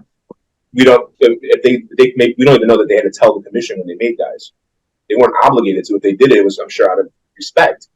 You know, it would be the same as like, it's not like the Columbos had to tell Chicago when they were making guys, unless all the commission members. You were saying about being put on record, like the difference between being an on-record associate versus just a guy who's working for the mob or being extorted by the mob. Family member, right? Yeah. I think too, though, about like they think about like it being you're now obligated to the family if you're an on-record associate. People don't think about the fact that the family is also now obligated to you. When you're put on record with a soldier, that soldier now has obligations to you, and he has some wiggle room, but he now has to represent you and sit down for you. And you hear a lot about that. If you listen to these made guys talk, when their associates are in trouble or having issues, they don't just say like, "Oh, I'm not going to help him." They actually invest, and they have to sit down and like, this is a friend of theirs. This is somebody who they have a relationship with. They've invested, even if it's a business relationship, there's an investment there. And so it's like they're now obligated to that guy, and they'll put themselves through all kinds of ordeals and headaches arguing on that guy's behalf. They're obligated to him just as much, you know? Yeah. Well, I mean, you got a couple instances from the Ferriola crew where Jerry Scalise was in prison for the Marlboro Diamond heist over in England. And Rocky Infelice is caught on wiretap talking to BJ Jehoda, talking about how he's got to pay Jerry. I can't remember what it was, but a certain like a stipend per month because he's in prison. And then you got Harry Alamon, who was in prison and had just gotten out. I think they were going to pay him like a lump sum when he got out. Like I think BJ Jehoda mentioned something like Infelice had to give Harry Alamon a certain amount of money or something. I can't remember what it was, but that was another guy that'd been in prison for a while that they were paying or were continuing to pay while he was in prison. Same thing with Scalise. So, and neither one of those guys were made as, Scalise wasn't as far as we could tell, and Alamon wasn't either. So those are two on record associates. Yeah. But who had killed repeatedly for the family. Yeah. Who were, well known as hitters, who were taken care of while they were in prison, even though they weren't made. Yeah. Well, the problem is associate gets thrown around so much, right? It gets thrown around by the press. It gets thrown around by law enforcement. Sometimes they're strict and they use the term like LCN associate. But, other times they refer to people as mob associates and that kind of stuff, even in the FBI documents, even in like court documents and that kind of stuff. And, the way that I think of it, right, this is taken from the way the law enforcement discusses the mafia in Sicily, right? And they use the term affiliato, right? And affiliato is somebody that is formally bound to a family, right? But is not a made member. This person is not a man of honor, right? Now, some of these people may be proposed, and the families in Sicily, again, are very small, some of them, right? They range from, they have some of the larger Palermo families have had memberships over 100, right? But the big New York families are out of the range of what we see in Sicily. And in Sicily, families, even the size of the Columbos or even Chicago, would be considered enormous, right? There's lots of families that, the official membership is somewhere between 10 and 20. They don't seem to even have captains in a lot of them, especially in, rural parts of Sicily, right? There's attrition, and they get down to like 2 members. Like Terracini, according to Buscetta, had 2 members at one point, and one of them was the boss. Yeah, there was almost certainly never as many members in the Terracini family at any point as there was Terracini's members in the Detroit family or St. Louis family, right? So that's something to think about, right? So, Angelo said that about the Bonanos, where there were probably more members from Castellammare in the Bonanos than in Castellammare del Golfo. It's just funny. A much bigger place than some of these other towns we're talking about, right? But so the Italian law enforcement will often list affiliati along with members, right? They'll say membri affiliati, right? And these affiliati, the way they're described is very interesting, based on pentiti, based on informants, right? Is that these are men who are formally bound and obligated to the family, but who don't enjoy the rights of membership, So they have the responsibilities and obligations because they belong to it. They're not just an employee. They're not just somebody on the fringes, not just somebody who's paying street tax, right? We use associates to refer to all these things. Again, they're people who are like proposed members in the American Mafia, or guys who are not Italian and can't qualify for membership. Because in Sicily, they have affiliati like that who can never be made because they're with law enforcement. You know, this is something there. You know, like each time I rewatch The Sopranos, even though The Sopranos probably wasn't thinking about any of this, like in the scene where last time I watched it, like the scene where Christopher sees Brendan Falone referred to as an associate, and he's like, associate, you know. And it's funny because like the idea is that, oh, like Christopher's kind of jealous that Brendan Falone is getting mentioned as somebody when he's not. But if you actually look at that through the lens of what we're saying, it's actually like he's right. Like Brendan Falone's like an associate of a made guy, and the made guy hates him and doesn't want anything to do with him. And so in reality, like, is Brendan Falone an actual associate? Not really. He's what you're talking about. He's below an associate. He's just like a fringe. He's truly a fringe guy. And so in that way, like if you look at it through that lens, it's funny because Christopher's right. It's like, yeah, he's not really an associate. He's just somebody. He's just somebody, you know, on the fringes. Yeah, so I tend to use the term affiliate, you know, directly borrowing from this notion of affiliati, because this is of course the model and the prototype that's transferred to the U.S. And in the U.S. context, as the mafia takes root in different cities, right, they come into contact with socially and criminally with people who are not Italian, right? You also have police, and you have other people that don't qualify for membership, and you have guys that could but never get made. I mean, many of Chicago's associates, the majority of them were Italians, right? They weren't all, you know, people think that most of these guys were non-Italian or something, sometimes by the comments I read from people. But I mean, most of the associates were still Italians, right? And some of them, you know, could be made later. And the idea is, you know, is always there. This person has our blood. This person could qualify for membership, right? But you had these really heavyweight associates in some cases, right, who spent their lives, dedicated themselves to an organization that they knew they could never be part of, not formally, right? But we're respected again, you know. I mean, some of them were workers, some of them were basically employees, but you had people that, and I do feel that a really important line is committing murder. Blood is very important in the mafia. You look at the making ceremony. It's the only crime you're required to commit. Yep. In the making ceremony, they're not like, okay, you're now a member. You're going to go start this bookmaking operation. You're going to loan out this amount of money. We got some labor racketeering. No, the only thing you swear to do is to commit a murder if asked. Yep. And you know, traditionally, who knows how if that rule was always followed originally, you know, but it's part of the initiation. It's one of the requirements, or it used to be. It's the one rule, though, the one crime that you're required to commit if asked, you know. And Chicago took it seriously. I mean, there's guys that, you know, we mentioned Freddie Rozzi, whose dad was a captain and who was a really important politician for decades in Chicago. You know, I mean, maybe he wasn't required to commit a murder because of who his family was. And also, like, that would have compromised any murder that could potentially be traced back to him, would compromise his political position, right? It's like, it's one thing if you're already like, you know, somebody who, you know, came up as a thug and then somehow got it. Like Vito Marzullo might have been in that sort of case, right? He was from Taylor Street and was mixing it up with bootleggers and that kind of stuff early in life, right? But, you know, Rhodey's a guy, I mean, he's, you know, probably groomed for this when he's a young kid, both for, you know, maybe becoming a member if he's capable, but also, you know, for political office, because his father, Bruno Rozzi, was a major leader in a fraternal society and had a lot of influence in the streets and sanitation department, the precursor to it.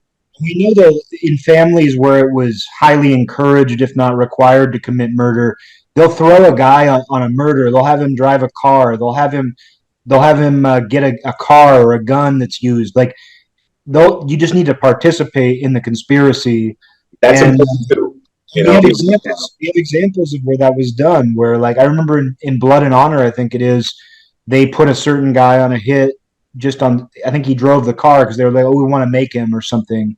There's the story of there's Peter Balistrieri, Frank Balistrieri's brother.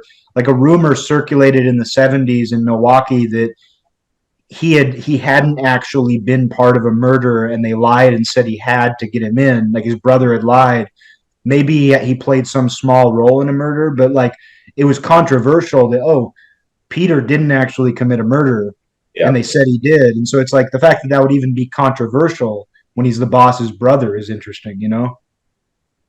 Yeah, you got to be part of a team. That's an important point. Also, it doesn't mean you're the person garroting somebody or slicing their neck or putting a bullet in the back of their head. Or you could be the driver, you could be a lookout, and I think that theoretically, right, you could be somebody who even set the murder up. So for some of these guys that maybe that were not rough guys, it's possible that they maybe they were the guy that set up the appointment where a guy got whacked. Like, maybe they called him on a payphone and said, "Don't worry, I got that problem straightened out.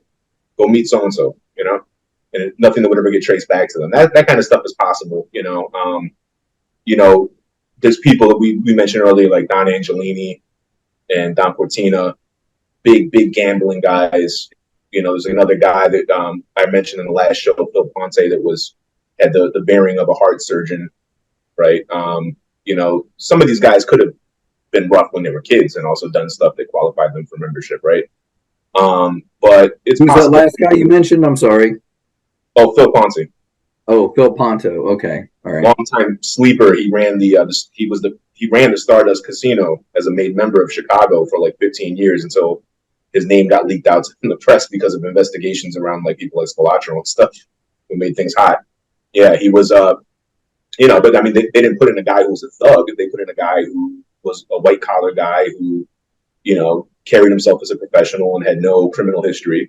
But they had guys like this. You mentioned last time. I mean, it was, Frank Ferraro, Frank Sortino, right? Was his real name. It was the underboss under Giancana. I mean, his last arrest was for a traffic violation. He had no convictions. He was the underboss of the Chicago fame.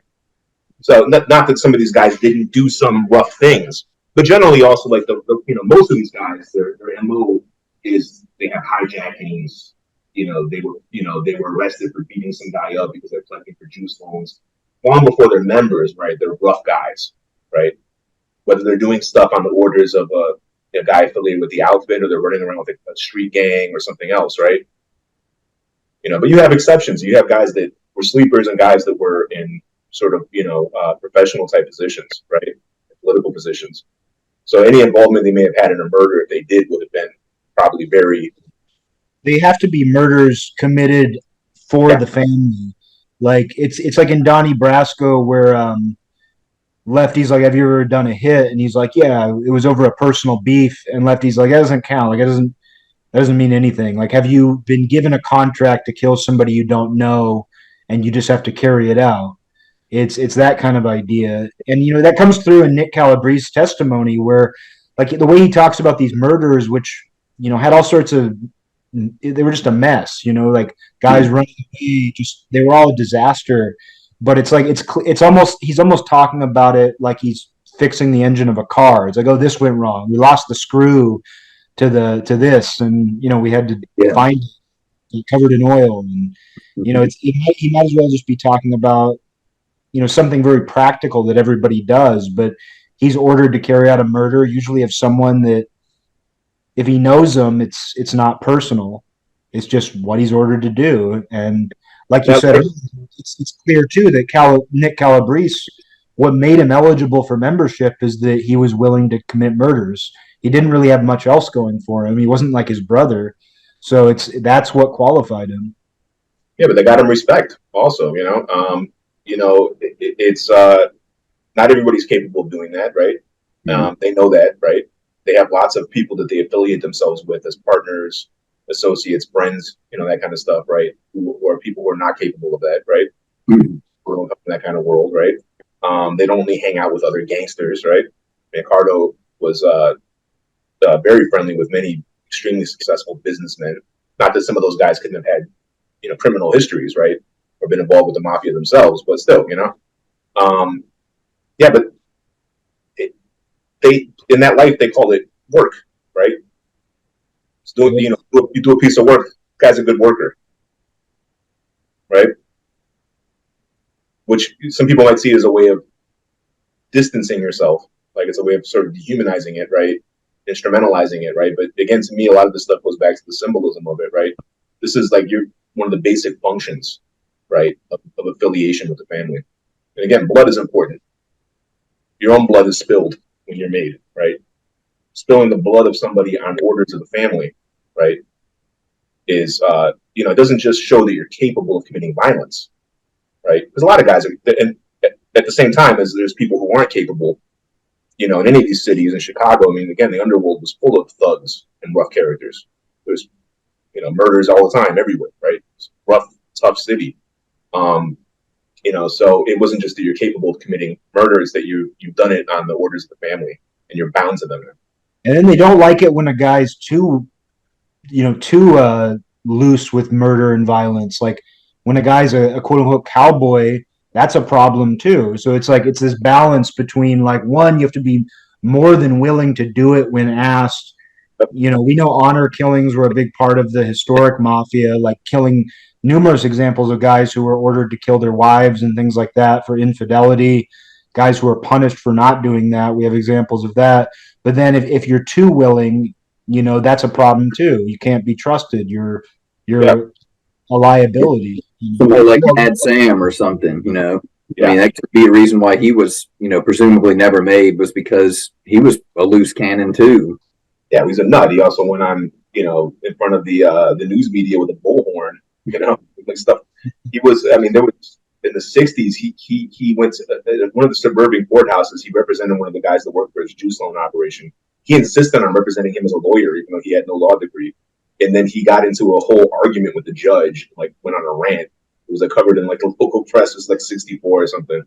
Just completely nutty behavior that is not becoming, but, supposedly, the account that we have of him, some people think he was made. The FBI got mixed info on Sam DiStefano, right? The account that is most plausible to me is he wasn't made, right? And he was, at the time, considered possibly the largest, juice loan shylocker in the country. It was massive, right? And he was given basically a license, right, or a concession to operate that because he did work for the Chicago family. He killed people for them, and he also was known for doing election intimidation. Like he would have crews of guys with guns hold up polling stations and like burn the ballots and that kind of stuff, in districts that were leaning towards somebody that the outfit didn't want to win. So because of that kind of sensitive nature of his work, he was sort of directly was like an associate direct with Rika and Accardo, the administration of the family. So like kind of like how Gus Alex and Ralph Pierce, these guys were like, they had like their own kind of quote unquote crews of associates under them, right?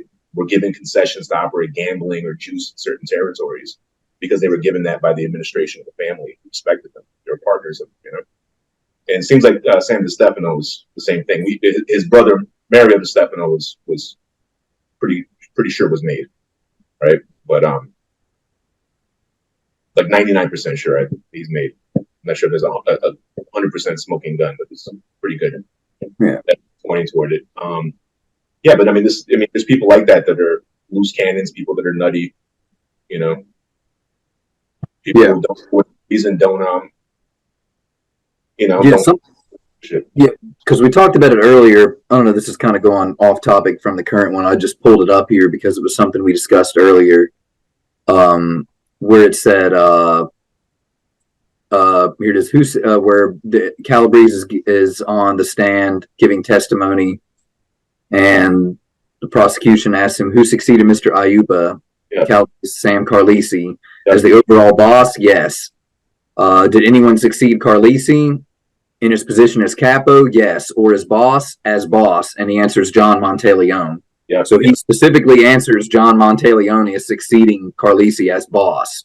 Yeah. So some more supporting evidence that John DiFronzo was never the standalone official boss of the Chicago outfit, which kind of goes against a lot of the information that's out there. But Nick is pretty explicit in testimony saying that Monteleone succeeded Carlisi.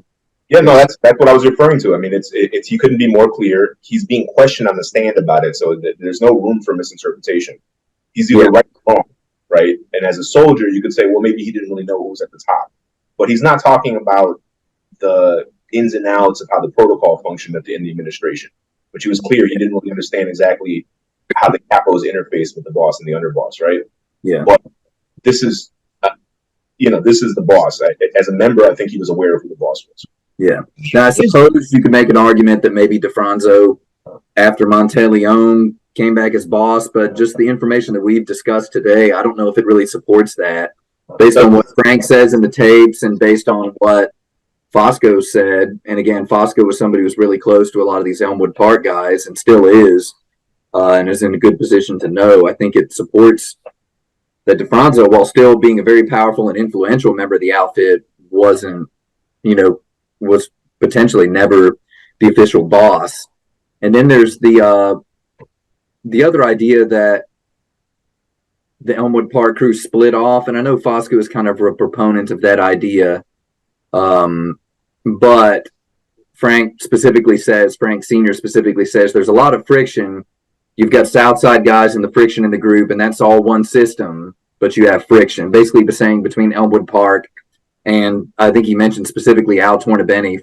I guess Elmwood Park had beef with Al Tornabene for some reason, but he says it's still one system.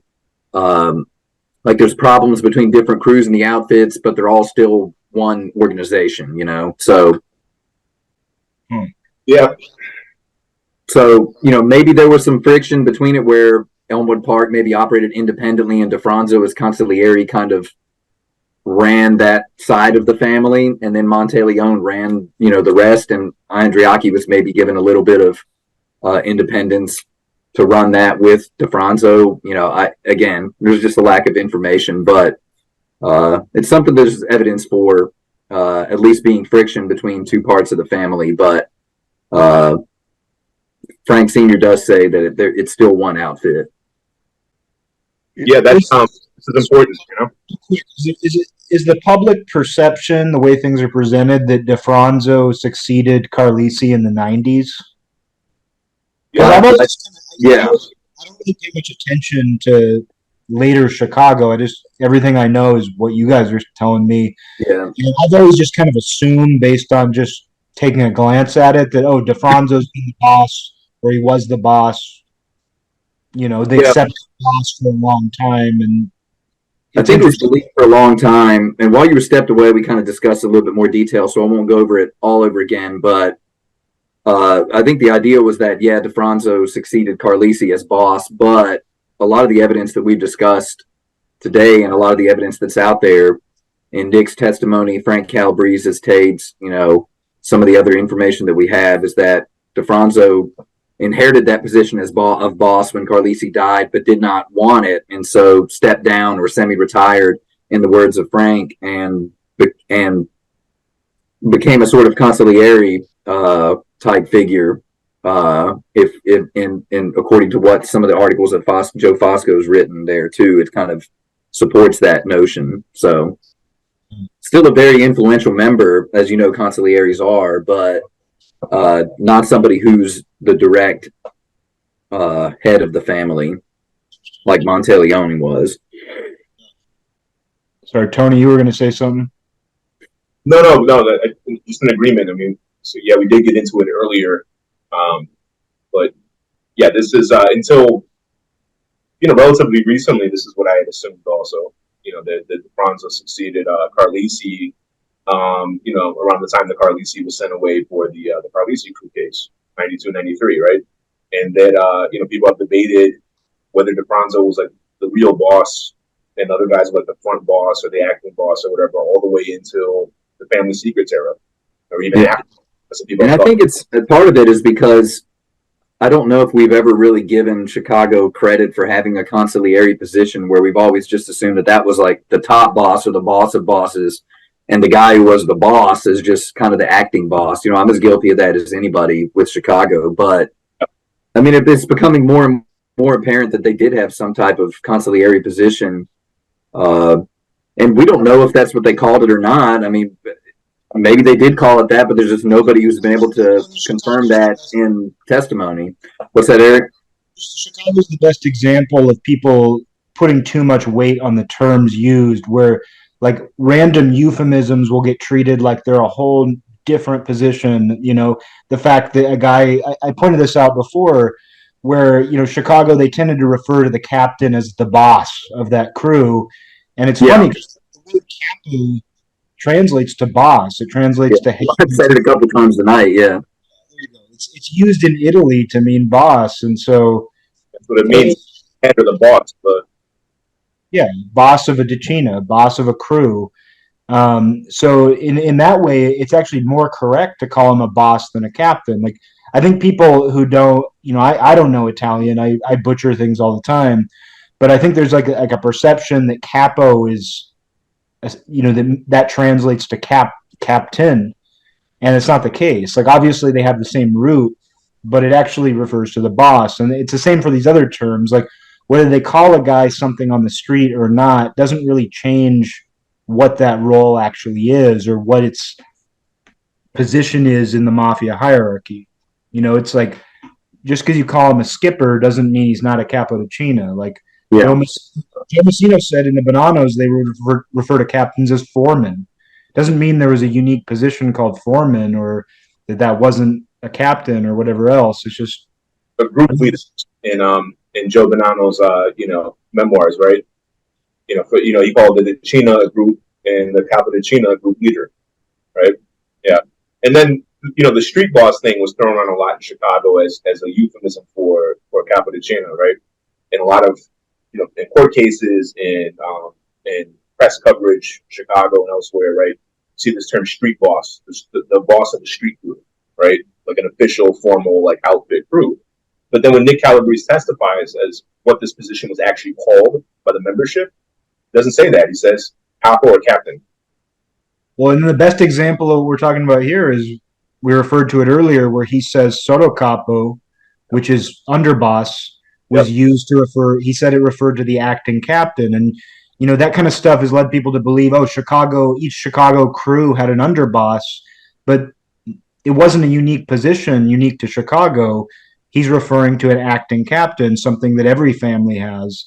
So that's a good example, though. Like, I know of zero examples in other families where they use sottocapo to refer to an acting captain, but he's saying that's the term they used, and it just happens to mean something that we already know of, but they just use sottocapo. And it makes sense given that was the captain's, sostituto. There's another one, an old one. That's an old one from Sicily that refers to the underboss, right? And so, sottocapo or vice capo, right, is can be referred to as a sostituto, substitute. This is the person that stands in for the boss when the boss is unavailable, or represents the boss when the boss is not present, right? And thinking of the decina, right, a crew in the mafia is sort of a, we've said before that the mafia operates on the sort of principle of as above, so below, right? So, like, a main guy is a boss to a crew of associates.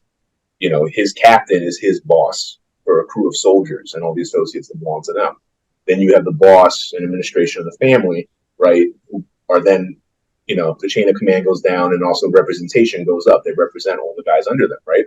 And then on the commission, you have avogado, right? And avogado representing the other families that don't have commission seats. So each of these tiers, this sort of structure is reproduced. So, of course, it makes sense that there's a substitute, an underboss, for the boss of the family, who is able to act in that position when the boss is unavailable, whether for a long term or for a short period, like out of town or sick, right? You're going to have a person in the crew, right? It doesn't mean that person has a position other than soldier until they're acting boss, right?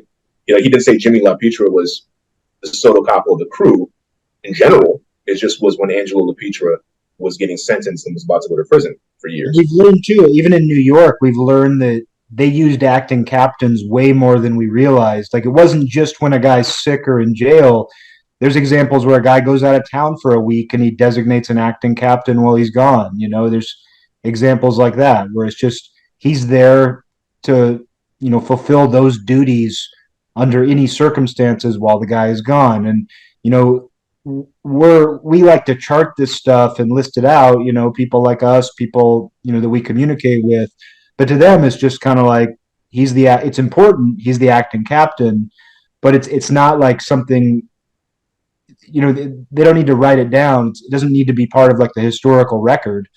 It's just while he's out of town, that's his acting captain.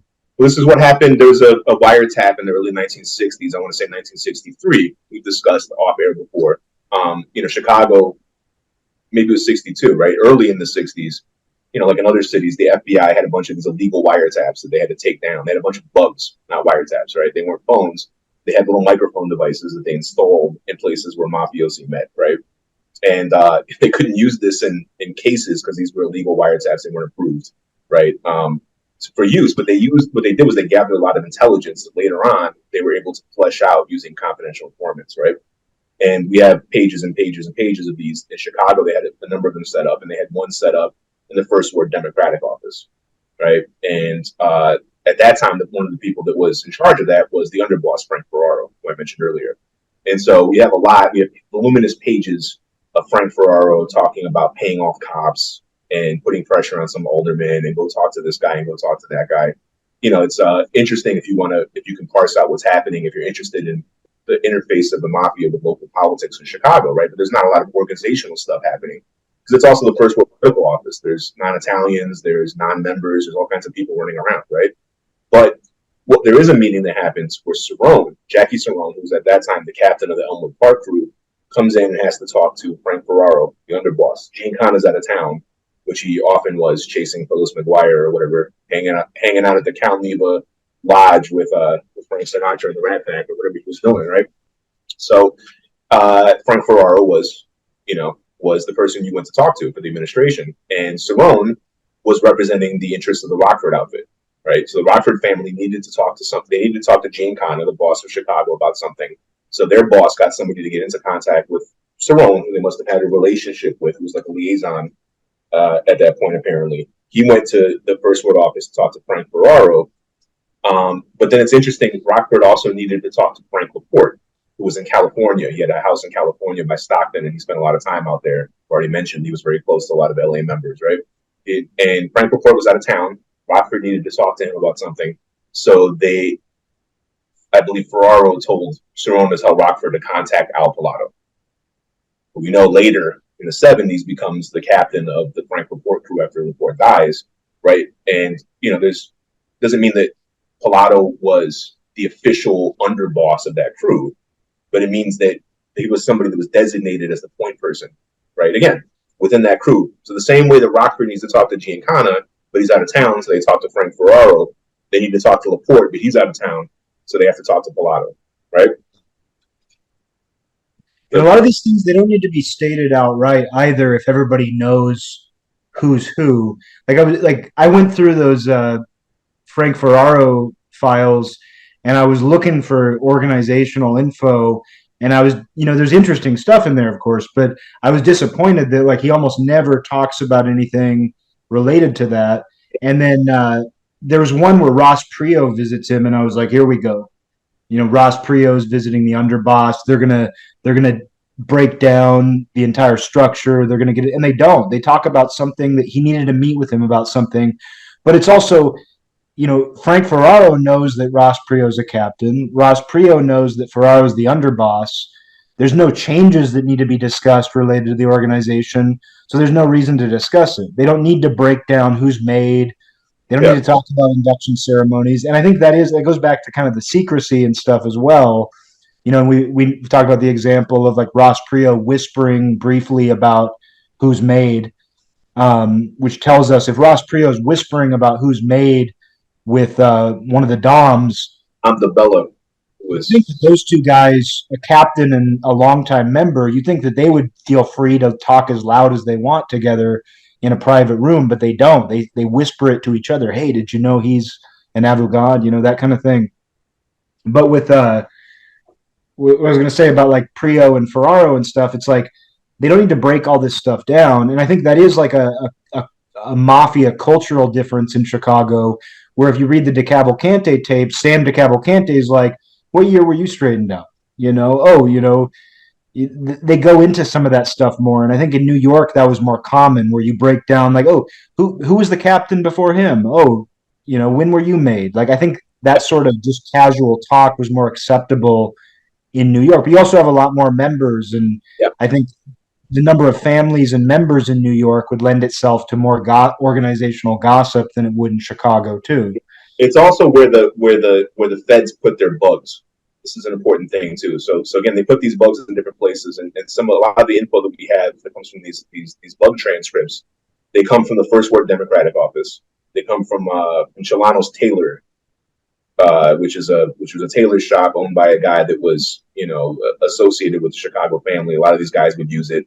A lot of guys who were also associates who weren't members, like Gus Alex and Murray Humphreys, would go to these places also. They were respected. Who knows how much the members would have talked about formal mafia stuff around them. It's quite possible they often did. I suspect that those guys were very aware of the formal mafia, even if they weren't part of it, right?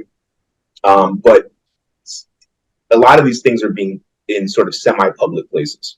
The Ross Priel Dom DeBella conversation, where they're whispering the word avogad and whispering about Jay Campisi being made, is in a diner, right? So that's something to think about too. Is that where the FBI put these bugs were in places where we're probably least likely to pick up that kind of talk, right? So even when Ross Priel is going to talk to Frank Ferraro, he's doing it, and there's people, who knows who's running in and out of other rooms and that kind of stuff. These aren't necessarily secure places when they talk about these things. They're sort of places of business, right? And one of the only transcripts that we've mentioned it before. I actually mentioned it earlier this episode when you were off, and Mark was and I were talking. Was the early 1960s wiretap of Joe Costello, who was identified himself as a member. He's very clear that he's a member. He's not a person that the FBI ever carried as a member. He's from the Castelli family from Kokomo that goes back.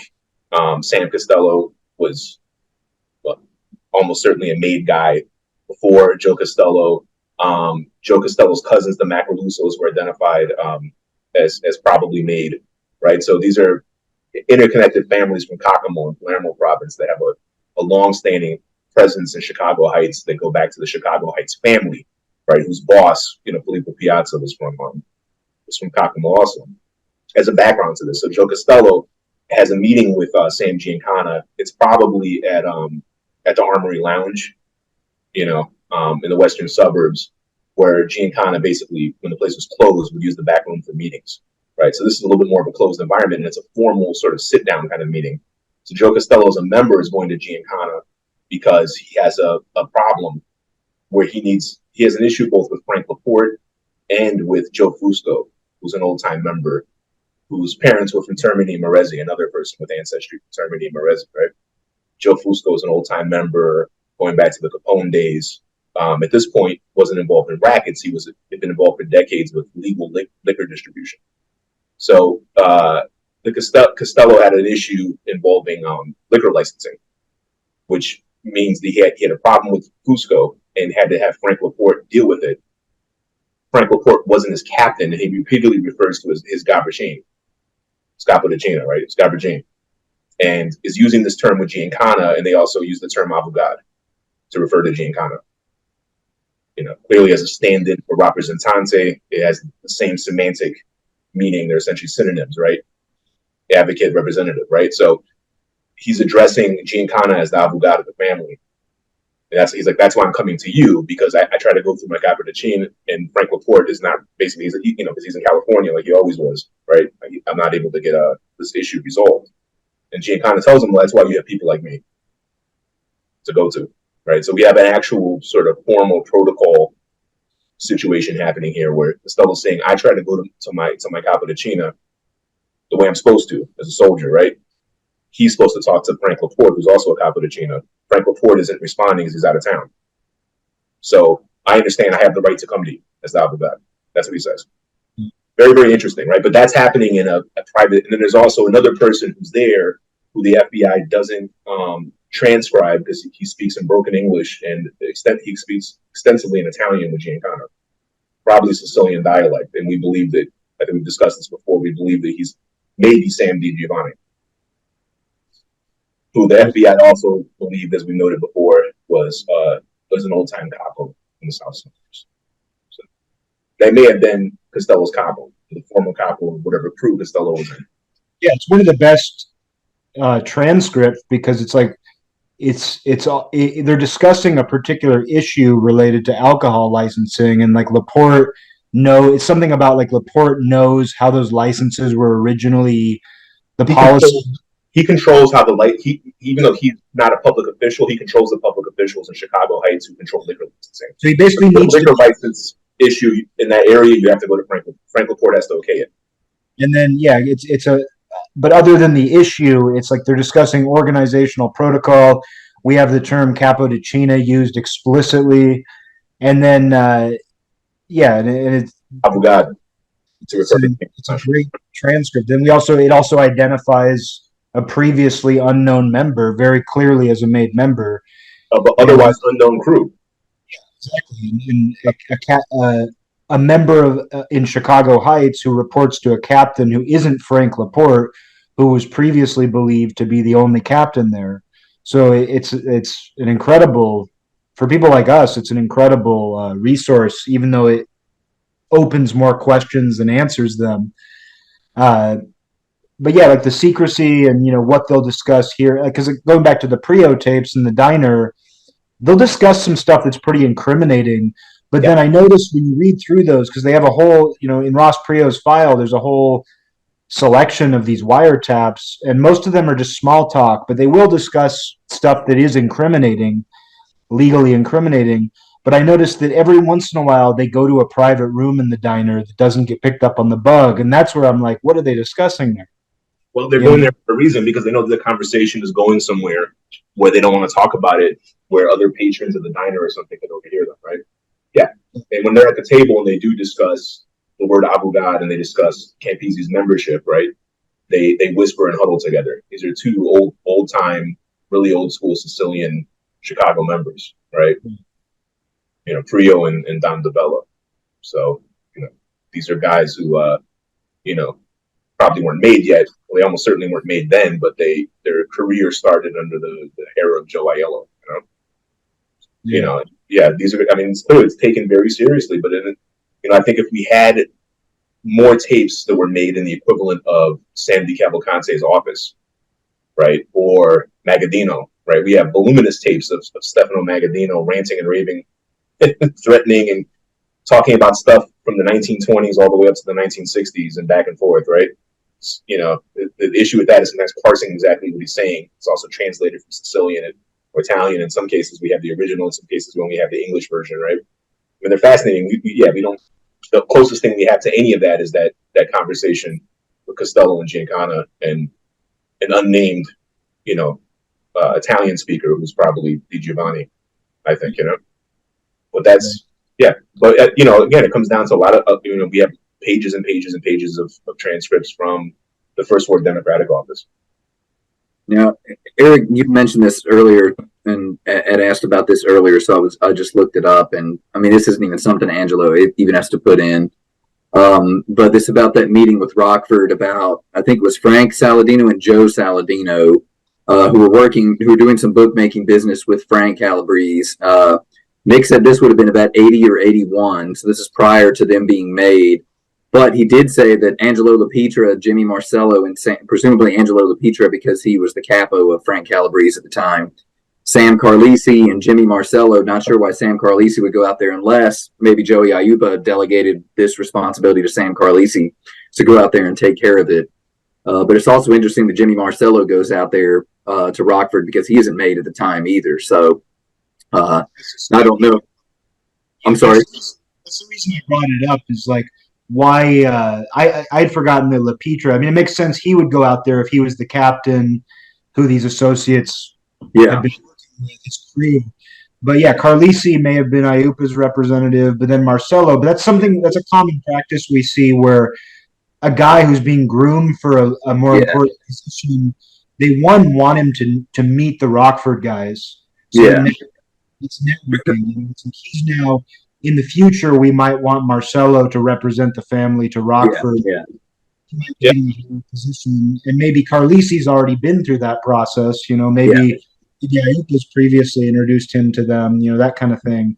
And Marcello probably drove too. I'm assuming. I mean, he was Carlisi's driver, so we expect LaPietra or Carlisi to drive all the way out there to Rockford. It does say. Nick said either 80 or 81, and he said it was decided that they were to no longer have those guys as agents for the bookmaking business. He said they need to stay in Rockford because that's where they quote unquote belonged. So they're with. Yeah, but bringing associates along, I think that's a good point, especially if the associate is sort of being groomed for membership and is considered somebody important. Mike Magnifici was a soldier in the Elmwood Park crew who had some candid conversations about past figures in the outfit with Joe Bosco. Right, people follow Chicago know who these people are very well.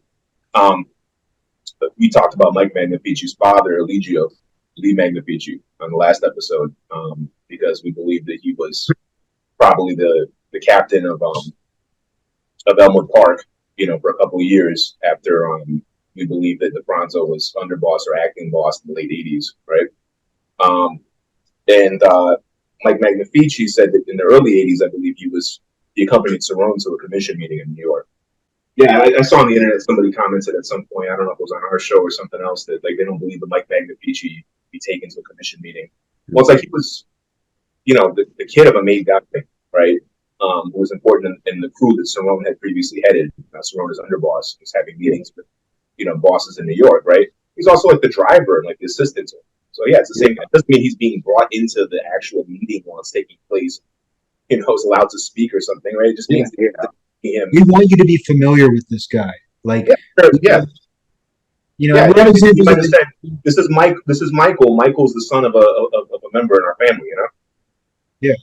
Yeah. And then, I mean, he could always, I'm sure he was asked to leave if they, want to discuss high level stuff. I mean, it's not like he went there and just sat there and overheard every single thing they spoke about. Yeah. Well, and then Marcello is the same thing. I mean, we don't know for a fact that his father was a member, but it's a good chance he was, and he was somebody at least, right? And Marcello was being groomed to membership by, as like a driver, the confidant, right? Of, these are like assistants, right? They're almost like, what the Knights have, squires, Yeah. Knights in training, right? These are guys that are being groomed for membership, right? This is what Solano was to Ross Frio before he was made, right? This is how guys move up the ranks in anything, right? Is by being a driver. There's associates who aren't Italian who are drivers or bodyguards. They become important associates later, right? This is a great way to advance your career path, Yeah, and also one more thing on that Rockford meeting, Nick was asked why Carlisi and Marcello were part of that sit down, and he answered because they knew the guy out that way. Presumably, they knew the guy that they were meeting with in Rockford, so maybe Carlisi had already established some type of relationship with him, working relationship with him, which is why he was asked, possibly delegated to go. Yeah, third-party introductions. I mean, they would want a guy who's already an amico nostra to be able to formally introduce him. Like, it sounds like, I mean, I guess maybe LaPietra probably hadn't formally met them. So send a guy who has to be like, hey, this is Angelo. He's a made member. He's a captain with us. And so that's always an important part of these, too. Because there's an FBI file from the mid-'70s where Frank Balistrieri took a trip to Chicago so that he could meet apparently a group of new Chicago members who had just been inducted. I'm kind of surprised that a boss would go to meet just new members. When did you say this was? Mid-'70s. So I think 76. Really? 70s, and the members are not named, unfortunately. This was Frank Balistrieri, you said? He had a very close relationship to Chicago, so it makes sense with that in mind that they wanted them to be familiar with Milwaukee. But it's still kind of surprising to me that you get made and then we're going to have a party where you meet the boss in Milwaukee. But that just tells us how close that relationship was. You know? Very close. And we know that we have another report that there was a ceremony scheduled for 1976. So that's alluded to with who we think probably didn't wind up getting made because he testified against some guys in Tampa that year. But he told the FBI Vic Arrigo was a Chicago guy from the north side that also spent years as an associate working with the Tampa family, the guys affiliated with the Tampa family. And he actually testified in a case against some Tampa guys in the 1970s. He told the FBI in 1976 that he was told by Joey DeBarco, who he identified as the capo of the north side, and we have other information contradicting that from Butch Blasi, who was a member, who said specifically that Solano was the captain, not DeBarco. But they wanted the public to believe that DeBarco was the captain. But either way, DeBarco was a member and an important senior member in that crew. Presumably he would have been the crew's acting boss if Solano wasn't available, right? And Arrigo said that he was told by DeBarco he'd been proposed for membership and he was to be made in an upcoming ceremony officiated by Accardo. Well, something we know too, like just kind of on this general topic, is we know that families will designate a specific individual to be like basically an official representative or messenger liaison between certain families. And that still goes on today, apparently. There was a Bonanno captain who flipped a few years ago who said he was designated as the official Bonanno liaison to the Philly family and the De Cavalcantes. And he described meetings with Merlino and meetings with those families. We know the Gambinos had that, with different families. And it makes me think maybe Carlisi had that role because we know Aiuppa seems to have been, he might have been I guess he would have been a captain already, but we've talked before about when Bob and Sarah went to St. Louis and they needed to get in touch with Aldericio about a Teamsters loan. And they reached out to a non-Italian who then reached out to a guy who was almost certainly Joey Aiuppa because they went to the Hawthorne Hotel. They probably reached out to Buster Wortman, who was identified, even though he was in East St. Louis, he was identified as actually formally an associate of the Chicago family. They reached out to an associate of Wortman. Associate of Wortman, yeah, a guy in his organization. So these are all people that are actually formally affiliated with Chicago, even though they're in the. That guy drove them to Chicago, and they went to that hotel, and then Bob and Sarah was told, "Oh, this used to be an Al Capone hotel." Hawthorne Hotel. Yeah. We met up with a guy called Joe, and the description matches Aiuppa. It's obviously Aiuppa, and he was never told his last name. And then Aiuppa took them to meet Aldericio. They had dinner, discussed the loan, but it comes across like Aiuppa was probably the designated liaison, probably with St. Louis. We know he had ties to Kansas City. He also had the Inceros in his crew who were originally from St. Louis. His wife was from St. Louis. So I was getting St. Louis. He married her in St. Louis at an Italian, church. There's all these St. Louis ties with Aiuppa's crew, with Carlisi, with the Inceros, because the Inceros got their nickname the Saint. He got his nickname the Saint because it was originally Little St. Louis. Yep. So there's the St. Louis. Cicero was St. Louis, the original St. Louis.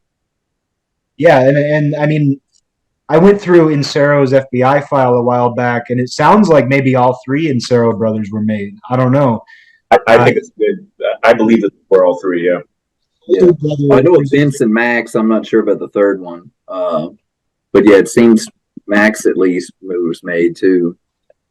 Well, Max also was living and operating out of Providence, Rhode Island for a long time, maybe 5-10 years, and so he was pinched out there with guys, with the Patriarcha New England family. So he would have had that crew, the Aiuppa crew, would have had close connections to Kansas City, St. Louis, Buffalo because of Roy Carlisi and Carlisi's dad and all long-standing connections, and to the New England family. So just in terms of politics and thinking about power is not just putting a bullet in a guy's head or how much money you have on the street in juice loans, right? But this, the ability to make things happen and to network sort of mafia political power. It makes sense that Aiuppa winds up becoming boss of the family. I believe it was Ralph Pierce, who was an FBI informant in the 70s, who was another one of these sort of big associates. He was basically granted gambling rights over a large section, non-Italian section of the South Side, right?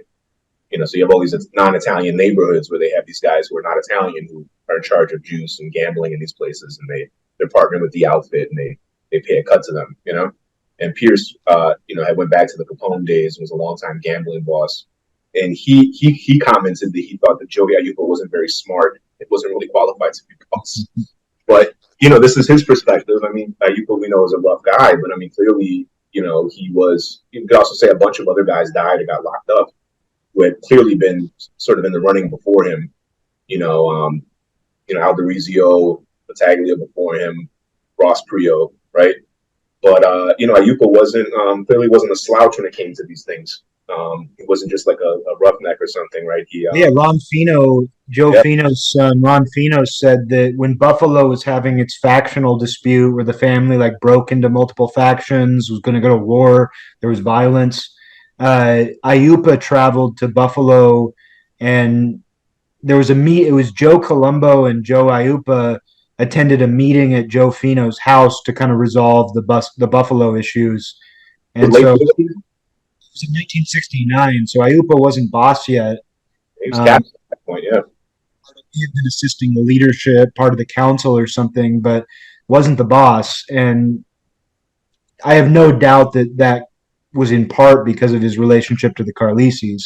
And Carlisis is a made member of Roy Carlisi's crew was called Chicago Joe Scialis. Yeah. Scialis, how you say it. And he was originally from Chicago. He lived there until the 1940s. Yep. He was buried there, and who knows if he was made in Chicago originally. He became a Buffalo member, but it's even the Carlisi crew in Buffalo had ex-Chicago guys in it, Yeah. And then the North Side crew had Joe LaBarbera. They called Joe New York. But he wasn't from New York City. He was actually from Chautauqua County in the farthest west county in New York, going towards Erie, Pennsylvania. But that county had a very intense Sicilian colony that had strong ties to Chicago and New Orleans, amongst other places. A lot of back and forth migration, and several Chicago members have connections there, right? Historically, and as you said, the accent's the same. The Western New York Buffalo accent is remarkably similar to the Chicago accent. It has to do with that part of the country, that part of New York State, essentially, were the people that founded the Great Lakes cities like Chicago and Detroit. So there's it's the accent in Buffalo is not a Brooklyn accent, far from it. Yeah. So it's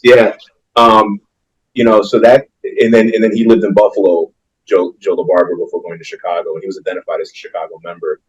He was involved in some narcotics and stuff as an associate. He was close to Dom Nuccio, some of these other made members, and presumably that way he got proposed for membership.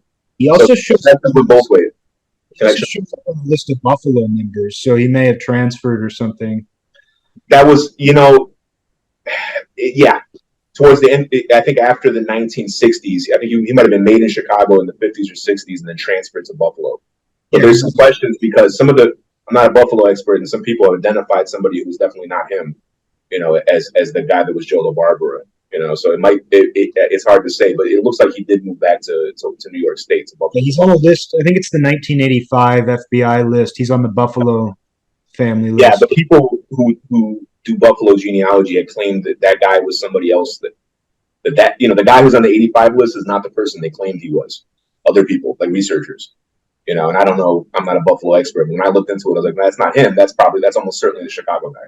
So yeah, I think he moved back. Whether he remained a Chicago member or transferred to Buffalo, I don't know, but the FBI had him as a Buffalo member by 85. Yeah. But, so those connections went both ways. There's a lot of people from Western New York that, the Carlisis being prime example, right? We believe, again, that Joe Carlisi, the dad, was probably a Buffalo member.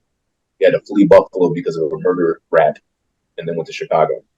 Well, and the Carlisis may have had connections to Cleveland, too, because I don't know that they directly did, but in Buffalo, they were really close to the Kalia brothers, who were from Licata. And the Kalia brothers were partners, of course, being from Licata, they, of course, had Cleveland ties, but they were partners in a bootlegging operation with the Perello brothers, their paisans in Cleveland. And when the Calia brothers were murdered in the 1930s, Joe and Roy Carlisi were questioned because they were close to them.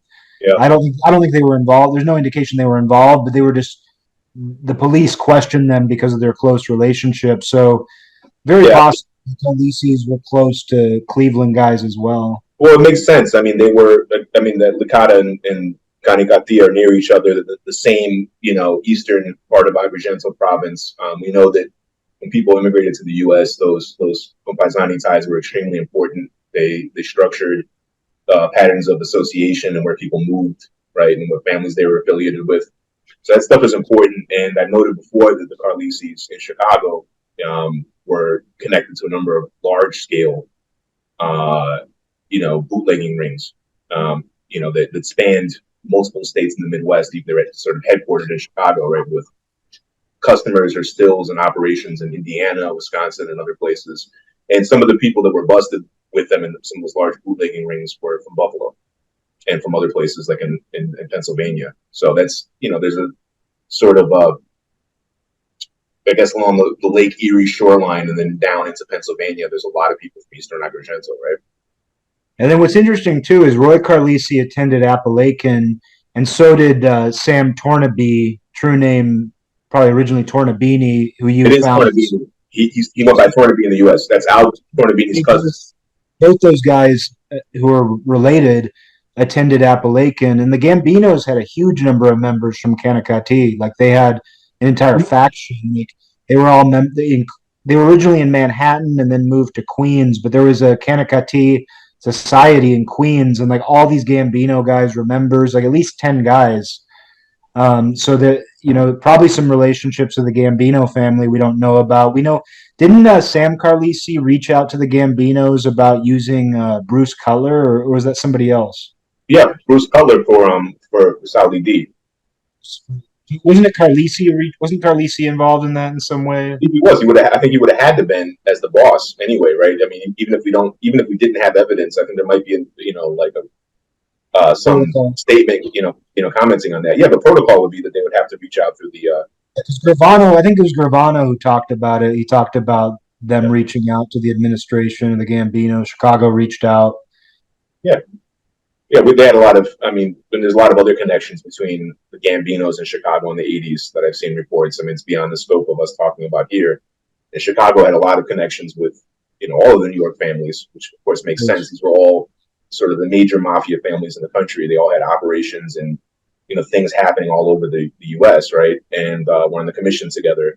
But there was, collaboration and sharing of associates and so forth that happened in the 80s, 90s, and I've heard into the 2000s between all of them. Bruce Cutler was a Gambino associate. Like he was. That's the reason. Basically, he was. They didn't let Gotti use him in one of those last trials. They were like, this guy's. There's a conflict of interest here. He's not just your lawyer. Yeah, he belonged to the family, and definitely played the part as well as any made guy would have. If his last name if his last name was Cutleri, he would have been made, Yeah. So